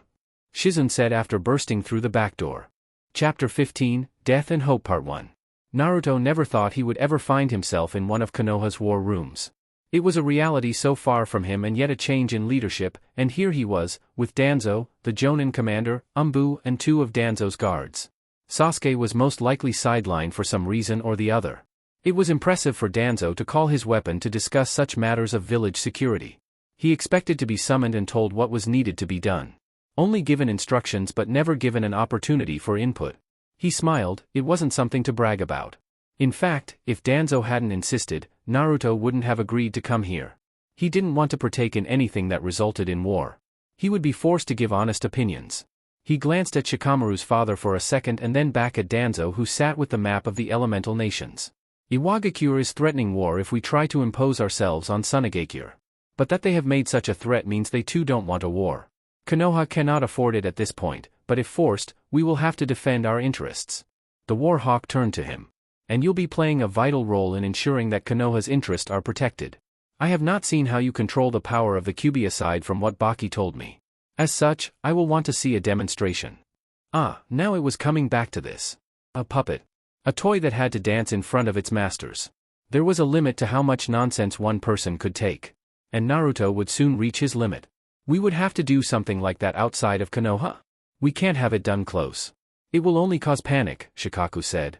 He assumed the only reason Naruto was brought in was because Danzo figured he needed to have Naruto fight for him. It must have become apparent that the blonde was too powerful to control or to try to strip off the Kyuubi. And so, he came with the plan of trying to show him he was valued. A smart man. But Naruto wasn't stupid either. He must have surely figured as much. Shikaku wondered what the blonde thought of this situation. And if he was considering leaving Konoha. He's already seen his ancestral home. There was no saying that he wouldn't consider going back there. After all, his mother had only been brought to Konoha to become a Jinchuriki. Uzushiogakure was his home. It nevertheless would be a devastating blow to Konoha's military if Naruto left. After all, if the blonde left, Sasuke was surely to follow. A double blow. But one that could be avoided. I have thought of that. We shall do so in battle situations. If IWA tries to send shinobi toward Suna, you will be sent to confront them, alone. Naruto just took it in, silently. He was being told what was expected of him. Not being asked his opinion. Whether he agreed or disagreed with what Danzo was saying was irrelevant. I have sent a message to the Fire Lord to ask him to put some pressure on the Earth Lord. If achieved, it should make sure that we have some time to prepare Suna. Danzo explained. I sent my men to Suna to eliminate everyone in the leadership positions. We will install people who will be loyal to Konoha? In doing so, will we tell IWA that we have stepped back? Shikaku asked. That was one way to keep control of another nation. A shadow control. You could control even the Fire Nation by being in control of the feudal lord. Danzo was brutal in his method. But it would be effective. We cannot spare shinobi to occupy Suna. We must deal with it differently. Danzo stared at Shikaku. At least, he respected the man's genius and trusted he wouldn't try to sabotage his plans. Do you not think it will work? It might buy us time. But we can't be seen around too much, and whether it works depends on who we put as leader. It cannot be Baki. Danzo was quick to say. Shikaku smiled inwardly. If Danzo hadn't quickly shot that idea, he would have suggested it. It was convincing that way. But he could also understand why the man didn't want Baki in that position. You have been to Suna, what do you think? Shikaku asked Naruto. Some form of legitimacy could be achieved through putting one of the Kazekage's children. Young but Gaara is feared in that village. He would make the perfect leader. When he is feared, don't they hate him? Precisely because of such a reason. He wants to be better. He wants to prove to them he is a good person. On the flip side of things, we want Suna to be led effectively. He isn't the emotional type. He will do what must be done. Naruto adopted a thoughtful look before adding. It is a matter of playing the cards right to ensure his loyalty. Danzo didn't think that Naruto was capable of such cold strategies. His reasoning for bringing him here wasn't his mind. A weapon only needed to fight and listen to orders. A smart weapon with loyalty issues would only prove to be dangerous to both him and his dreams. Are you suggesting we use his sister? I didn't say such a thing. But I suppose if you want to keep Gaara on a leash, you keep the only family member he has left. But that poses a problem. IWA would likely see through that plan. Indeed, Shikaku nodded. We can't have her in this village. We can't be seen to have anything of Suna at ransom. It will blow up everything. And we need to resist a little. If we just give up like that, IWA will notice something is up. That is why Naruto will confront whatever they send toward Suna. But he does that and eliminate them, IWA becomes poised to strike. We have to avoid major blows, minor scuffles will be okay. Anything major and it is war. Shikaku said in a stern tone. We can have some people watch over her in Suna. But the village has to offer some sort of compensation to the invasion. And we need to send a smaller unit to Suna. I will send Kakashi and some Jonin then. They will head to Suna and remain there. If IWA decides to march, they will confront them. Danzo said. As long as he could delay things a little, he was fine. But that still won't solve the bigger issue, which is Suna's financial position. Any attempt to stop the Wind Lord from sending missions to us won't benefit the Leaf. Danzo said with a shake of his head. I will work out on how to ensure the Wind Lord starts supporting Suna. Once this has been achieved, Suna will be given instructions on improving its military strength. Shikaku knew this was coming. Kids would be forced into hard training. The adults would do more than they usually do. And when Danzo's war came, they would be sent first. To die first. That man wasn't going to send Konoha shinobi to die when he had a village full of tools for him to use. What of the threat posed by the Akatsuki? There's still much we do not know. We can't move recklessly when we do not know. Danzo was a little dismissive. Shikaku, what do you understand about Kirigakure's position right now? The man was not possibly thinking about invading the mist, was he? It would be difficult for Konoha to pull off. They would need ships. And Kiri being adept to it, they could sink their ships. A large-scale invasion was out of the picture. It has come out of its civil war and has been rebuilding over the past years. I do not have much information aside from that. I see. Danzo paused a moment before speaking again. One reason I called you two here is that there are going to be changes in Konoha. Starting from the academy. Shikaku, your Jonin have been slacking off. They need to be all given proper tests. I want you to arrange groups of capable Jonin. They will be training with Naruto to get used to what is it like to face a Jinchuriki. Our enemies have 2 Jinchuriki each. We failed to deal with the weakest of the Bijou. We need to improve on that. Naruto wished he was out on a mission at this point. Training shinobi. Getting people jumping on him. Danzo was truly preparing for war. The academy kids were going to be out through hell. In Danzo's Konoha, Sakura would probably never have become Genin if there hadn't been an improvement in her skills. I will make the arrangements. It must not just be fooling around. There must be intent to kill on both sides. Danzo was firm on this point. We have to deal with the sound. It attacked us along with Orochimaru. It is hardly relevant. Shikaku said. We would be wasting resources going after it when we already have IWA to deal with. But we cannot forgive them for their actions. They must pay for the blood that was shed, Danzo replied in a hardened tone. Once we have stabilized Suna, we will move against them. It will also send a strong message against any small nation that may threaten to act against us. Shikaku shook his head. This is just going to make things worse. I have no interest in occupying the sound, just its destruction for attempting the same with Konoha. We will not be in conflict with any great nation if we do this, Danzo rebutted. You may leave, he said to Naruto. The blonde nodded and then departed without another word. How loyal do you think he is? Danzo went straight to it after Naruto was gone. A flight risk, the Umbu replied. This has been the assessment for a while now. The same with Sasuke. Danzo turned to Shikaku. Do you disagree with this? How could he disagree with the truth? Naruto could leave Konoha at any moment, and with his power, trying to fight him would be just a needless loss of valuable shinobi. Are you perhaps trying to get him to train with the best Jonin in attempt to learn his weaknesses? Shikaku asked after a light bulb moment. That is just another reason. Shikaku shuddered. He hoped there wasn't going to be a day Danzo suddenly comes and say, today, it won't be just training, restrain Naruto. He could see that happening if the War Hawk saw progress. The frightening thing was Naruto was secretive about his abilities. He was never going to show them everything and no doubt, wasn't going to show them his real weaknesses if he didn't have way of dealing with it. Shikaku hoped disaster didn't await them. Because if Danzo goes that route and fails, there would be hell to pay. We cannot have a Jinchuriki who is not loyal and not know how to stop him if he were to turn on us. That would be careless. As much as he was loath to admit, Danzo wasn't being completely irrational. He was making sense. Earlier, Tsunade was willing to admit to this strange feeling, relief with a spice of happiness. Not since Hiruzen stopped being her sensei did she ever think she would experience such emotion because the old man had woken up. He was far from the professor who taught them many years ago, just an old man. But as she has come to realize, an old man who kept this monstrous beast of Konoha at leash. To keep it from trying to abuse its overwhelming strength. He wasn't just a kind old man who followed the whims of the peace ideology. In fact, he was strong-willed. He was willing to shoulder so much pain, just to stop needless bloodshed. Had the Kumo incident involving the Hyuga clan occurred while Danzo was Hokage, a war would have occurred there and then.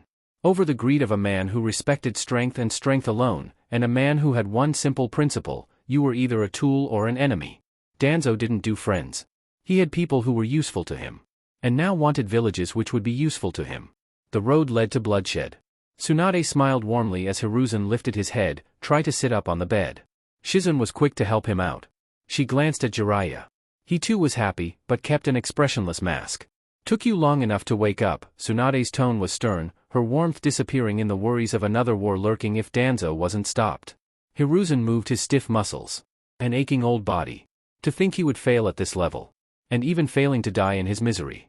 Perhaps there was something that kept him alive. A duty he had to perform before going to meet the condemnation of his predecessors and one successor. This room, he was obviously at his compound. It would have been pleasant if he saw either Konohamaru or Asuma as soon as he woke up. But the fact that it was these two meant that there was something happening in the village or outside. How long? A week. That long? Hiruzen asked. Even Jiraiya looked very serious. How did things go? Naruto and Sasuke killed Orochimaru after he fled the village. Suna retreated. Jiraiya reported, moving away from the door after ensuring that there was no one to listen in on the conversation. The village is fine. There were no major casualties. But Danzo became acting Hokage. Hiruzen felt an uppercut. A knee to the gut and a stab through the chest. This felt worse than realizing the true nature of his beloved student. He was happy Orochimaru was dead and in the hands of Naruto, but that Danzo was Hokage made him wish he was dreaming. But this was reality. He should have known something was up. He should have taken measures to stop this from happening. It just meant that Koharu and Hamaru betrayed him. The daimyo? Yes. He got to him then. But what of Hamura and Koharu? Even if Danzo had managed to convince the daimyo that he should be acting Hokage, those two should have been able to stand in the guard and tell him of my wishes. Jiraiya frowned. He was never able to solve anything. Not even how Suna was able to get inside the village. Danzo came in and blocked any investigation. His route was doing everything. Even Inoichi and Ibiki were being sidelined. But the glaring thing about it all was the silence of those two. Danzo did something. Blackmail or something sinister. They didn't support him, but they didn't speak against him. They just kept quiet. Hiruzen shuddered. He was now afraid. Danzo Hokage? This was bad news for the shinobi world. He needed to get up and sort things now. He doubted it would be easy. Danzo had even felt betrayed when Tobirama chose him as his successor. And perhaps it was telling. Nobody epitomized the ideals of the second Hokage better than Danzo. He had idolized the second. And yet, he had been skipped. Tobirama must have seen that Danzo could never be trusted with the power. He was extreme. Once more, Hiruzen had failed Konoha. Had he taken steps to quell Danzo long ago, none of this would be happening. It was because of his own weakness that he did not order for Danzo's execution even when he committed treason. Not just once. After all, even the Uchiha massacre had been done behind his back. He'd been open to dialogue. But Danzo had ordered Itachi. A complete wipeout of the entire clan. It hadn't been necessary. But another one of his failures to live with. Naruto. Hiruzen's eyes sharpened. What is happening to Naruto? He asked, almost in a panicked tone. Nothing bad has happened, yet. Hiruzen let loose of a long breath. At least Naruto was fine.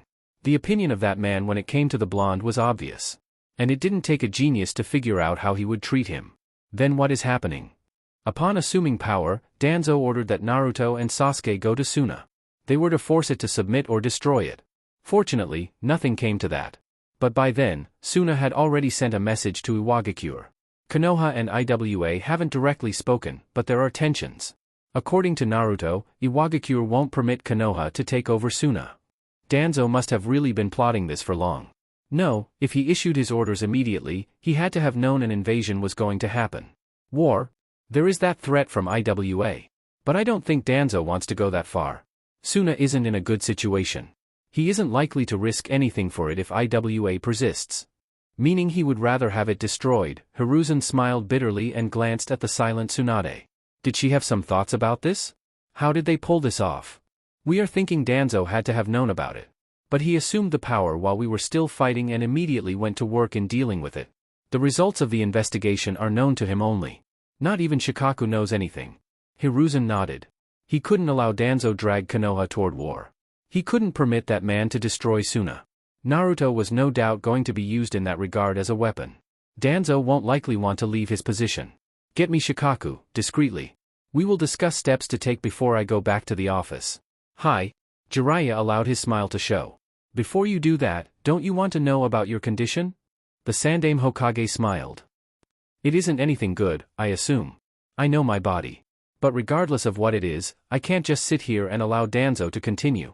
I must fight him, even at the cost of my own life. Tsunade shook her head. What was wrong with these people that they didn't think twice about giving up their lives? Was it the same for Dan? You can't use chakra. Your chakra was poisoned and it had a negative consequence on your chakra system. If you try to manipulate chakra, you'll just spread the disease all over and it will kill you. It is fine, Hiruzen said. It was a miracle that he was alive. But that just meant that he couldn't really become an active Hokage. But everything becomes meaningless if I do something that costs my life and there is no chosen successor. Tsunade gritted her teeth. He was directing this toward her even if he wasn't looking at her. She wasn't ready for this. I'll take it. Hiruzen smiled happily. Excellent. It goes without saying that Danzo mustn't know anything until I confront him. We don't want him planning ahead. It isn't like he doesn't have a plan for when you wake up. He isn't stupid after all. Jiraiya said. Indeed, the professor agreed. This is why we must be careful about how we move. Or it could all be for nothing. The streets were quite lively. The mood different. It wasn't suffocating as it once was. And none were happier than Tucci and Iam. He could understand their happiness. They'd been at his corner for years now. Even when his stomach threatened to go hungry. They were there, always. The good thing was that they were getting customers, thanks to a rising stock. The people who would have normally ignored this place because of him now came to eat. To enjoy the joys that he too enjoyed. As he savored his fourth bowl, Naruto glanced at his right, Kakashi took the stool on the right and smiled at Tucci, making his order. Naruto hadn't seen much of anyone since his return to Suna. 2 days now. He hadn't even seen anyone. Not even Sasuke. He wouldn't have stepped out of his house if his thought process hadn't been chaotic. Wretched with treacherous thoughts and bitterness. You're rather scarce these days. Even Sakura was asking if you were in the village and I had to reply with I don't know because I didn't know. Kakashi spoke, his tone quiet. Been doing some thinking but not really looking forward to meeting people. Kakashi smiled inwardly, remembering his dark days. The days he pushed friends away after getting into it too deep with Danzo. Then again, he'd been somewhat lost after losing Rin. Friends had been worried. If it was Sasuke, only Sakura would ask questions. The Uchiha wasn't a social person. He didn't do well in those spaces. But Naruto was. And he performed well. Naruto enjoyed being with people. Amusing himself by pressing them in uncomfortable places. He wasn't a sadist, just slightly mischievous. I guess things have changed. Yeah, Naruto nodded. It's a little difficult to accept and to take in. I'm also bothered by the situation with the third, he smiled bitterly. That was something he didn't want to face. Naruto didn't know how he'd deal with that.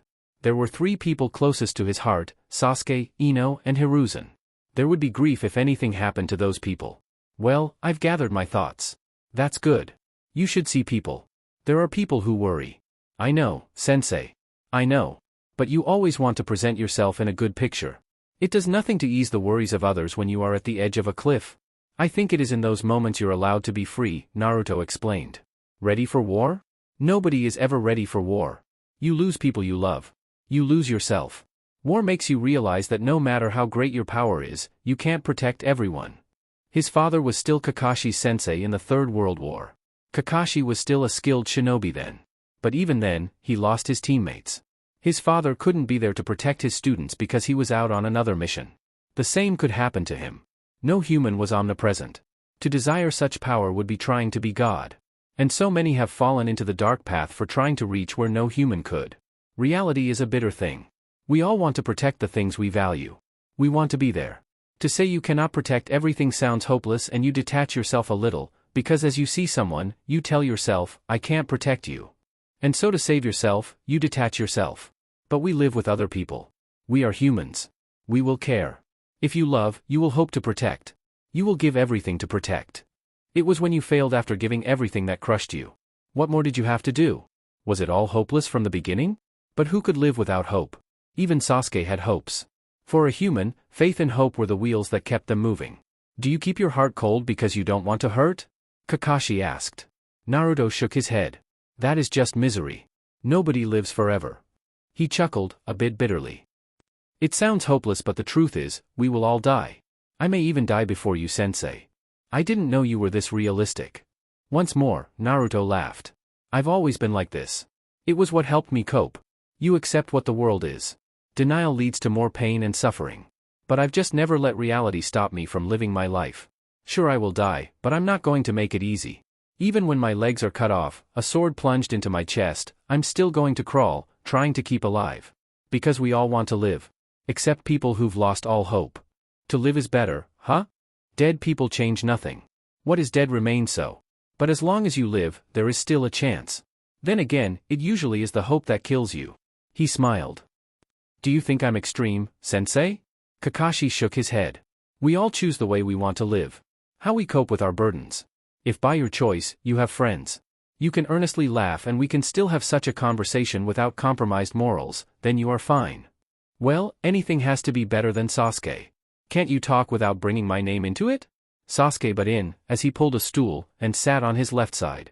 Naruto glanced at the Uchiha and then at his ramen. It was getting cold. He was talking too much instead of eating. Hello, to you too, Sasuke. You've been absent. I came to your house twice. You're not the only one, I hear. I thought maybe Danzo had sent you out again. No. Don't think that is ever happening. Even if I'm told I'm going to be alone, I won't be. Not being trusted means there will always be people watching me. Even now, we are being watched. Then where were you? In my basement. I'm afraid while there, I don't know much what is happening in the outside world, Naruto replied. He smiled, glancing at Sasuke at the corner of his eyes. Got bored without me? Don't be ridiculous. Naruto laughed and then turned to Kakashi. You need to introduce this one to new friends, Kakashi-sensei. Without me, he has no one to talk to aside from his vengeful self in the reflection of the mirror. Kakashi, I smiled. It's not that bad, is it? He then turned serious.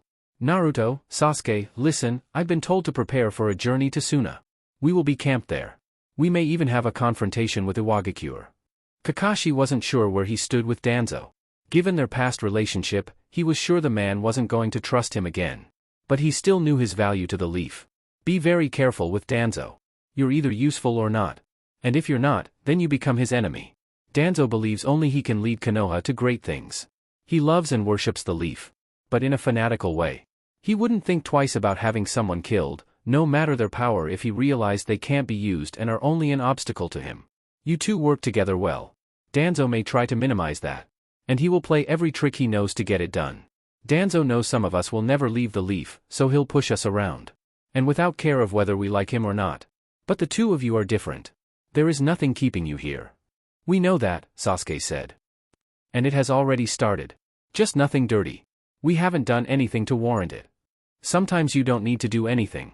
It is the mere suspicion that can get paranoid people to act, Kakashi stated in a firm tone. He smiled, standing up. But I do hope to see you when I return. Of course. Once Kakashi was gone, Naruto released a long breath. Has Danzo come with the location of Itachi? No. I'm thinking of asking him to let me go on the search for him. That is going to be denied. And I won't be able to go with you. Danzo isn't going to risk having the Kyuubi taken. Naruto knew Danzo wanted Itachi dead, but he would have it done on his terms, to control the narrative. He certainly didn't want Itachi spilling the beans. Destruction. The man lived for it. I'm getting impatient, especially when I'm just sitting with nothing to do. Sasuke admitted. At this rate, I may end up leaving on my own. And will not permit anyone to stop me. Naruto wouldn't even waste his breath. If Sasuke reached a point where he decided he was going to kill Itachi, he needed to leave Konoha, then words were not going to change anything. Most certainly, if he found out about his connection with his brother and what he knew, it was going to hit their relationship hard. Let us hope something comes up before then. Naruto replied in thought. I suppose I must also take safety measures. He said as a clone appeared in a puff of smoke. The clone was already transformed, a black-haired woman. He nodded and she walked away. You're scheming a lot these days. Naruto smiled. You think so? Then, what are you doing? The Sandaime told me the feudal lord likes me. And in terms of succession, he plays a vital role when there is no chosen successor. Even if there is a successor chosen, wills can still be bent. The council convenes and formalities are done. But what if something happens and the feudal says, I don't like this successor, let us select another one? Wouldn't they be forced to abide by the wishes of the Hokage? No, Naruto shook his head. Feudal lords are powerful, my friend. I don't know about them pushing out an active Hokage, but when there is no one in the official capacity, they can hold the keys and it depends on who they like. If the Sandaime choose, let's say Jiraiya, but the feudal lord says, he prefers Danzo and is firm on it. And then says, if Danzo isn't elected, he pulls out. Konoha can crumble as we know it and we would become like Suna, invading other villages for survival. Sasuke hadn't known feudal lords were that powerful. So, what are you doing? Just making sure things are run in order and nobody is using mind tricks to fool the daimyo. And if somebody is? Well, obviously, a new daimyo will have been selected. Or another plan to be made? Forest of Death. Naruto flashed his eyes open, sensing movement from behind. Anko was trying to be sneaky, but he felt her. Her hands touched his shoulders, her bust pressed against his back. He could feel her warm breath and sound of her heartbeat. Haven't seen you in a while, not since you returned from training, Anko whispered in a quiet, yet chilling tone. She licked his ear, and then continued. Been avoiding me? Naruto ignored the shiver he felt down his spine. In this situation, he wished he had taken that pervert on his offer. Jiraiya had offered to take him out to experience the joys, he would say with a dreamy look. But Naruto had refused. Perhaps it was the wrong choice then. Been too long, Anko. Naruto replied with a smile. He didn't move. He was sitting on a small wooden pole, meditating, at least he was before the snake mistress showed up. You've grown. Her hands were touching his forearm. She pressed, from the shoulder to the elbow feeling his muscles. A child has to grow. If Naruto said he wasn't getting a little excited, he'd be lying. What happened next nearly left him frozen, eyes nearly popping from the eye sockets. Anko's hand moved toward his junk and she grabbed him. Well, you have grown up in all places, she said with a whistle. It took a couple of moments for Naruto to calm himself, school his almost red features. He amused himself, he wasn't turning like Hinata, was he? Lack of experiences brought this much result. That's called abusing a child, Anko. She laughed, removing herself from his back. The woman then walked over to stand in front of him. He was grown. The stories about him weren't false. How she wished she'd been around when he returned. You killed him. Naruto smiled. Ah, that I did. I must admit, it was satisfying. It would have been better if he was begging for his life. Either way, staked him, chopped him into two and then made him disappear. Should have been there to see it, Anko complained. You owe me. Naruto folded his hands across his chest and then smiled mischievously. I would say you owe me. You got me a little excited down here and then just disappeared. Anko looked at him and then burst out laughing. What are you, a child? I am a child. Are you serious? Naruto held out both hands and then replied. I spent 3 years alone in an island, just training. There wasn't human contact. I only left once. But even then, the person I saw was undesirable. Stabbed me in the chest. Before Anko could respond, an umbu dropped behind Naruto. You are wanted in the Sarutobi compound, now, he whispered in a robotic tone. Naruto looked at Anko and then smiled, waving his right hand. Duty calls, gotta run. And just like that, Naruto disappeared along with the umbu. Anko sighed, and she wanted to show him his bingo book entry. Sarutobi compound. If tears came easily, they would have been streaming through his cheeks. But they did not. Only a smile settled on Naruto's face as he saw the Sandaime sitting on the bed, Tsunade on the side. But there was no sign of Jiraiya. But Naruto wasn't concerned about it. He was simply overjoyed to see the old man awake. And by the looks of things, he seems to have been awake for a while now. I was beginning to fear for the worst, Naruto said in a warm tone. He sat on the bed, and glanced at Tsunade before staring at the wooden floor. The Sandaime chuckled lightly. There is still some life in this body, he said. It would appear so, Naruto said, letting out a long breath. He felt as if the wheels that had come off in his mind had suddenly been put back.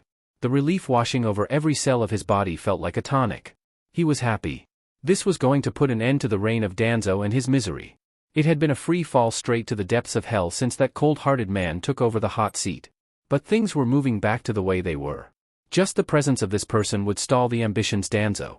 He wasn't stupid enough to think Danzo was simply going to welcome the Sandaime back and then depart the office. There could be some fireworks. Naruto glanced at the third. And he realized, he really didn't have much to say to the old man. Sadness would have gripped him tightly had the worst happened, yet, words failed him at this moment. I'm sorry things were difficult for you. Tsunade has already filled me on what you've been doing, Hiruzen said in a bitter tone. If I had done things right, you wouldn't have faced the prospect of being made a weapon. That had been knocking at his door. Of course, he owed Konoha nothing to have actually planned on agreeing to such terms. But this could be avoided now.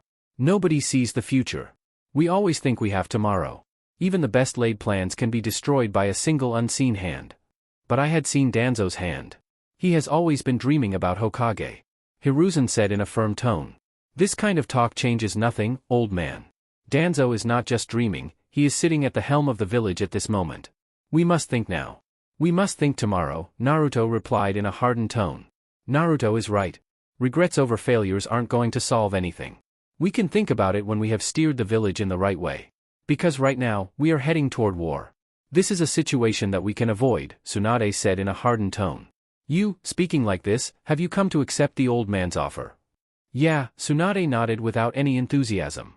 I can't allow the village my grandfather founded to be turned into a war machine. I don't want to be involved in a needless war. It is going to cripple the village and cause more suffering for many. Some people have suffered enough. Because of wars, there were many orphans. Many who would never to be loved but would only know to hate. People like Orochimaru turned out the way they are because of parents lost. It was sad. This current generation was not ready for such bloodshed. They were born in peace times. Didn't know the horrors of war. If they could be shielded from it, Tsunade would do so. Naruto nodded. What now? You're not just going to walk into the office, are you? Hiruzen smiled. Of course. There are plans made. I don't want you involved in any of it. The adults will handle it. That is for the best. I just wanted for you to see that I'm alive and well. Naruto nodded and then got up. Tsunade followed him out of the room. After walking for a bit, she stopped and so did he. But he was the first to speak. Where is Jiraiya? On a mission. At this time? Does he know? Tsunade nodded. It involves capturing a bijou. He wants to halt the Akatsuki's plan. If they can halt their hunt, then they can formulate a strategy on how to deal with them. They appear to be moving for first until the last. If the third is taken out of the picture, they can't move to the fourth. Naruto nodded. This seemed like a delicate process. Want the old man need him? No. Tsunade shook her head. There are plans in motion. You want to tell me something. And I suppose it is something the old man didn't say. He doesn't have much time. I thought if he didn't use chakra it would be fine. But being alive is slowly killing him. Orochimaru was truly intent on making sure he died. He must have known that if it was normal poison, I would be able to deal with it. Naruto leaned against a wall, an expressionless look settled on his face. This was disturbing. Really, it was the hope that killed you. What was he to do now? Well, there was nothing he could do. And that was damning, but such was the inescapable truth of being a mere mortal. I see. He closed his eyes. How long? Tsunade shook her head. I can't tell. He didn't want anyone to know, but I felt you should know. If he goes to the office, it is only going to stress him. And there is no way he isn't going to use chakra. He knows, but he wants to correct things. Are all Hokage going to die by making a sacrifice? Is it the fate of all of them? Tsunade smiled bitterly. She wasn't the best advocate to this. I know they die by their own choice. Nobody forces them to do anything. Indeed. Before they sacrifice anyone and anything, they are willing to sacrifice themselves. Perhaps it is the knowledge that they've been sending shinobi to die during their reign. Naruto faced Tsunade and smiled sadly. But for this situation to be corrected, there is no other choice, is there? No. Tsunade shook her head. Only he can change things. Any attempt from one of us will amount to treason. But one feels that if it gets Danzo out of his position, then treason is something one can live with, Naruto replied. Tsunade narrowed her eyes. Don't even think about it. You have a long future ahead of you. You can't think of wasting it all because of Danzo. He isn't Hokage but acting. He can be removed. Well, he will be now that the old man is awake. I think I'll sleep a lot better and won't have to think about being in Suna to make it history. Naruto's house. Ino see. Naruto was cut off by a jab to the gut by Ino. He just opened the door and this welcomed him. He could understand why she was punching him, but he didn't think she'd get straight to it. I deserved that. Of course you did. Ino shouted. Do you know how many times I came to check up on you? Her frustration was apparent. Naruto would never do something as to ignore someone at his door. He was opening now because he heard her. She was the last person he would ignore. Without anyone even whispering to him, he had known that she would come to look for him. He'd not seen her since he just took on a tailed beast bomb during the invasion. I don't know. Been rather absent-minded, Naruto replied, folding his hands across his chest. So absent-minded that you couldn't bother to even come look for me? Naruto sighed. It hasn't been a pleasant time, Ino. I've had a lot to do and a lot to think about, he said. Ino stared, mimicking his posture. She knew things were hard. She knew that. But just because things were hard didn't mean that he had to right to shut her out. She worried. It's not like I don't know that, she scoffed. Are you going to let me stand outside? What does a girl want at this time of the night? Shouldn't you be resting at home? I'm an adult. Naruto laughed. I'm sure you had to beg Daddy to let you go out, he said. Are you not going to hit me if I let you come in? I could just shove you back in. I'm being polite here. Naruto sighed and moved side. Ino stepped in and he closed the door behind him. She just started walking as if she was familiar with the house. He followed her into the living room. She stood by the entrance, waiting for him. He stopped in front of her and realized what she was waiting for. He held out his hands and she held him tightly. Almost like she was afraid he would slip away once more. "I was really worried about you," she said with emotion. "I'm a big guy. I can handle myself," Naruto replied in a warm tone. There was silence for a couple of moments before they separated. An awkward silence as she stared into his eyes. After a moment, she twisted around and then went to throw herself on the couch. With her face buried on a cushion, Ino spoke. "How are you? A normal person would be very happy about me. I'm starting to become famous in the streets," Naruto said. Could have gone to sit on the other couch, but he decided to sit with Ino. He lifted her legs, settled comfortably and then put them on him. Ino didn't move her face from the cushion. "I know it comes at a cost. This is why I like you. You see things other people don't. Shikamaru pointed it out for me," Ino admitted in a bitter tone. "You think you're cursed to be miserable?" Naruto laughed at her question. She would ask such a thing. "Maybe. You not afraid of being cursed as well? If you stick around, you may also fall in line." Ino turned around, to look into his eyes. She smiled. "If I don't stick around, you'll only be left with Sasuke. That can't be healthy. I don't want you to be alone. I was touched when you shed tears for me, by the way." Ino hurled a cushion toward his face. Laughing, Naruto caught it and then sent it back, hitting her across the face. "You're not supposed to throw it back. You didn't tell me the rules," Naruto replied in an innocent tone. Ino glared and just thought of kicking him.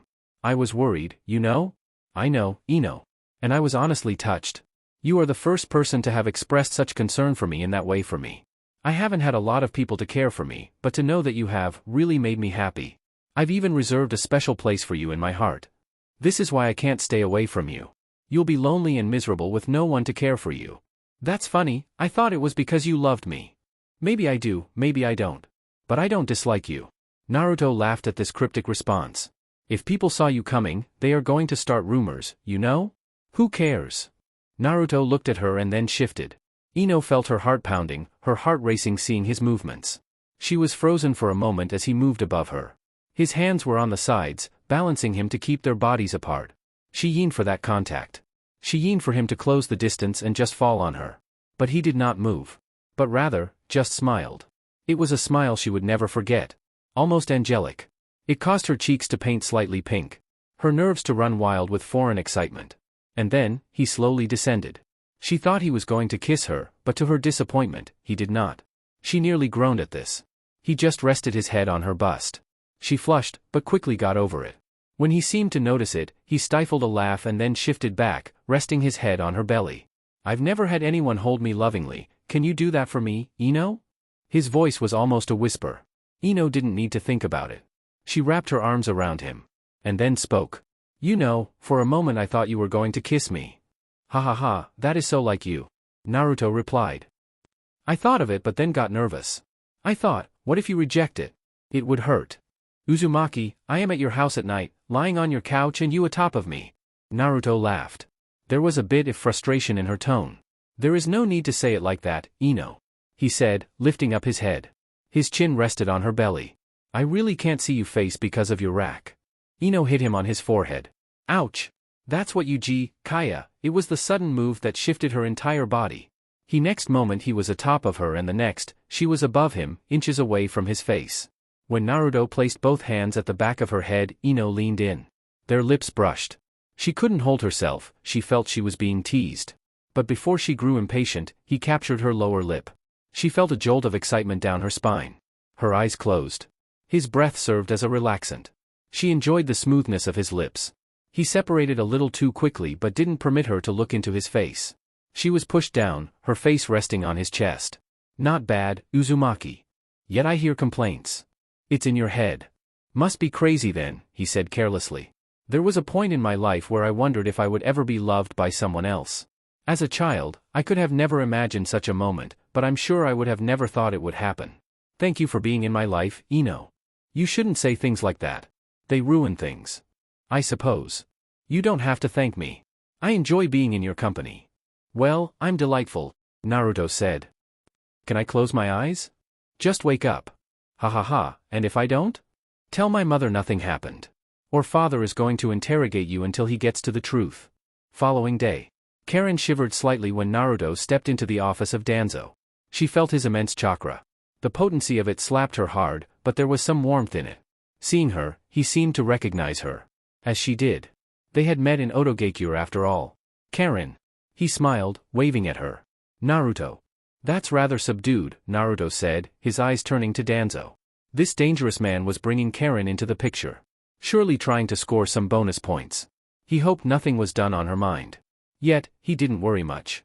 Just knowing that Danzo was going to be removed from his position made him want to smile smugly and even tell the man some unpleasant words.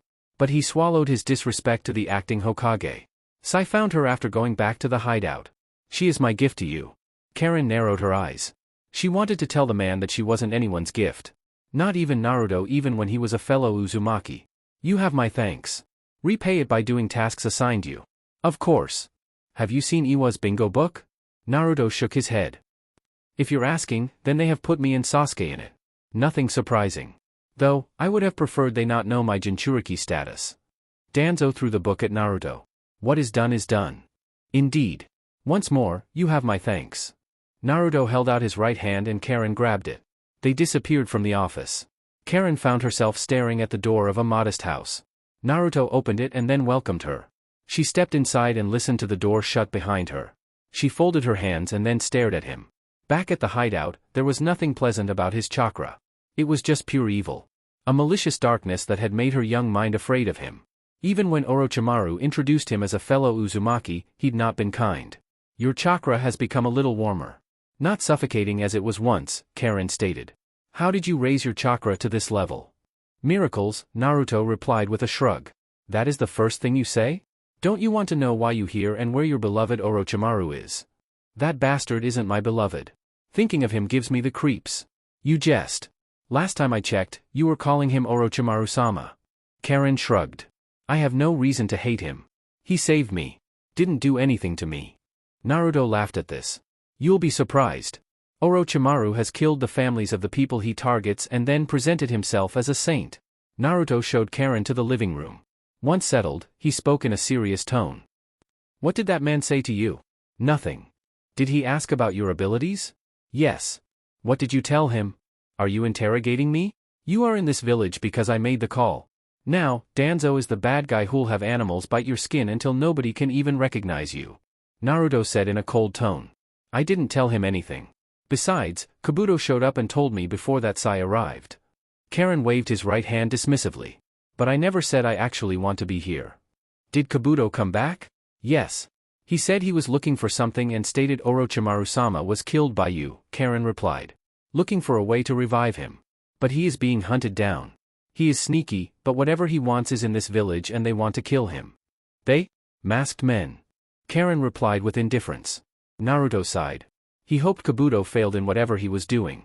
He didn't want to face Orochimaru again. Get comfortable. Unless something happens, this is going to become your new home. I don't recall agreeing to living with you. And I know this is about the Uzumaki, but what does that have to do with me? She is going to be difficult. Naruto said to himself. I don't want to compel you to stay. But you don't have much a choice. You can try to leave, but you'll get captured by Danzo. And he will discover what makes you tick. He knows Orochimaru doesn't keep people close to him unless there is something special about them. If I were you, I wouldn't display that I am sensory type of kunoichi and not even make a hint that my chakra can heal any wound. Is he that bad? Yes. Man sees people as tools to be used for him and when no longer useful, he doesn't discard you, he has you killed. Kabuto can testify to this. Naruto said, standing up.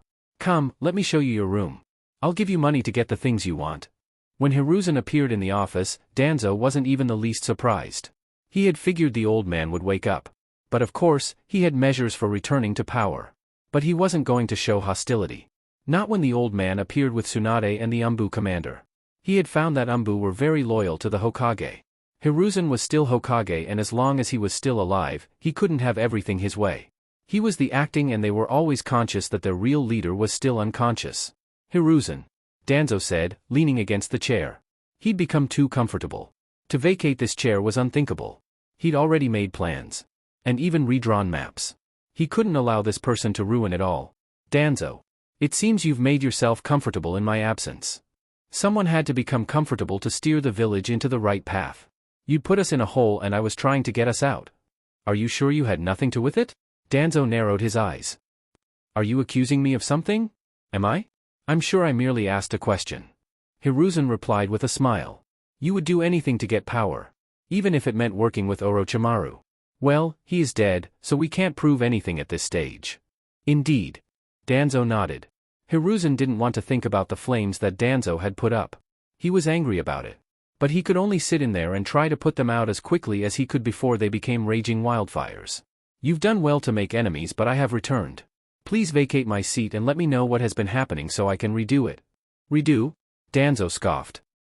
I've done more for this village in the short days than what you've done in the past years. In any case, you are the Hokage? The man opened a drawer and then removed a scroll. The daimyo allowed me to carry this job. I was given the mandate to carry it out until you awoke. But this isn't so you can resume your duties but that you wake and your successor is chosen.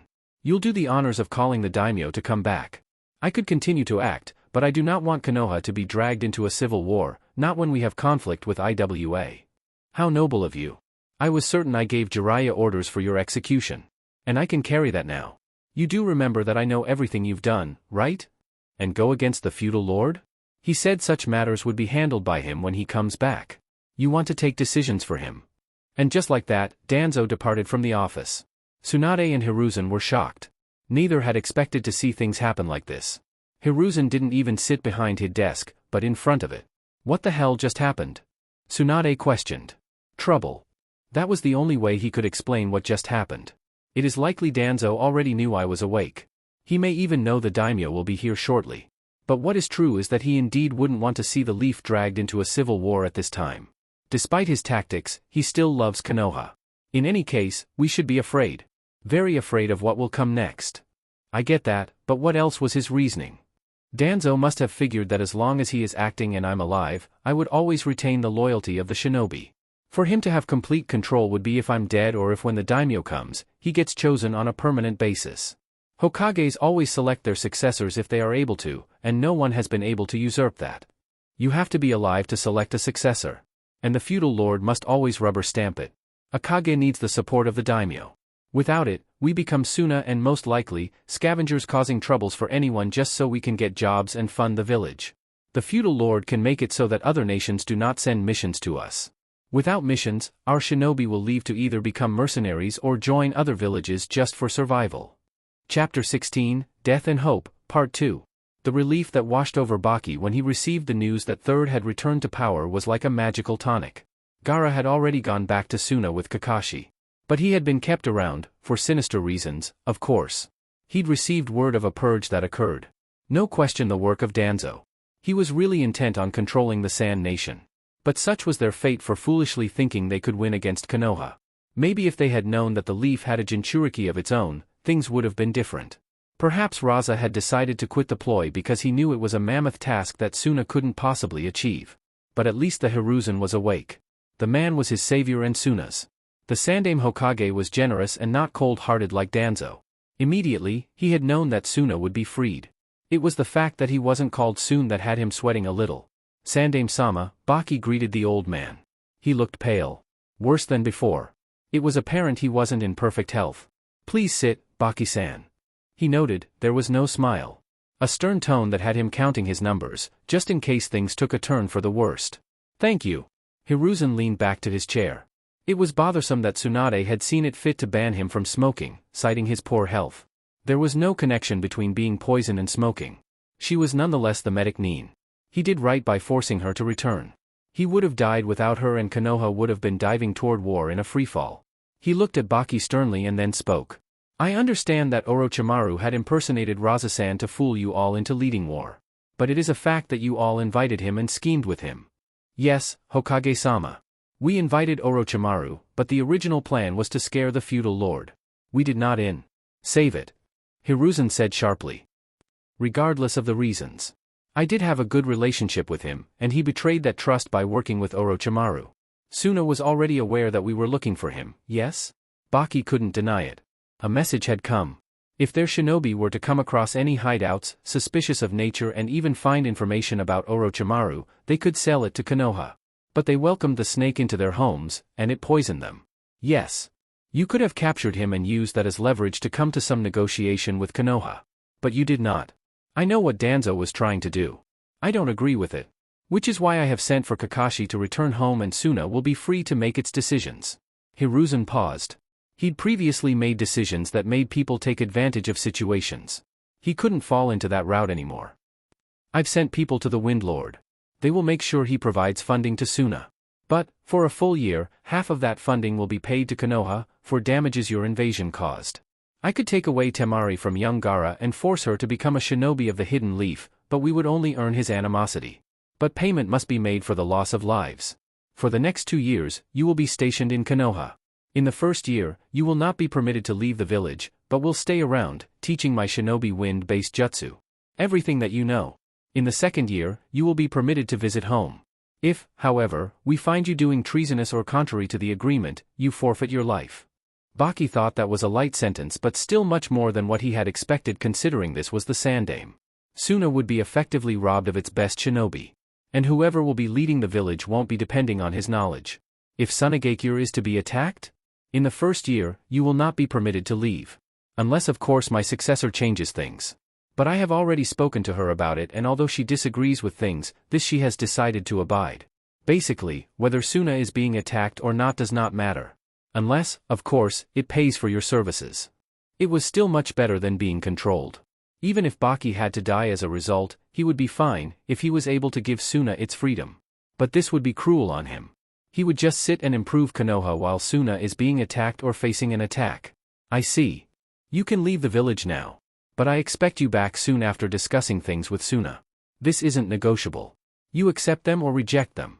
Baki wasn't going to ask what would happen if he did not return. And Iwagakure? I have sent a message to Inoki about this. Baki nodded and then stood up. Thank you, Sandaime-sama. I will depart immediately. Once the man left the office, Hiruzen didn't let loose of a breath he held. No, because there were people waiting for him. He sensed their presence and had signaled them to wait. A squad of Umbu appeared in the office, the captain stepped up. Hokage-sama. Yugao, please remove your mask. I won't be seeing much of you soon enough. He didn't have that long to live anyway. Yugao did as instructed and then dished out her report. We could not deliver the message, Hokage-sama. The feudal lord is dead. What? He died of natural causes, they said. Hiruzen blinked, wondering what the hell was happening. He could name his successor, but they couldn't act until acknowledged by the village council. He didn't have such issues, neither did Tobarama. But the daimyo have become heavily involved these days.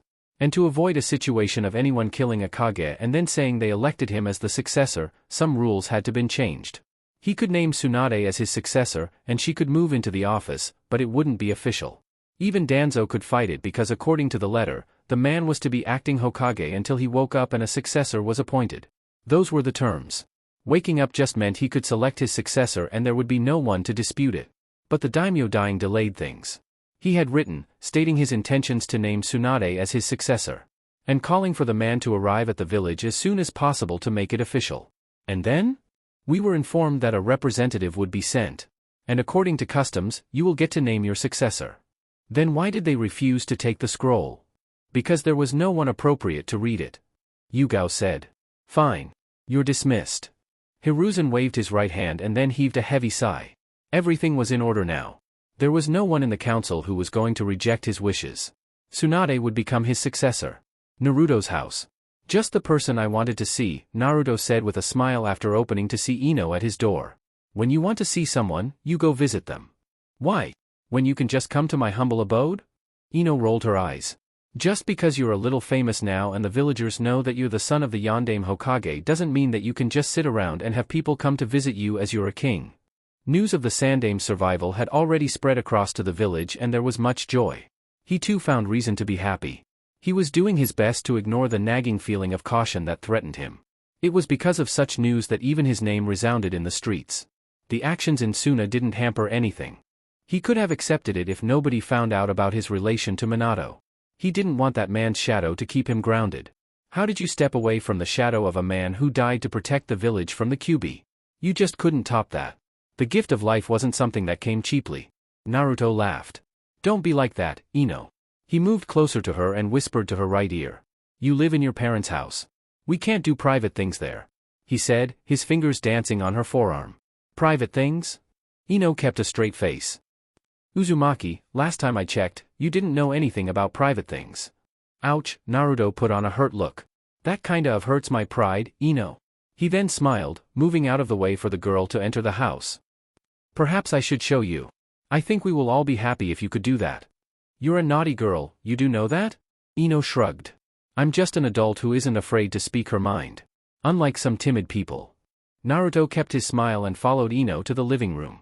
Once she sat down, he settled beside her, resting his head on her lap with his face facing her. Before you make me forget, we are going to have some get-together tonight or tomorrow. You know, just to celebrate being alive and all.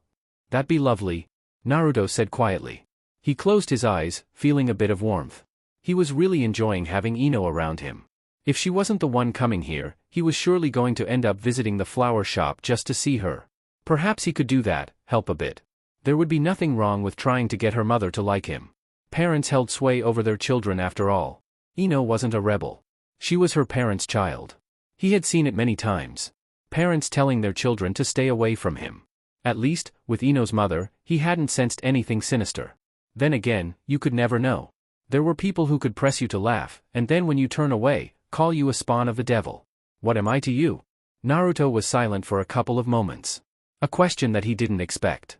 He was simply being friends for now. But he understood the question had a deeper meaning attached to it. She really came here to put him a corner. But then again, considering the last time they were together, he could understand her question. Human relationships were complicated. Especially the ones where emotions played a role. They were unpredictable.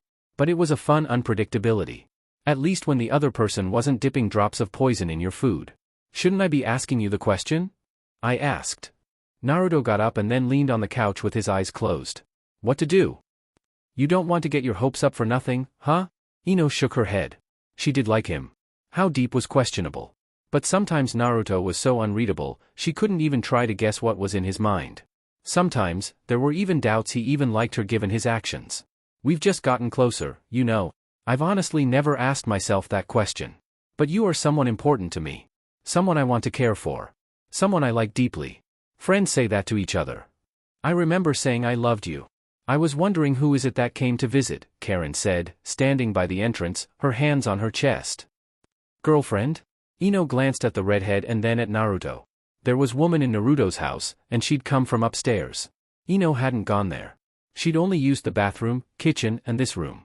She hadn't even seen the back of the house, but this girl was coming from upstairs and Naruto never told her anything about it. She glared at him and then demanded. Who the is she and what is she doing in your house? His house?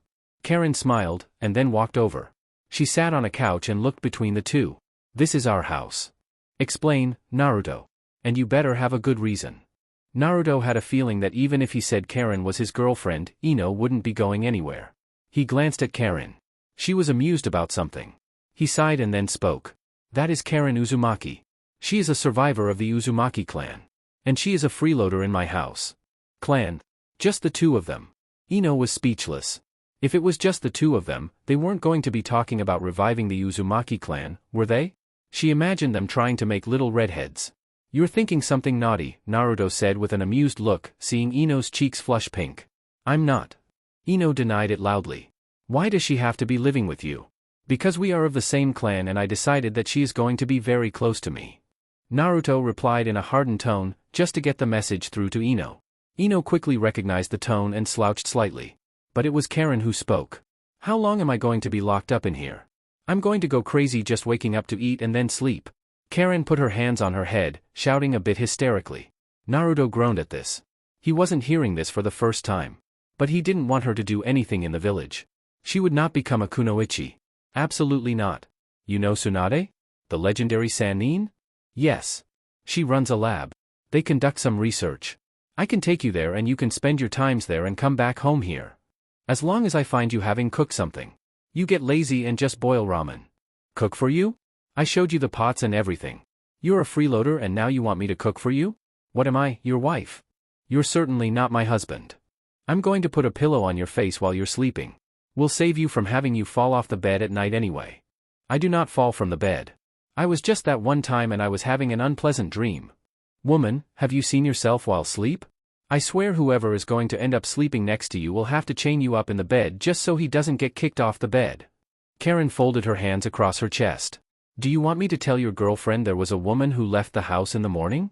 Feeling Ino's digging glare, Naruto created a shadow clone. The clone walked up to Karen and held out its right hand. Come, let me go introduce you to her. Once they were gone, Naruto released a long breath. Karen was high maintenance. Too much energy. Were all Uzumaki like that? Well, not like him. Perhaps just the women. How do you know how she sleeps? Naruto slowly turned around to face Ino. She had a frightening look about her. He smiled nervously, scratching his head. Well, you see, I was just checking up on her. At night while she is sleeping. It doesn't sound as bad. She is new here and I wanted to make sure she was comfortable after I heard her snoring loudly. Can't trust what you say. Ino folded her hands, puffed up her cheeks. I might have to come and spend some nights here just to make sure nothing is happening. I wouldn't complain either way. Naruto replied with a smile. As long as your father doesn't come up at night to peek through the window to see if we are sleeping or being naughty. Daddy wouldn't do that. Sure. Baki halted, jumping down from a tree. He looked around, seeing that he was being pursued. Within a minute, he was surrounded by 10 men. He frowned. An ambush like this by masked men. It was usually a prerequisite to one's death. Baki-san. You are to return with us to Hidden Leaf. Danzo? Will you do so willingly, or will you do so under duress? No doubt, Danzo was plotting something behind the Sandame's back. But what did he expect? The man wasn't just going to go away silently. The fear that he would die gripped him once again. To avoid death.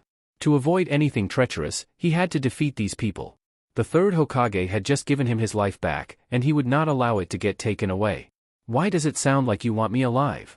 Because before you die, we have an important job for you. Baki was very afraid of this. He took a stance and then watched them attack him all at once. Sakura smiled happily seeing Sasuke walk into restaurant with Naruto. She'd invited him over and he had refused, saying he had better things to do. But, seeing him here, she realized, the blonde must have spoken to him. He appeared to be the only one who could make Sasuke do anything. It was rather sad that her word meant nothing. She shook her head. She just had to be happy that he was around. She had missed being with her teammates and the others. Sasuke-kun. She greeted him happily. Sasuke didn't ignore her, he just nodded his head but was pulled in by Ino. Come sit with me, Sasuke-kun, she said casually, but her eyes fully on Sakura. What the hell, Ino? You already have Naruto. Sakura shouted, rising with her hands on the table. She nearly burnt on hands on the heater. Who said I can't have Sasuke? Ino asked innocently. Besides, if I had Naruto, I wouldn't be dragging Sasuke. I'll take Naruto. Sakura replied without even thinking about it. Ino stared and then burst out laughing. Oh yeah? Take him. He is all yours, Sakura-chan. Seeing Sakura look at him and then frown before slumping down, defeated, Naruto took offense in that. Couldn't you have been happy, Sakura? Her heart is only for the broody bastard. She didn't even greet any of you but went for her beloved. Kiba was quick to point. This sounds like fun, Karen said to Naruto as she pushed in beside him. Kiba sandwiched her between and the blonde. Smiling, Naruto said, the night has only just begun, my dear Karen. Shikamaru, Chuji and Hinata were also present. The person who appeared to be missing was Shino. But the group that graduated together had gathered for the first time since becoming shinobi. He smiled at the Nara and then waved at Hinata. She waved back, with a brilliant smile. So, who is the redhead, Naruto? You're going to introduce us? Kiba asked with a smile, trying not to look at Karen. Naruto didn't immediately reply. It was a night of drinking with friends. He could afford this much. He didn't even drink that often anyway. So, he could be excused. He summoned 4 bottles and then put them on the table before pouring himself some. He took a sip and then smiled. A warning. Don't drink that if you can't handle alcohol. You're just a lightweight, Ino. Yeah right? She scoffed. I am human. I don't have the stomach the size of a giant toad. Something happened? Hinata asked cautiously. Shikamaru knew the story. A moment Ino wasn't most impressed with but something she held fondly because Naruto took her home even after she was out cold. But what did she expect? Naruto was a pleasant person. Maybe Kiba would have other thoughts. Yeah. Nothing happened. Ino shot Naruto a warning look. Naruto just smiled and then replied to Kiba's question. He put a hand over Karen's shoulder. This, my friends, is my dear childhood sweetheart. We were separated when I came back from my vacation. But I hunted her until I found her. Vacation? Karen laughed. He was talking about his time with Orochimaru. She removed his hand from her and then replied. He is dreaming. I don't even know him. My only sweetheart is Sasuke-kun. Not you too. Kiba groaned and then glared at Sasuke. Hell, team? What do you have that I don't? Do you really want that answer? Seeing everyone look at him, Kiba grabbed one of the bottles from Naruto and then took a couple of gulps. He felt it hit him hard. And then swore loudly. Fuck is this? My special drink. I thought you were something with Ino with the way she talks about you, Chuji said. He paused, putting in something inside his mouth while ignoring a shove from Shikamaru and a glare from Ino. Are you not going out with her? Naruto glanced at Ino and smiled. She was his. And there was no one who was going to change that. Sasuke was not going to take her away from him. Right now, she was fooling around. And so, could he? Apparently not. As you can see, Ino still likes Sasuke. Naruto then faced Sakura. You got yourself some stiff competition. This was stupid. Sasuke didn't know why he even bothered to come to this place. He shouldn't have agreed to Naruto's request. Even sitting at home or sleeping would have been better than this. He shot Naruto a glare and the blonde responded by smiling. Have a drink, Sasuke, and loosen up a little, Naruto said casually. Before turning to Ino. He saw her look and then sighed. Should I announce it? Well, I kid, Ino is my special friend. Girlfriend. And Karen is family. She is a member of my clan. Everybody knows you two are lovebirds, Kiba shrugged, dismissing this revelation. Your clan? Forget about clan? What do you mean everybody knows? Naruto demanded from Ino. Well, if you didn't spend a lot of time together, nobody would say anything. And Ino sings you praises everywhere she goes. Shikamaru replied in a tired tone. I don't do that. Chuji opened his mouth to say something and Ino cut him off. Say something and you will regret it, she warned him. Chuji just kept on eating. People do say someone who likes you is your biggest fan.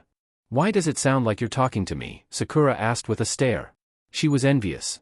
Ino lit up when she spoke about spending time with Naruto. He was nice. He didn't ignore her. And even now, Naruto sat on the opposite side and they openly talked about things. But she couldn't even get Sasuke to smile, much less even have dinner with her. It wasn't fair. Was there no amount of reward for the love she had? There was truly a saying, no love hurts more than unrequited love. It was the hope that piped you. As long as the person was alive, even if they told you that you disgust them, you'd still hope. Not at all, Naruto replied with a nod. And yes, Kiba, a clan. I should run a campaign to make everyone know about my great clan. Great? Kiba scoffed. I've heard about the Senju. They are extinct but never about the Uzumaki. Are you sure you didn't get hit too hard while trying to defend the hospital? Ignorance is truly a sad thing. Naruto said quietly. Team, are you saying I'm ignorant? Naruto turned to Karen. She was busy chugging down the sake from the land of toads.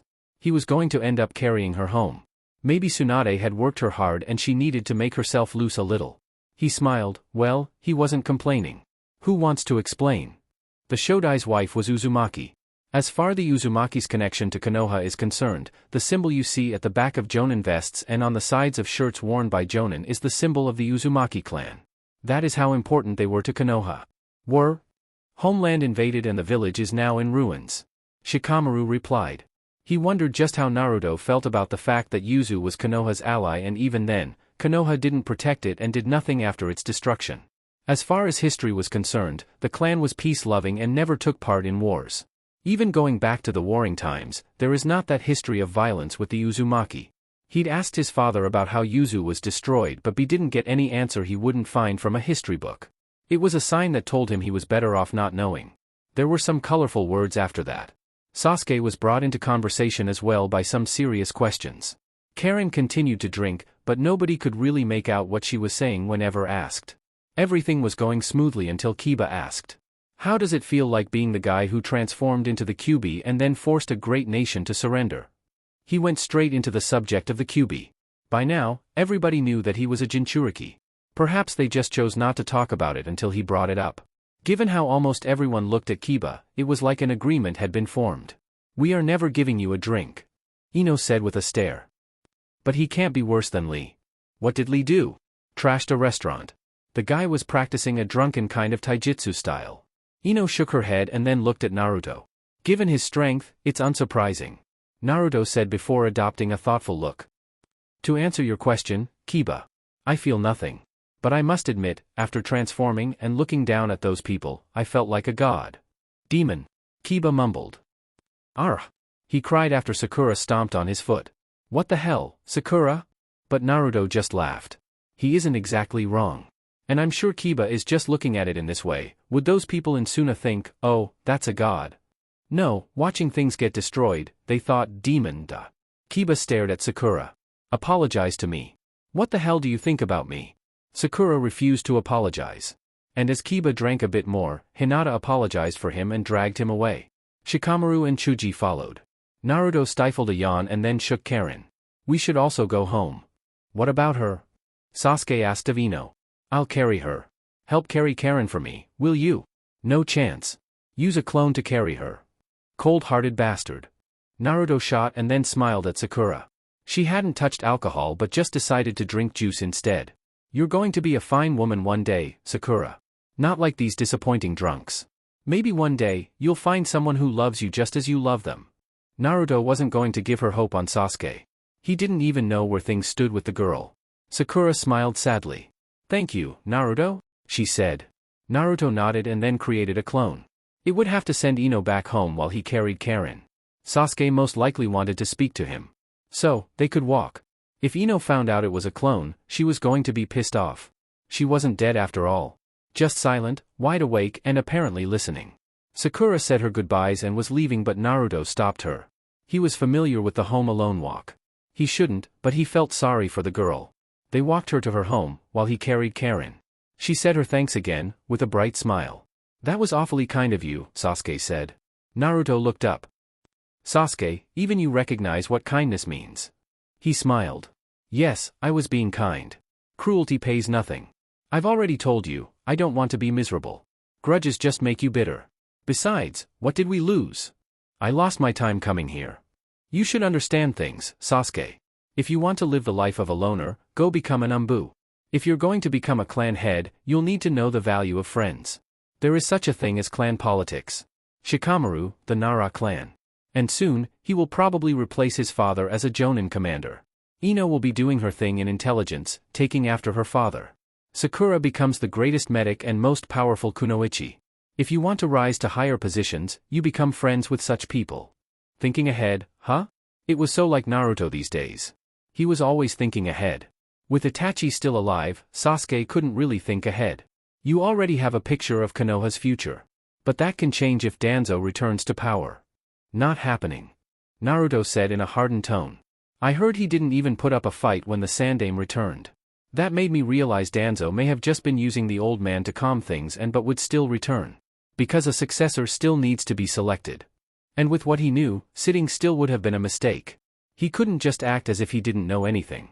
What do you mean by using the Sandaime? Danzo doesn't want to go to war with Iwagakure. He really doesn't want it. If the Sandaime returns to power, he calms things, and the plan we have originally cooked up becomes even more effective under the circumstances. What plan? Konoha would tell Iwa it was backing down if things become heated. But it would control Suna from the shadows. That Tsuchikage knows the old man. So naturally, he will have his suspicions, but he'll look at whatever punishment the old man dishes out and then say, maybe things are in order. But really, even with the punishments, Danzo will continue to control Suna. Yes. Naruto nodded. But none of that will happen. I have made arrangements to ensure it does not happen. Therefore, I can think about the future. Are you going to use her? Sasuke asked, glancing at Karen. I like Ino. And I'm not going to use someone. I didn't bring Karen here to pop up redheads. She can make her own choices. If she doesn't want to be involved with me, that is her choice. He felt Karen stirring up after saying those words. If you said something different, I would have burnt down your house and flee, she said in a sleepy tone. Damn it, woman. If you're awake, just say so. She didn't reply. Naruto sighed. It's easier to manage things with friends. You saw it with Suna. He glanced at Sasuke. Don't you wish to become Hokage, Sasuke? This is your village. Uchiha founded it with Senju. And Uchiha named it. But no Uchiha has ever been Hokage. It is because they've always been fearful of us. They? It is some people. But you're loved. Even if you're a broody bastard who doesn't display humanity, you are loved. If you became Hokage, nobody would complain. And you? Naruto shrugged. I just want to live my life. But to say I have no other dream would be a lie. I wanted to become Hokage before, but that was simply to become acknowledged. I realized it back then that you become acknowledged then become Hokage. For me, it had looked like an impossible task. But it can happen now. I just don't think too highly of that position. You make too many sacrifices. I don't think I would make a sacrifice for Konoha. I don't love it that much. Everything that begins must end. That was the absolute rule of this world. Nothing was forever. Even intangible memories became lost. Some, just simply corrupted. But nothing remained constant. Even his long, tremulous life was coming towards its end.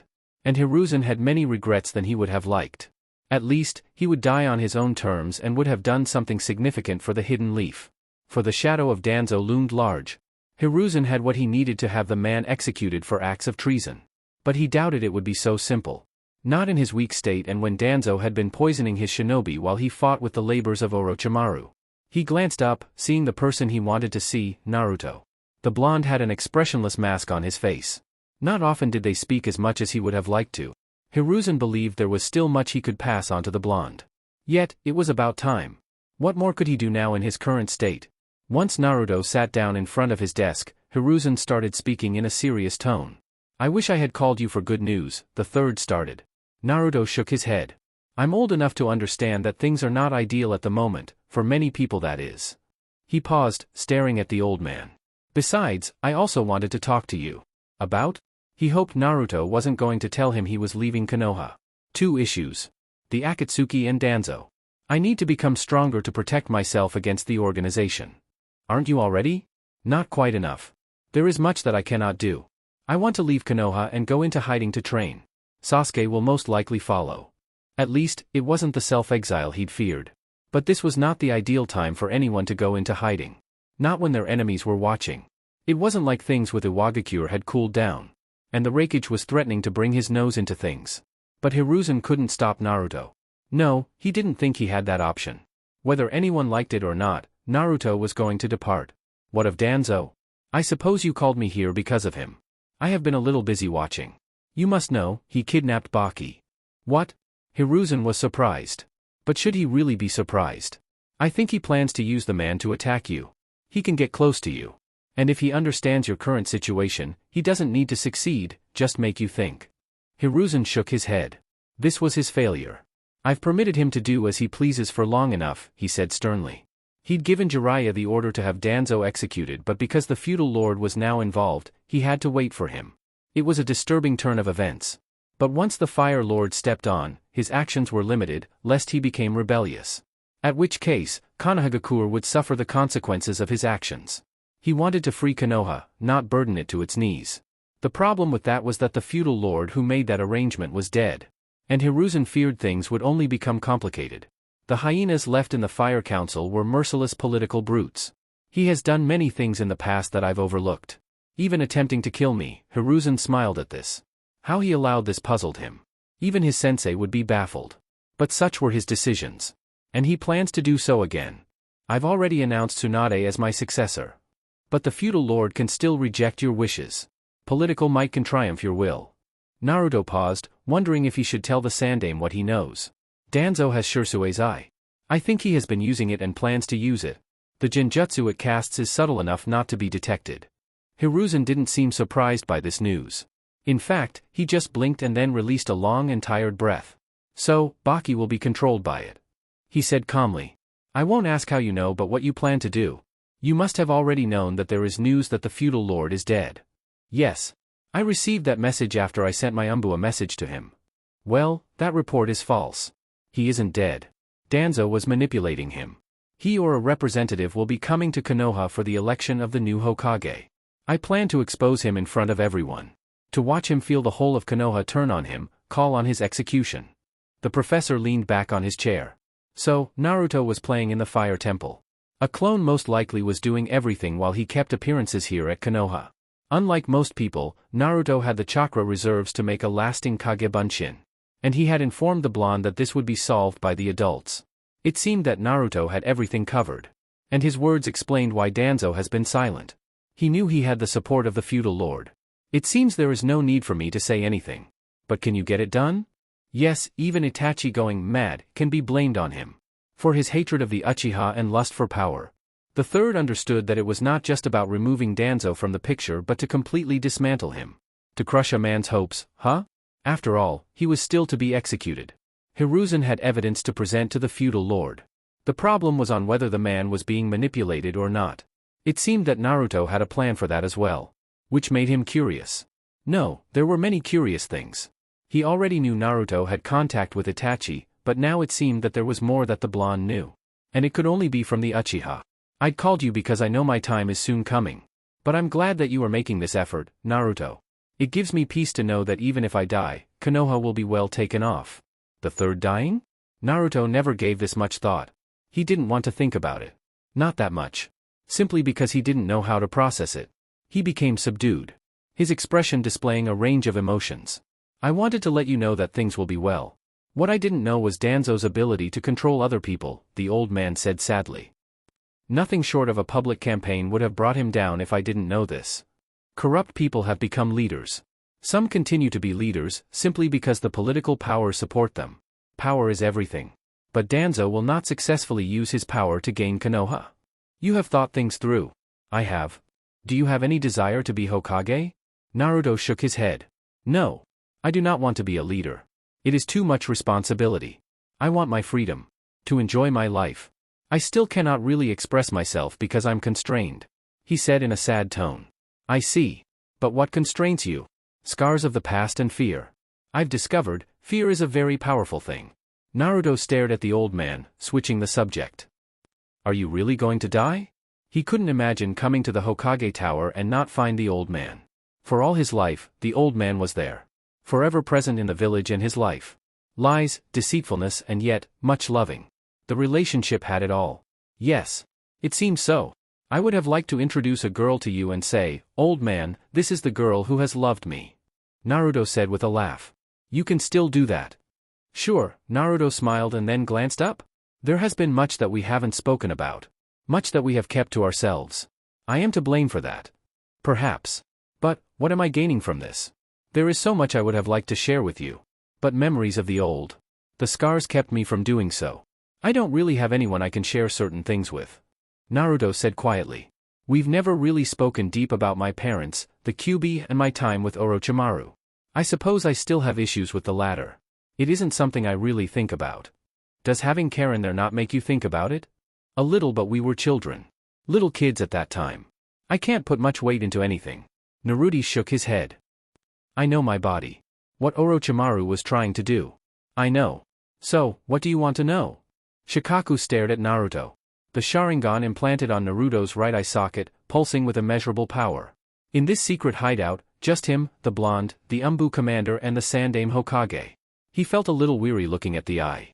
The unnatural way in which it looked. And the way it made the blonde intimidating. He should have been at the forefront of dealing with Danzo. But no, he was only getting roped in. Perhaps he'd been a little passive. But even the old man had admitted, once the feudal lord spoke, there was hardly anything they could all do to stop him. In such times, political power was superior to their raw strength. Money was everything. Shinobi villages were controlled by money. Without it, they could not function. They were just civilized mercenary groups. He glanced at the old man. With each passing day, he seemed to grow weaker. He has never truly recovered. It was obvious to all those who watched him, it was just a matter of time before his body gave away. Danzo has done many things.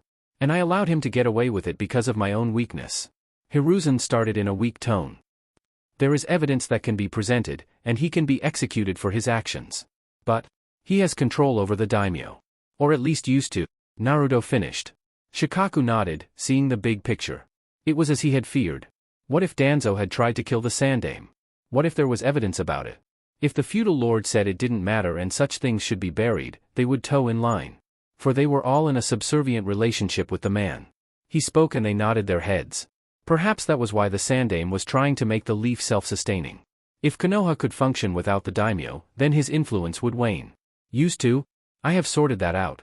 And the daimyo is secretly making his way to Konoha. Of course, as far as Danzo is concerned, he is dead. What seems to be the concern now?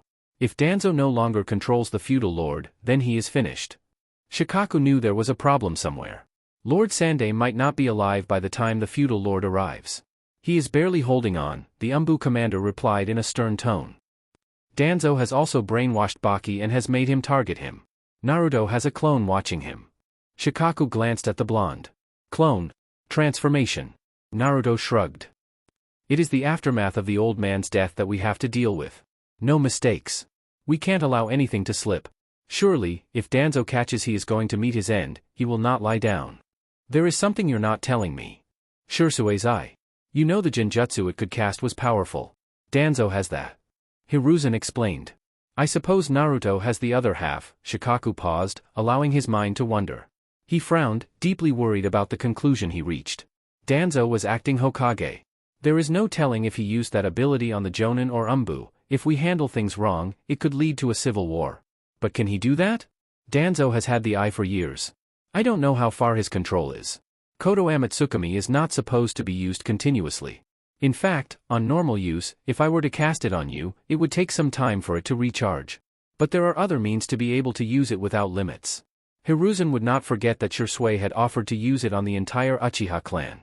And he could have done it, and no one would know. No one would be able to tell. Danzo had attacked him because of that power. Already Danzo had made plans when he was acting Hokage, moving swiftly to set up the groundwork. It did seem that he wanted to return to power. Then there was no way he didn't make use of his means to ensure no one denied him of his right to rule Konoha. We are not going to handle things privately, which is what will make things tricky. Things will be handled publicly. And if it is out in the open, and Danzo has those kinds of plans, there will be bloodshed, Shikaku sighed. That is the concern. Yes. I can think of something, the Nara said confidently. This was the first time Naruto came into her house. More specifically, sneaked into her house and then her room. She had nearly screamed when he woke her up. She smiled, seeing him in his glory by her bedside. But there was something strange about him. He seemed so open. So naked. She couldn't say he was the Naruto she knew. Something had happened. Ino's expression softened, her mind racing. With the Sandaime back in the office, she thought he would be happy with life. Relieved he would no longer be used as a weapon. Something wrong? Naruto slowly climbed on Ino's bed. He rested on his back and stared into the dark ceiling. This is a foreign territory for me. I've not had the experience with relationships. In fact, with most people, it was usually studying them. Throwing stones at them to see how they would react. But this has been different. Maybe that is why I have been hesitant to express myself. Maybe because I have to trust you. He shook his head. No, it is because I trust you that much that I am afraid of you. Ino didn't have a response. She just stared at him and let him continue speaking. But, I know I must let loose a little. To live means doing that much. I must. I have to grow. Naruto shifted his head. To face Ino with a warm smile. The girl who loved him. The girl who accepted him. He was glad. He was happy. Without you, my life would be sad. No different from Sasuke. Ino rolled her eyes. Can you stop talking about your girlfriend for a moment? Naruto lifted his left hand and searched for Ino's. Once he found it, he held it gently and then spoke. I love you. Ino became silent. This was the first time he was saying those words to her with such raw emotion. Her emotions told her he was being honest. Her heart raced. Excitement building within her. But it was cut short. Why had Naruto looked so down when he came here? This was not a prelude to something bad, was it? As if he could read her thoughts, Naruto spoke again. I had a conversation with the Sandaime. It made me realize that we are not eternal. And there is also something I want to ask of you. He closed his eyes, taking a short breath. Besides, I really didn't want to sleep alone tonight. What did you want to ask? Ino asked carefully. I have to leave Konoha for a year or two. With the Akatsuki hunting for Jinchuriki, I will be next. I need to go and train to be strong enough to protect myself. But I don't want to leave without you. A day later. Bad news traveled quickly. The news of the Sandaime's passing had spread around the village like a wildfire. For a moment, the village came to a standstill. You realized just how much he was valued in this nation. The streets were mourning. Generations have been around with the old man as Hokage. He'd fought wars for the leaf. Given the leaf the Sannin. And now, he had gone to rest with other Kage. Yet, for Naruto, it was a loss he never thought he would experience. Even when the old man had been lying in coma, he'd rejected that he might die. It was painful. He didn't want to confront the emotions that came. The pain of loss. A new emotion. Different kind emotion. To have lost a grandfather. Lies, yes. But B was a grandfather. The person who showed him what it meant to be cared for, to be loved. And he was gone. A part of him gone. A part of Konoha's history gone. And there was no Orochimaru to brutalize for this. It was the Sanin's fault after all. Naruto strolled through the streets, hands inside his pockets, ignoring everyone who tried to talk to him. He'd been called into the Sarutobi compound by an umbu. He saw Asuma and Tsunade. And then, the frail corpse of Hiruzen. He hadn't said a word. But stood still. Remained around for a while before strolling out silently. Tsunade had said some words but he hadn't heard her. Perhaps it was because of the nagging voice of the bijou within him. Once getting into his house, he went to the back. It was great Karen was in those dark places laboring for Tsunade. He just wanted to sit alone and drink with no one disturbing. He grabbed his bottles, and leaned against the wall, bare feet touching the sand. He was on his second when Enko showed up. She didn't say anything but just sat beside him, grabbed the bottle and took a huge gulp. She glanced at him and then stared at the empty field ahead. When Orochimaru fled from Konoha, there was some negative thought toward me because I'd been his student. I was just a child when he took me in. Enko said in a thoughtful tone. I didn't have friends. But the old man helped me a lot. He was always helpful. Naruto glanced at Enko and then where his eyes had been. Now I feel uncomfortable. I'm not used to hearing you talk like that, he said in a quiet tone. It was really unlike her. When had he even seen her looking sad? She had her moments, but Enko was Enko. He smiled thinking about her personality. And I've never seen you looking like a zombie. You missed one of my great moments in Orochimaru's hideouts. There were days I was lifeless, you'd think I was dead. What was he doing to you? He was just a sadistic bastard. You show him mental strength to deny him and he decides to have fun by trying to break it down. He once got me a prison mate. Then killed him. And then had me practice jutsu on other people, Naruto replied, deep in thought. Those were the mental scars he would forever live with. But the death of the Sandaime was something else. Nothing that killed the heart but something that shattered feelings. You think, you're never going to see that smile. That voice. There would be no saying, Gigi, unless haunted. People die. Old people already had their expiry dates given. You knew it was coming, but accepting it was another thing. You could try to think about it and say logically, he had lived far long, he should have died long ago. He did indeed live a long life. A full life if you could say. After all, he lived long enough to have a grandchild. That does sound like him, Enko answered, eyeing Naruto carefully. You okay? Yeah. I will be, you came to see me. I was just passing by, she said. Heard from someone say a dead man was walking along the streets. I came to check if this was true. Naruto smiled but did not laugh. May have overdone it a little, he said. To everyone, he was something, huh? He said in response to Enko's earlier statement. You'd be surprised if you think you were the only one and thought you were special, the snake mistress said. Yeah. Naruto nodded. You okay? Yeah. Enko nodded. I was prepared. Knew this was coming. Everyone who knew him well knew it was coming. Except if you were having denial issues. She glanced at him. You were not seeing him, were you? Naruto shook his head. I was told he didn't have long. We all know we will die one day, but nobody has a date. However, when circumstances come, it is like you've been given a death sentence and a day for execution. You would have done yourself a favor if you'd gone. She stood up, and then put a hand on his shoulder. She then picked one bottle. I'm taking this with me. You must pay for it. Enko leaned in and then captured his lips. An experienced woman. The delicate of her touches. Purposefulness. Hunger. Desire. Lust. She pulled away and then grinned. Paid in full. Naruto just smiled and then watched her leave. After a couple of moments, he stood up, but staggered a bit, nearly falling. That was a first. He knew his limit, so he never drank past it. Was it the whirlwind of emotions?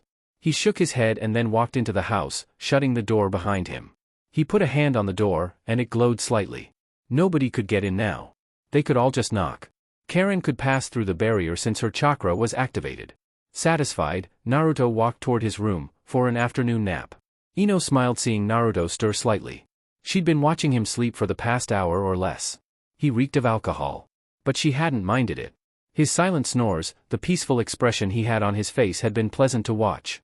She'd been afraid he would be tormented in his sleep. After all, she'd heard he was walking in the streets with a dark cloud over his head. But she was glad he was able to sleep. She hadn't known he was that close to the Sandaime Hokage. When his eyes snapped open, she put a hand on his wild hair. Ino, he looked a little surprised. Not that I'm unhappy to see, but how did you get in here? He was a shinobi and this woman had sneaked into his bed without him noting it. Had he been that out of it? No. The reason for the barrier was because there could never be an intruder. Even if someone managed to slip through the barrier, it would wake him up. So, in this house, he could afford to drop all his guards and just be free. Your nasty wife let me in. Nasty wife? Redhead. Naruto blinked. She meant Karen. He turned to the side and then faced the ceiling. This was the first time Ino was in this place. He felt weird yet a little bit of a rebel. Perhaps it was the many emotions that ran rampant within him. He turned around and stared into her eyes. She was here. About the Sandaime. To comfort him. Yet, there was still the question that was never answered. Naruto wasn't going to demand nothing of her. I'm sorry. Ino uttered sadly. Naruto looked defeated. She just felt sorry for him. She wasn't used to seeing him so down. Naruto shook his head. His right-left hand moved toward her cheek. He caressed it for a moment and then smiled. I'm happy you are here, he said in a whisper. To this, she pulled him closer to her. His face in between her bust. She didn't mind. They were dating. I'm gonna suffocate and join the old man if you keep this up. Naruto said in between his breaths. Ino quickly released him, and then smiled sheepishly. Sorry. Naruto shook his head. He was a little content being in this position. To have Ino in his bed. The girl he loved. He realized, if she didn't answer him, they would be separated. He wouldn't have this anymore. He wouldn't have her. That was depressing. I'm sorry for making you run around me. It wasn't because I didn't like you. I was just undecided over what to do with Karen around. But the truth is, I love you, Ino. I'd always liked you when we were children. You were a friend. He paused, smiling warmly. I've been happier with you around. It's fine, Ino whispered. Not the childhood crush, but you grew on me, Uzumaki. And I fell for you. Don't bring that brooding bastard into this. I was Jew. Naruto put a finger on her lips, just to stop her from talking. We've got this room to ourselves, what do we do? Aren't you going to tell me? The following day. If the walls could be dressed in black, it would have been done. Almost everyone wore mourning clothes. For the Sandaime Hokage. It would have been suitable had the clouds gathered. With a bit of fire jutsu, they could be created. Unnatural, but a blanket of darkness would have suited the mood in the village. It was often in death that even people who hid in the closet came out to display their love and affection. Their sadness. Naruto was sure he would haunt anyone who cried after he dies when they couldn't even smile at his presence. Looking around, the sad expressions. There was nothing that connected people aside from a common cause, either it be pain or hatred. Whatever the cause, humans were at their peak of their powers when they were united. A pity, it was never usually in happiness. Thousands gathered. Words were sad. Tears were shed. Stories were told. Truly a memorial. Had it been the same for his father? No doubt, for his mother it was nothing but silence. For the village sought to erase her existence to cover up its strength. It was amazing how people knew the Yondaime had a pregnant wife before the massacre and then suddenly, nobody really questions what happened to them. It was all about the sacrifice. This world was truly crazy for people who sacrificed their lives. Naruto was going to live his life. He would not be making sacrifices for anyone, unless it was for his family. At the death of the memorial, Danzo took the reins. The Sandaime did not die to what happened in the invasion. He was murdered. The man exclaimed. Naruto almost laughed. I was predictable. They were allowing the man to do this knowing that he was going to give one of his speeches, just to catch him in the act. But Naruto had never thought he would play his role so perfectly. Yet, a part of him felt sickened and infuriated just seeing the man. There was silence and the people started to look at each other. For the villagers, this was news. A story that had been kept from them. Naruto felt his insides twist with anger at how the man just paraded himself. In fact, he felt his usually strong-held emotions trying to break free. But a hand on his shoulder stopped him. He glanced over his shoulder.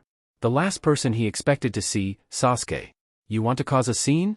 The Uchiha asked in a quiet tone. Naruto almost laughed in a bitter tone. That too would have caused a scene. No doubt, he would have been forced to commit to mental evaluation. Nobody wanted an unstable Jinchuriki. Hearing that from you doesn't really make me happy. Though there was nothing in Sasuke's face, Naruto was certain he saw a small smirk. He was usually the one dishing out lectures. But today, he was the one on the verge of losing control. Control yourself. The damn Uchiha enjoyed saying those words despite the circumstances. It seemed that there would always be competition, no matter what. Konoha, we cannot let this slide. The person who did this must pay. Danzo continued. One of the root ops brought a beaten Baki before Danzo. This man.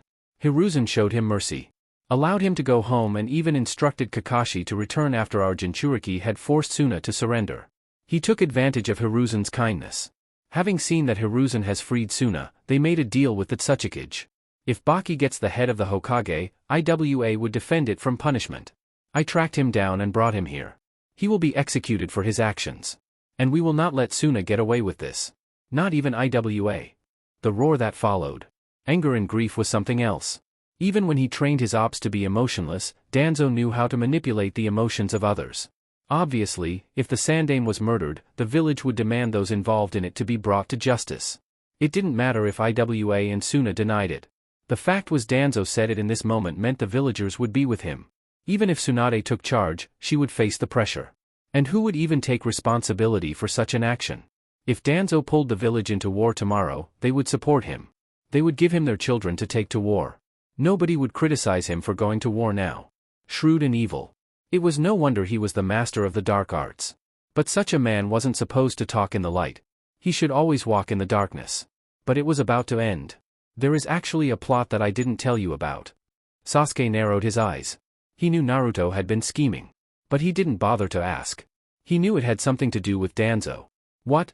Naruto smiled. Oh, just wait and see, Sasuke. Wait and see. It is going to be fun, the blonde said. A sudden shift in the air.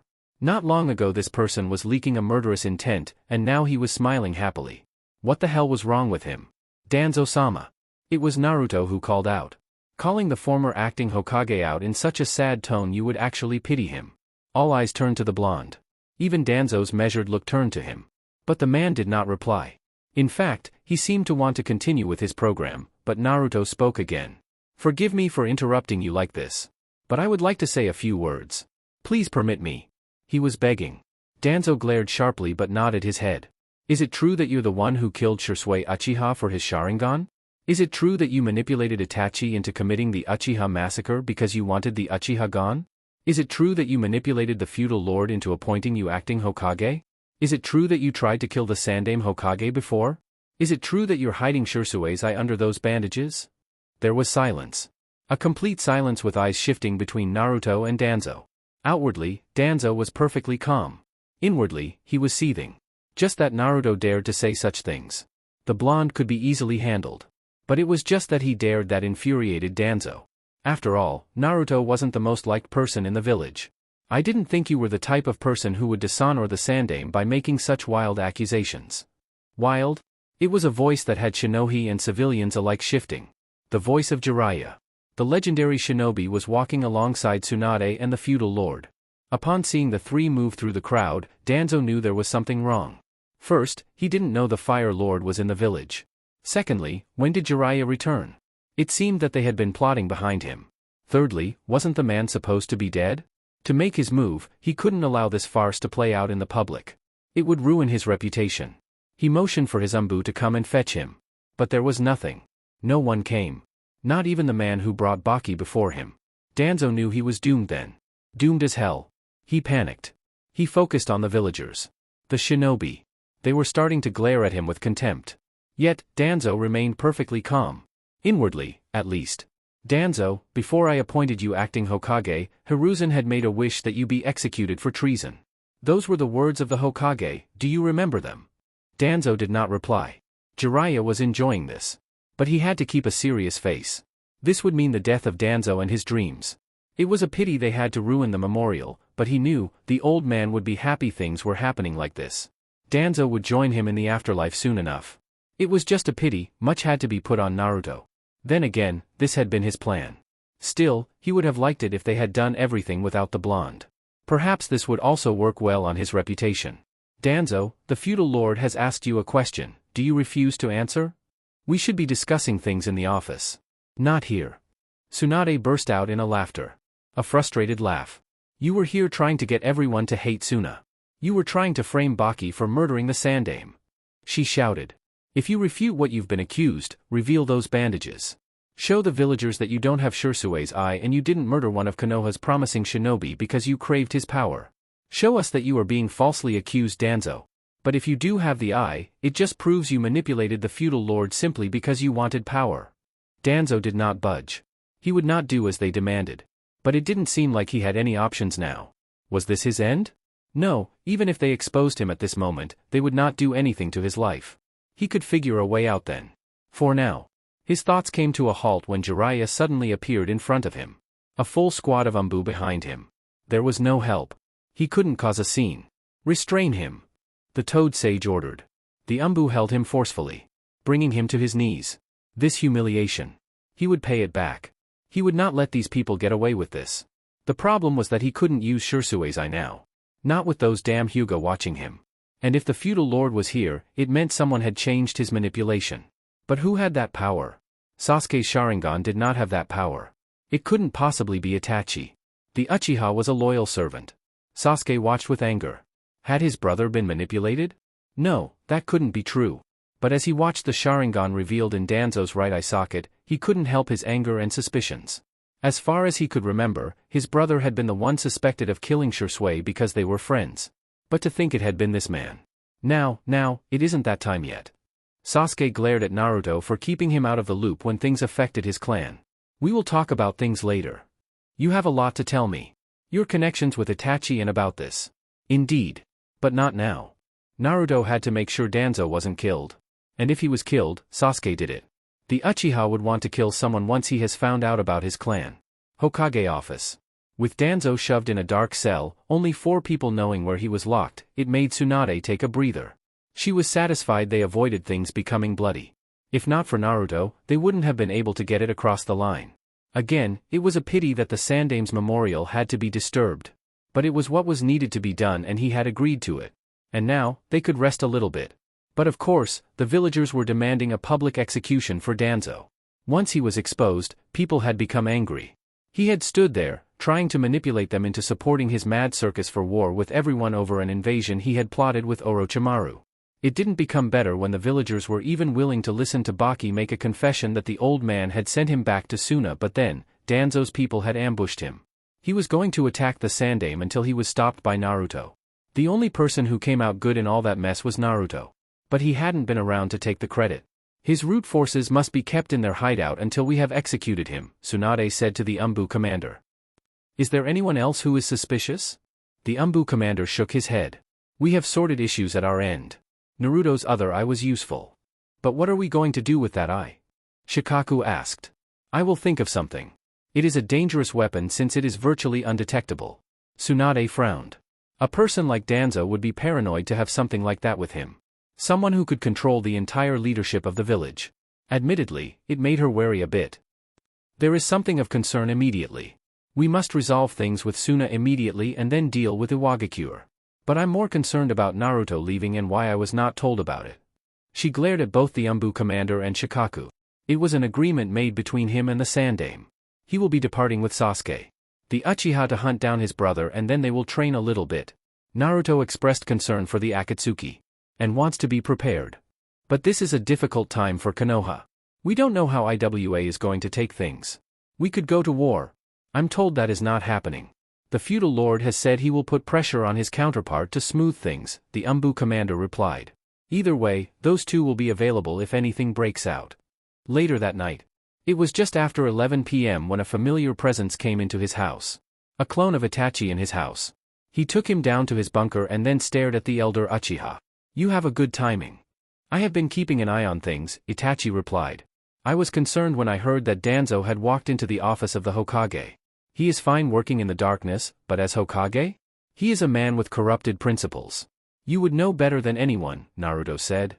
He had a couple of questions to the Uchiha about the sacrifices that he had to make. If Itachi ends up telling Sasuke the truth, Danzo wouldn't be killed by Jiraiya. Sasuke wasn't going to allow that to happen. And if someone else took his revenge for him, Sasuke was going to end up doing something that would force him to take some extraordinary steps. To avoid calamities, Naruto had to make measures he would otherwise not take. Itachi, how do you decide between the things you love? You cannot pick two, but can only pick one? I loved my clan but I also loved Konoha. I had to make a choice between the Uchiha and the village. I chose the village because ultimately, I lived to as Itachi of the Hidden Leaf, and still am. I did what I wanted to do to avoid an even greater loss. Had the clan gone into war, the village would have been dragged into a civil war and the name of the clan would be forever known as the clan that became so power-hungry it decided wage a civil war. My choice left the village intact and gave my clan a fighting chance. Sasuke can still restore the clan. The lesser evil, huh? What choice do you have to make? Between a love for now and securing a future in which I can be free. My ultimate goal is to live my life in happiness. To exist in this world with its flaws and corruption. But I know this world isn't that generous. Even if I were to leave Konoha to avoid being in a situation where I will be forced to make sacrifices, I will be hunted wherever I am because of my power. I will always have to look over my shoulder. But if I stay in this village, and a time comes where to protect Konoha, I won't be able to sacrifice anything. If that happens, this village will turn on me and things will be back to square.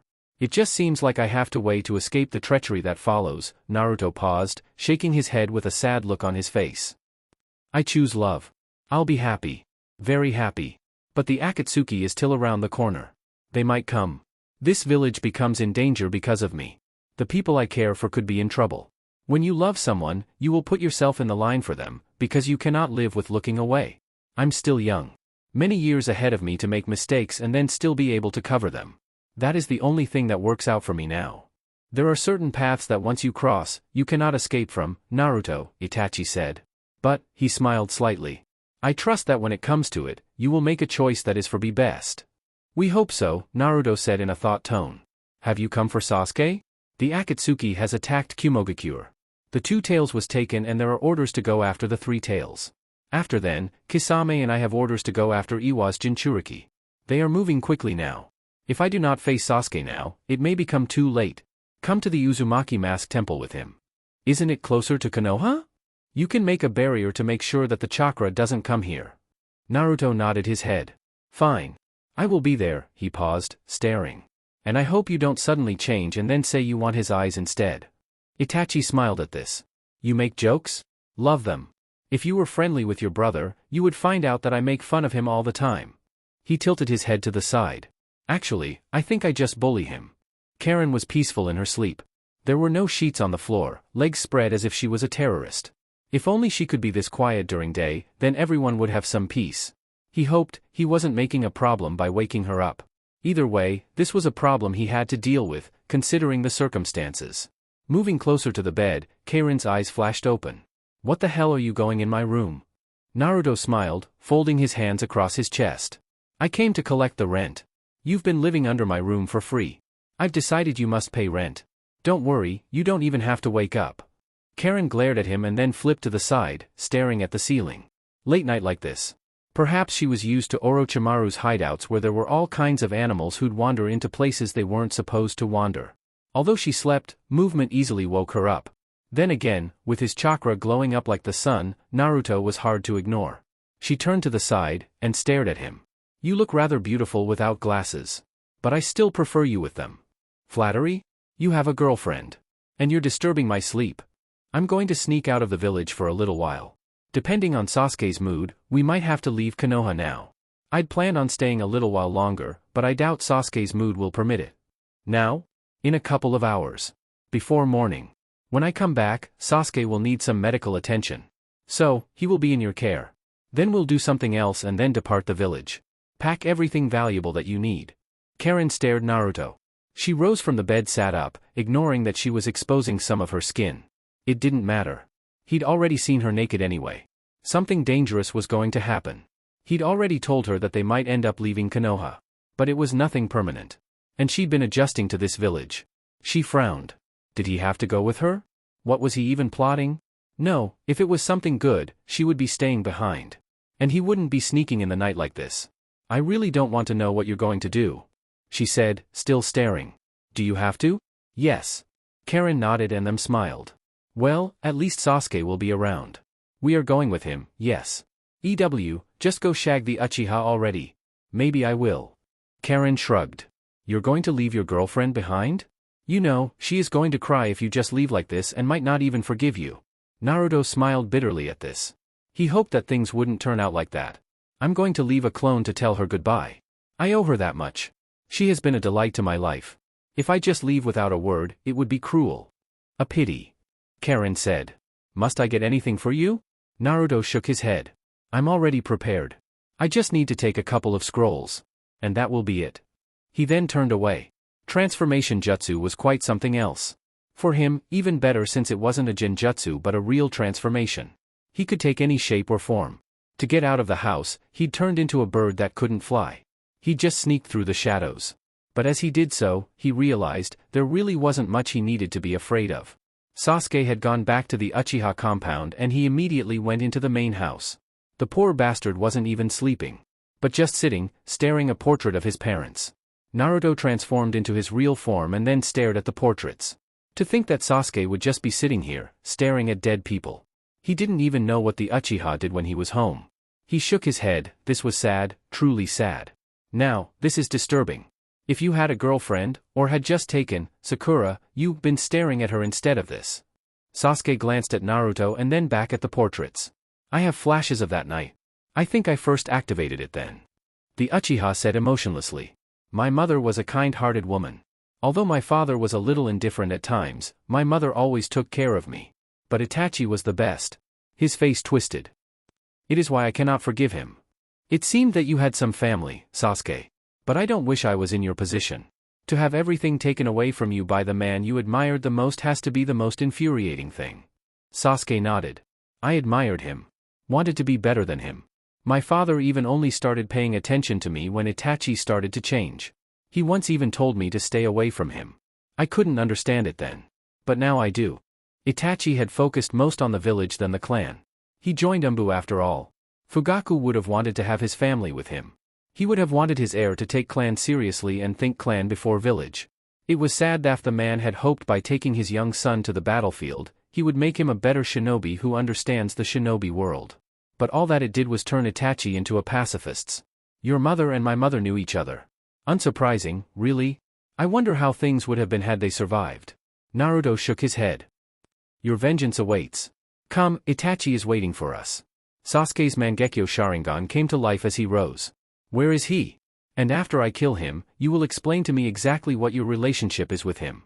I haven't been asking because I don't want to end up thinking you're scheming with my enemy. That is just scary, Sasuke. The mask temple was without any mask. Naruto had removed all the masks from the temple. It was the property of his clan and now they lay deep within his house. At the center of the place, Itachi was there, sitting in a meditative position, his eyes closed. Hello, Sasuke-kun. Itachi. You finally decided to stop running away from me. But tonight, I will kill you. I will avenge our parents. And if you fail? If you fail, I will be taking your eyes. You have nurtured them nicely. Lightning burst, and Sasuke lunged at Itachi. He drove his sword toward the Uchiha's temple, but Itachi burst into a murder of crows. You still attack recklessly like a child. At this level, can you really avenge the Uchiha clan? Sasuke's Susanoo bust to life in its incomplete form. Itachi matched this. Sasuke would have to pay for destroying the temple. This, Naruto thought seeing the temple exploded when a gigantic Susanoo bruised through it. Itachi's crimson Susanoo also followed. It was just a summer slam of monsters. Without a barrier, Konoha Umbu would have been traveling to this place already. He did hope none of the attacks reached it because it wasn't that kind of barrier to withstand attacks. A good ending would be if they both die. Naruto heard the Kyuubi said. He was silent, wondering if he should reply to the beast. He already knew it didn't like the Sharingan. It hated those eyes and seemed to know more than it was willing to let on. Has being controlled by the Sharingan left you so hollow? Then again, Shikaku would probably laugh at you if he see you being controlled by those cursed eyes. Which is why it will be good if they both die. Not happening, Naruto said. But don't worry, no one is going to manipulate you. But I still want to who manipulated you on the night I was born. Something that wasn't supposed to happen happened that night. What will you do once you know? As Sasuke gets his revenge, I must also kill the person responsible for my misery. The Bijou laughed. The only person responsible for your misery is your father. He is the one who decided to seal me into you. You saw your mother's chakra chains. She was capable of holding me to one place. But your father decided to be smart. He caused your pain. Was he being baited or tormented by the Bijou? Naruto wondered why it decided to keep to itself over the things it knew when they would be helping both of them. Lack of trust, perhaps? Yes, the Bijou didn't trust him. He was exactly like the rest of the humans it hated with every inch of its chakra. This was a beast that proudly told him it was hatred when its hatred nearly let him let lose control. I suppose he is partly to blame. And you for killing them. You say that, but I don't sense any hatred from you. Not even to the one you say you want to kill. You don't hate him. How do you hate someone you don't even know? There were many events that occurred that night. And I was not there. I didn't see anything. I just lived the aftermath. But it was all caused by one person. Then it is indeed true, someone was manipulating you that night. Was it really the Uchiha clan? The Kyuubi was silent. Your mother was giving birth at a secret location. The Uchiha didn't know. But a masked bastard is the one who extracted me from your mother and then used those damn eyes to control. I suppose he is the same person behind the Akatsuki. If we come across him, I'll give you all my chakra just to make sure you kill him. You hate him that much? Not as much as I hate Madara. Where does the Yondaime rank? No, the Shodai Hokage. He is the one who started this. Him and Madara I would love to kill. But they are dead. They both said some things that I will never forget. You're going to tell me? Silence greeted him. Well, this was nice. We should do it again. Maybe next time, you'll give me your complete top 10 of most hated. Naruto turned around, and quickly folded his hands just across his face to block an incoming right-footed high kick from Sasuke. The kick slammed into his wrists, forcing him to skid backwards. The Uchiha wasn't done, he drove his sword forward, stabbing toward his chest. Naruto was forced to use left hand to take the hit. He didn't even wince when the sword pierced through his wrist. He just shifted his arm away from his body and then stared at Sasuke. The Uchiha looked murderers. Battered, yes, but he reeked of so much killing intent, even the Kyuubi would shudder if those eyes glared at him. They were burning with pure unadulterated hatred. Naruto had never seen he would see such a look. It was apparent, he was over the edge. He did right by coming here. A little bit of push and he would tip over to the other side. He'd been flirting with it his whole life after all. Now he understood why Itachi worried that Sasuke would turn on Konoha. But damn Itachi. He was leaving him with a mess to clean up. He probably battled Sasuke until the end, and when he saw it, he decided to show Sasuke the truth. He wouldn't have done it at the beginning because he too wanted to be punished for what he did. But he most likely told Sasuke he would love him no matter what happened. Naruto's eyes sharpened dangerously, his chakra leaking dangerously. You're attacking me, Sasuke? You knew. Sasuke shouted furiously. You knew about it and yet you never said anything. You allowed me to take orders from that man when you knew. He ordered for my clan to be wiped and was going to do it to Suna as well. Ordering an Uchiha once again. Naruto tilted his head. Obviously, Sasuke wasn't in his right mind now. It wasn't time for jokes, he knew. He had to be brutal here. And so what if I knew? You're going to attempt to kill me too? Your only friend? I took a risk with my life to help you awaken your Mangekyo and now you want to kill me too. He said those words with power, increasing his chakra levels to dwarf that of Sasuke. Sasuke halted momentarily and Naruto used that chance to act. While a clone appeared in a puff of smoke, he grabbed the arm holding the sword around the wrist. His hold was firm, simply to avoid Sasuke using chakra. The clone dropped down, its right foot sweeping through the ground, before catching Sasuke's legs. Naruto immediately let the Uchiha go as he began to fall. He jumped, slamming both legs into the Uchiha's chest. They crashed to the ground, Sasuke buried, he, standing above him. Naruto swiftly leaned in, his knee on Sasuke's chest, and then pressed his fingers into Sasuke's eyes. I gave you those eyes, you ungrateful bastard. If you look at me again with those murderous eyes, I will gouge them out. To drive the message, he pressed in, causing Sasuke to yelp in pain. Now, raise your left hand if you're calm enough to talk? Ah, you might be asking why you're losing power. It is because one of Mokuton's strength is that certain jutsu can absorb chakra. It was why the Shodai was effective in gathering the bijou. Hesitantly, Sasuke raised his hand. Naruto sighed and then got up. He stepped away from Sasuke and glanced at his left wrist. Already, healed, huh? He thought mildly. Sasuke didn't stop glaring. He just sat up, and then put his sword beside him. When did you find out? Not long ago. After we returned. Itachi came to me. He'd never told me anything before. And you still worked with him? He had no malice toward me and had not lied to me. I knew he cared for you. It didn't matter what else. As long as he was telling me things that helped you grow in power, I was willing to help. Naruto looked up, smiling. I was curious about this love shared by siblings. Itachi's love for you is something I'd never seen before. He killed everyone but couldn't kill his younger brother. He even went as far as to threaten Danzo if he ever did anything. Why would anyone make such an order when the village was the one who made the Uchiha feel like they had nowhere else to go? Danzo. He was the one with mistrust over the Uchiha. He always feared their power because he couldn't control it. Something perhaps he learned from the Nidaime Hokage. I will murder him. And those people, they call my brother names. They scorn his name while enjoying the peace he created. The one who brings peace is usually the one who ends up being hated. You knew this and look at you. How can you stand them, Naruto? How can you stand those people? Naruto sighed. He indeed did right by coming here. But those were not questions for today or now. Sasuke was too angry to talk. I asked you if you wanted to become Hokage, think about it now. And lead those ungrateful people? Well, you'll have time to think about it. Itachi didn't do the massacre alone. He had help, and who helped him? Sasuke blinked. Itachi had shown him something like that. My guess is that the masked man behind the Akatsuki is the man, and he is the very same person who caused the Kyuubi to go on a rampage on the night I was born. That man is a man we must kill, Sasuke. He too has caused us to suffer and now plans to make this world his as well. But we cannot hunt him down while tied to Konoha or as we are. We need to become stronger. He then looked to the direction of the village. Danzo is waiting for us. Let us too and remove him from existence. After then, we leave Konoha. Sasuke stood up. You've said something that makes sense and I can agree with for the first time, Naruto. Don't be ridiculous. You're the one with nonsense. As they started walking away, Sasuke mumbled any apology. Sorry for attacking you. Huh? Can you say that a little louder?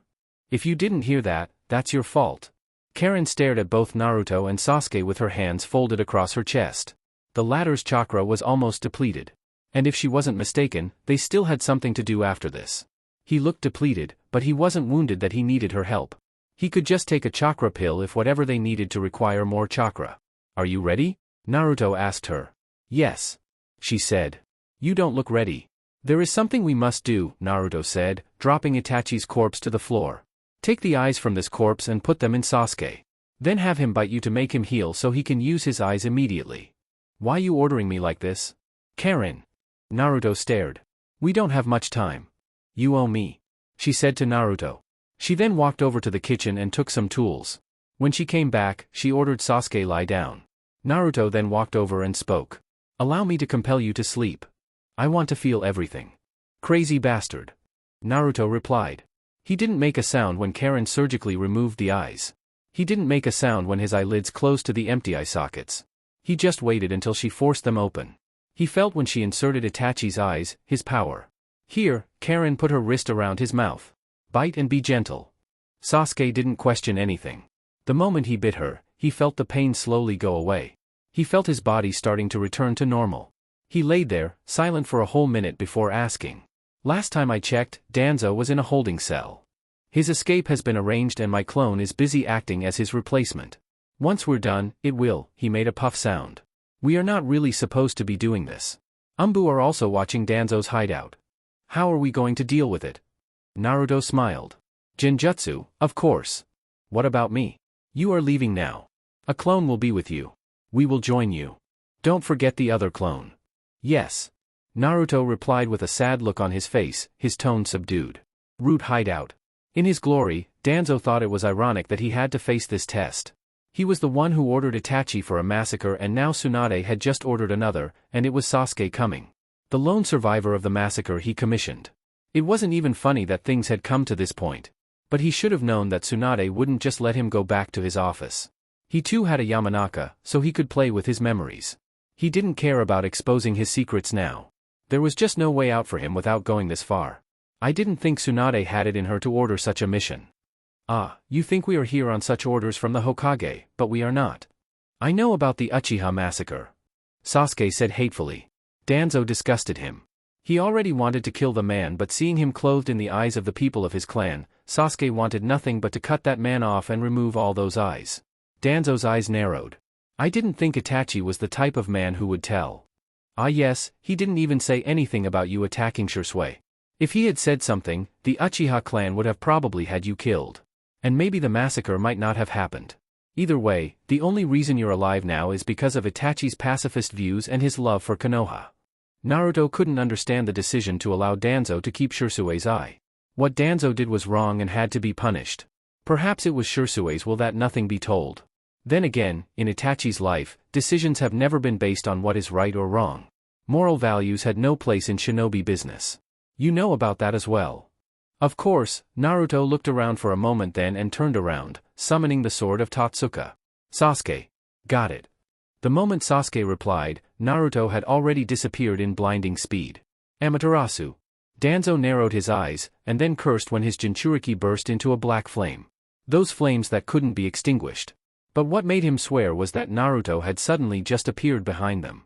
Behind his Jinchuriki. His men were too late to even act as the blonde swung his ethereal sword.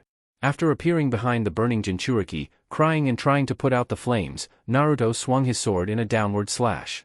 There was no resistance as the sword cut the man in half, from his head down, equally turning him into two pieces.